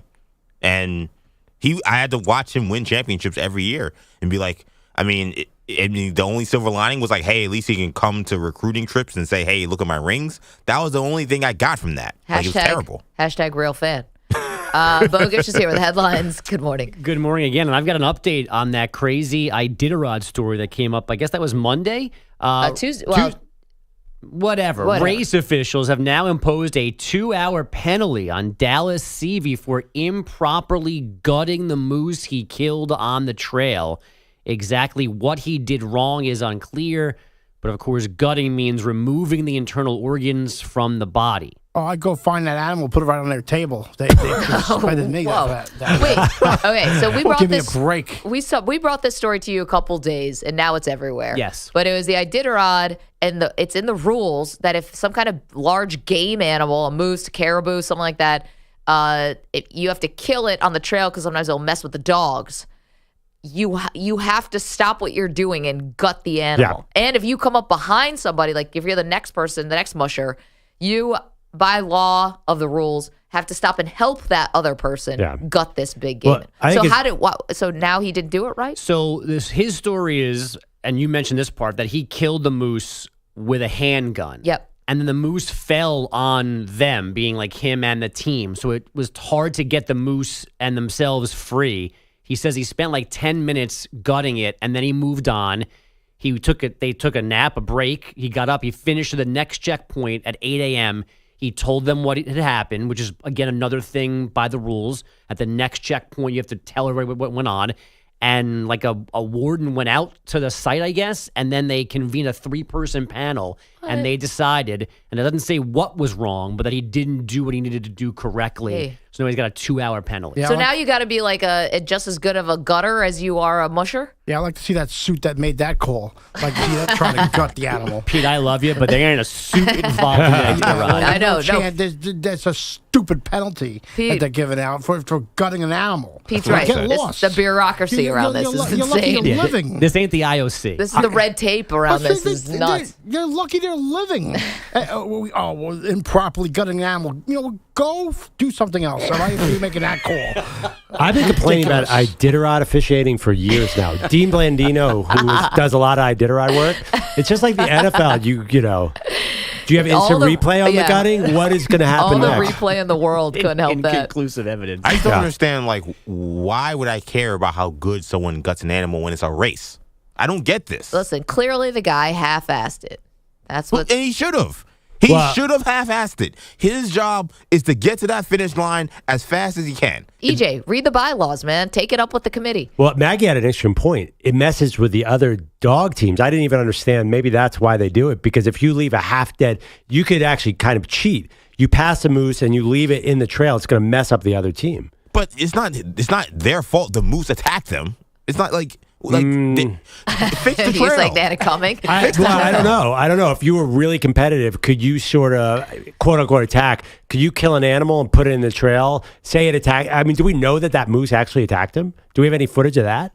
I mean, we're taking this guy's word for everything, apparently, because apparently there are no cameras on this thing. We can't figure out if he gutted it correctly. Did he not gut it correctly? Like, we don't have instant replay in this Iditarod? Well, like, wilderness. I think if they go there and it's not gutted, it's not gutted. Like, they don't, like, you can visually see that he didn't do it correctly. Like, he left a couple kidneys in? Yeah, that's your evidence that he didn't do a good enough job of what he was supposed to do. They don't need video for that. They're going to inspect it and there's still a kidney somewhere. So they go, that's not good enough. Here's your 2-hour penalty.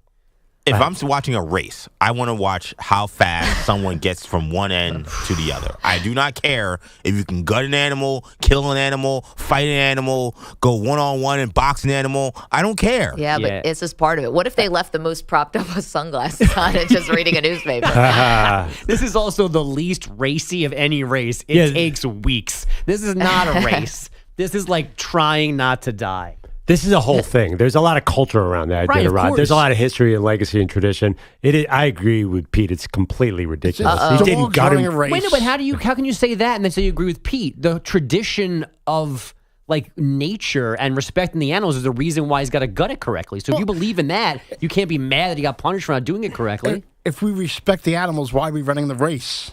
That's a good question. Because you can run the race without killing them. Shooting with a handgun. But are you respecting the dogs? The dogs never asked to be on that trail. I think it's like a ballpark play around second base. If you try and gut the moose, if you put in a good effort.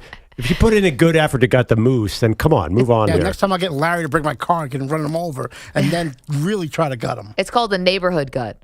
If I was running this race, I would make sure I would plant a moose. I'd plant a moose on the trail. If I knew I was coming in 4th or 5th, whoever's first, I'd call a homie up and say, "Hey, you got some? I know there's moose around, all right." I'm gonna sit back. Just walk me through planting a moose in the middle of Alaska. Plant a moose. I mean, these people know the wilderness. Call the homie up and say, "Hey, I'm falling behind this race.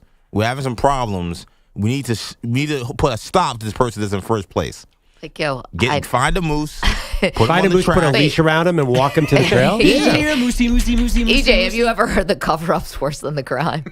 You would go down as an all-time if you're like, this guy planted a moose on the field. How would they know that? What's How in would the they know huge that? sack you're dragging, sir? It's not a moose. Don't worry. Yeah, it's just put some food out or something, and the moose will come out. Like, this can't be that hard. How about Zephyrs in the chat, youtube.com/CBS Sports Radio, with a deep cut here, said there actually was a camera and there was footage, but the memory card was full. This is why we don't have Becky Lynch saying that EJ would look good in a wrestling singlet. It happened, I swear. Because Becky Lynch, because the memory card was full. By the way, Wow. This is quite a scandal. This thing has taken a lot of life on its own. It's like the number 3 story in all of sports right now. Yeah. This As it moose. should be. Take a vacation. That's the number 3 sport. They went to Alaska. Yeah, ESPN Look what keeps on happened. hitting people with this story because nothing's better than an officiating controversy. This is like, this reminds me a lot of the Saints-Rams game. Very similar. Just like that. You really want to have a good race. Anything goes in this Iditarod. They should forget these rest periods and whatnot. You go out and you try to win that race no matter what, and everything should count. I agreed. Yeah, you should have to try a way to get around the moose that's on the ground that's died. Like you should have to figure a way out. I would have a team with a trailer following me behind. Where It's I like could you guys have properly never sleep. seen this race or Alaska before.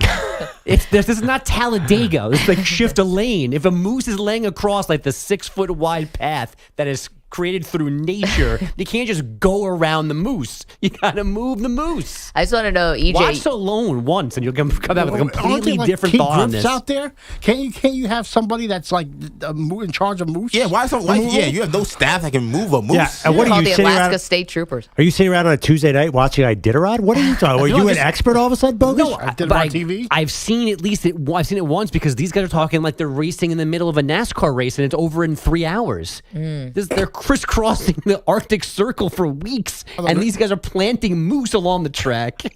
And yelling at suits and wardens. Come on. Couple good points here from the chat also, which is, Daly and Delta 9 saying, we have snowmobiles now. A dog sled shouldn't even be a thing. This isn't the 1800s. That's fair. Totally agree Smart with that, listener too. right there. And also, EJ, you're immortalized now because you said, call the homie up when you were talking about someone procuring a moose. I'm sure there are homies up there in Alaska, okay? Everybody can be homies. That's right. I don't think those two have ever been in the same. But yeah, so All right, congrats. This dude killed a moose with a handgun. Now, this is a serious person here. That's pretty hard. Have you guys ever seen they a want moose? to penalize him. Like he did the work. He did the work, and they still want to say, "Hey, it wasn't enough. Sorry, He did the sorry, your work. life was on the line." And you saved the dogs and you saved your life, but you know what? No, you didn't get out the gallbladder out of the moose, so you should be penalized. Do you guys What is think, this? Do you think we should have an Iditarod Red Zone channel next year? All this, yeah. Honestly, Scott Hansen wouldn't be able to go to the bathroom for a month. Let's really put you to the test, Scott. Here comes the kidneys. There they go. They just pop. Properly removed. It's like, all right, you can go from 1 p.m. to 7, but can you go from March 1st to March 31st? It's about time he stepped up in weight class. Deep breath. We have breaking NBA injury news ×2. Karl Anthony Towns reportedly out indefinitely in Minnesota with a torn left meniscus. And this is new news, I promise. Ben Simmons is done for the season while he consults with specialists about the lingering nerve issue in his lower back. Running Iditarod? Do you realize if somebody had just tuned into our show for the first time and say they weren't a sports fan, you read the Karl Anthony Towns and Prof and I are like, you read Ben Simmons and Perloff bursts out laughing that the guy's hurt. Everybody. That's a big no-no in our industry. That is no.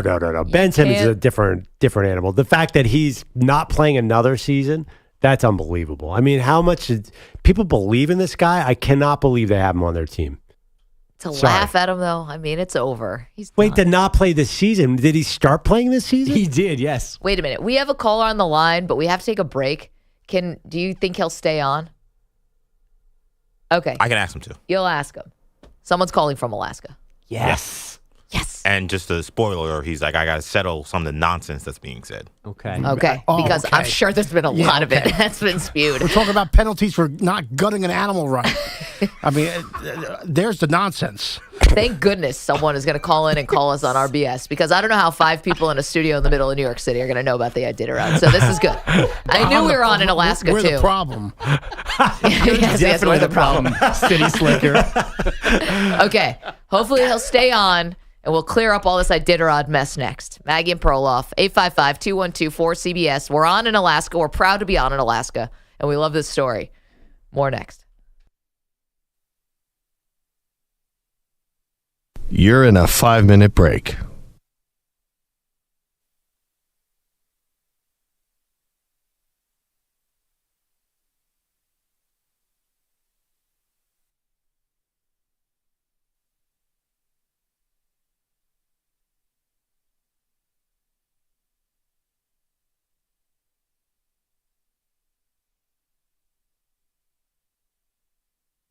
Four minutes, 30 seconds remaining.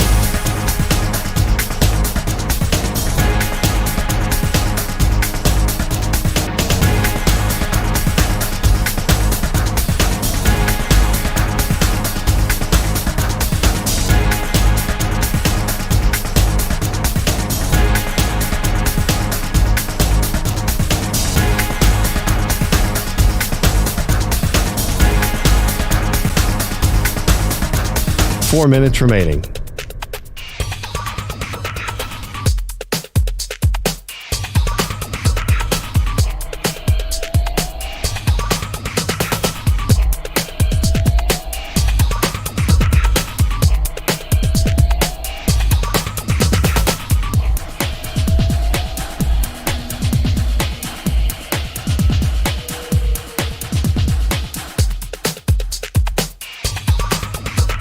Three minutes, 30 seconds remaining.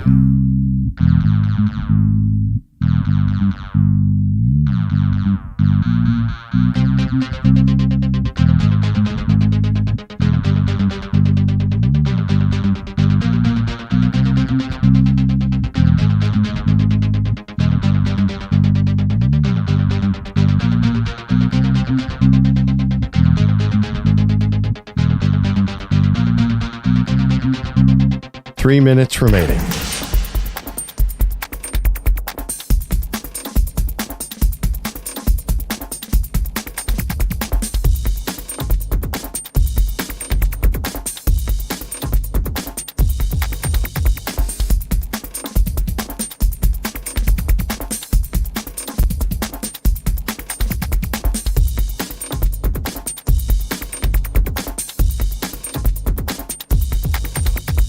Two minutes, 30 seconds remaining.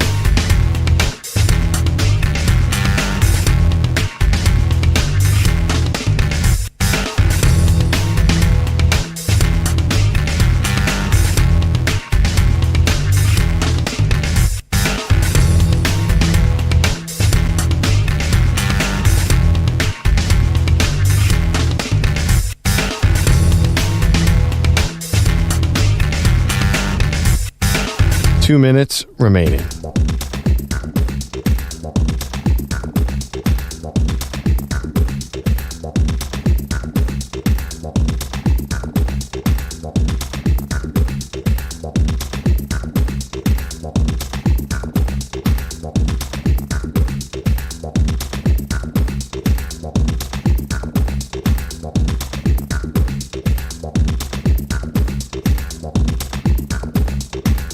One minute, 30 seconds remaining.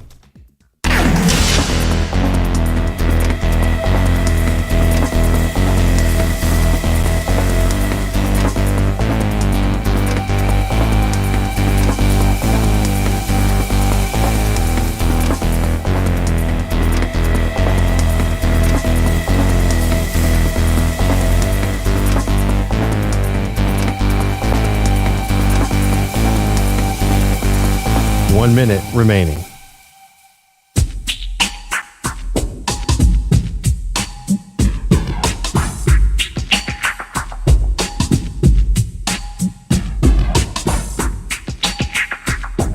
.45 seconds remaining.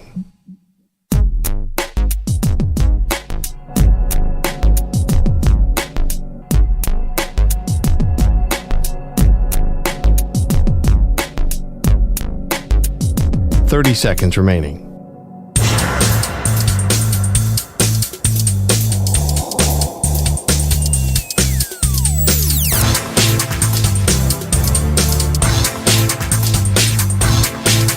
$15 seconds.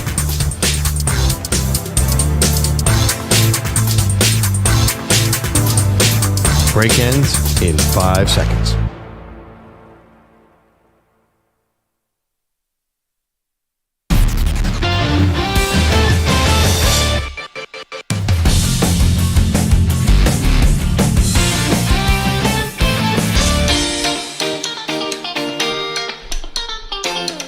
All right, things are getting crazy around here. We've got multiple stories coming in. Yep. We've got a lot to do. Thankfully, we're highly trained professionals in this area, and we will get this all done. We're not highly trained in Iditarod. No. Apparently, we messed that whole last segment up. So we were talking about the Iditarod. There's a controversy right now in that famous dog sled race where one of the competitors, the mushers, had a tete-a-tete with a moose, shot it and killed it, but did not properly follow the rules, the stated rules that you have to gut the animal.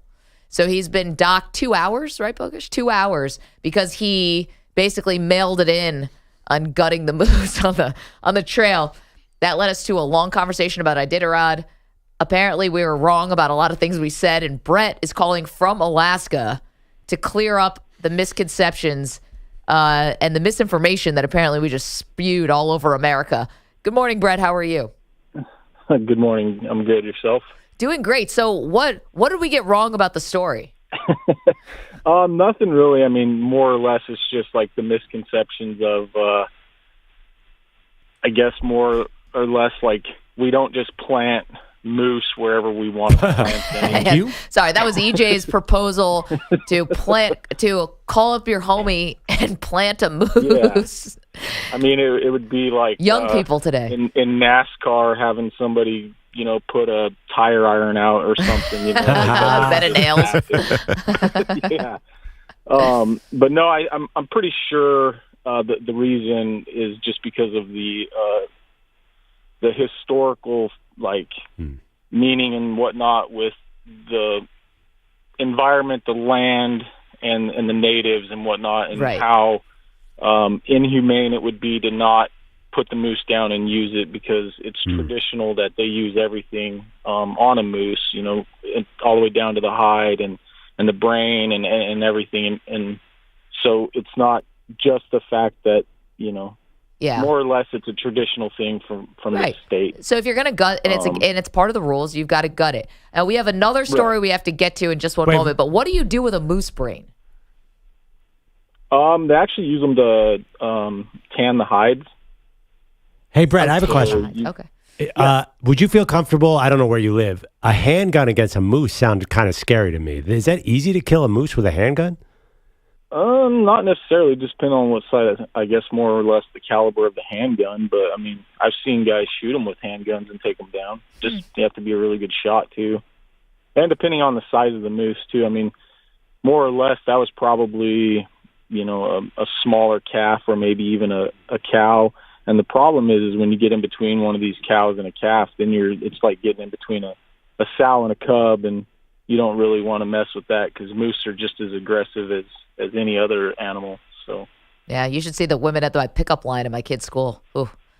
You get in between, it's going to be it's like mama bear. Yep, it's going to be your butt. Well, Brett, thank you for clearing some of that up. So that's a win for me, right? As we're scoring at home. Thanks very much. And then as far as the race goes, why you can't just take off and go at your pace is because they have specific checkpoints that you have to take breaks, and it's more or less for the health of the musher and for the dogs. Yeah.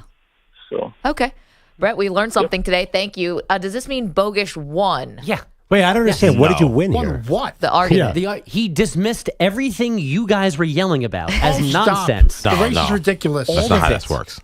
That's not how this works. He dismissed this idea that Reality? EJ had that you could call a friend to bring a moose to obstruct the other one. And he But explained- He said they don't do it. He didn't say you can't do it. I listened to his words. He said people don't do that. I'm like, I know. because I'm not in the Iditarod. Think outside the box. I would call the homie up and put a moose on the track. But I think the idea of your friend picking up the line on the other side, like, yeah, I can do that. I'll be there in 20 minutes. The overall argument was that the officials are overdoing it here on this penalty. Just pick up the race. You don't have to make a federal case out of this. Right, and his case was, well, they have to go through the thing, and in terms of the saving the animal or respecting the animal, which is fine. Make an official do that. Like, why does that have to be the person who's running the race? Because the race is not run on an enclosed circular track where everyone is there. You're out in the wilderness by yourself, so you have to do it because it has to be done immediately. You don't have time to just call somebody and have them show up there. Wait, we're going to have to put a pin in this conversation. I know that I win. It's over. Is trying to filibuster to make sure we don't get to the second story. I'm insulted, Maggie. Which I know that you're not a big fan of this story, but we have win more. This one too. What's that? I'm going to win this one too. We have more news coming fast and furious on this Thursday. We have just found out that YouTuber turned prize fighter Jake Paul has picked his next opponent. He is going to be fighting on Netflix, Perloff, this summer, July 20th. Where else? Jerry World. His next opponent will be Mike Tyson. Wow. What? Wow. What is going on? How old is Mike Tyson right now? He's 58. Yeah. Jake Paul, to be fair, he's been talking about Tyson for 5 years now. He's been saying, I want him. Mike need a payday that bad? Oh, my goodness. Apparently, yes. I think America's going to get what they want here. A spectacle. Paul getting knocked out? I think Mike Tyson's going to knock this dude's head off, and it's going to be awesome. I hope so. I've been waiting. I've been waiting for this for a long time. Yeah, I know Jake Paul's done really well, and he looks like he's a well-trained boxer. I've seen Mike Tyson just ruin men's life, and I don't care if he's 58. He's 30 years older than Jake Paul. There's no way that Tyson is going to win this fight. He's 30 years older. And by the way, has had a marijuana company for like the last 15 years, where I think he's been probably just sitting around smoking a lot of ganj. Make his chances even better. Can't help your training. Did you see Mike Tyson training for his like Roy Jones Jr. celebrity fight like last year? Oh, yeah. He looked like he could kill somebody today. He looked terrifying. How about this one? It's unclear how the Texas Department of Licensing and Regulation, which sanctions and regulates combat sport in Texas, will approach what is surely a matchup that garners plenty of criticism. Talk to the Iditarod guy. If you don't gut Jake Paul properly, it's going to be a 2-round penalty. I'm looking at the publicity photo. Tyson looks like he's going to murder this man. I mean, you're right. He is 58. I want to bet on Tyson right now. Can you bet on this? Go ahead. I'm sure you can. That's why they're doing this. But now you guys are filibustering, so I can't make my point because in the break, EJ pointed this out to all of us, and I said this is not sports. This is not a sport. This is a carnival. We said this wasn't news. And you all, because it's not sports. It's a carnival. And you just said YouTube, and you said 58-year-old, and you said not sure how to get licensed. This ain't sports. This is a made-for-TV event. You guys can talk about all you want, but it is not fit for my updates. It's made. Here we go. Okay, bogus. It's a made-for-Netflix event. I don't put wrestling events in my updates. That's your fault. It is not my fault. That's problem number one. Will you be coming with us and donning a singlet? Oh, I'm not wearing a singlet. Yeah. I didn't lose any bet. You know what? Fair. So that's it. Jake Paul's fighting Mike Tyson this summer.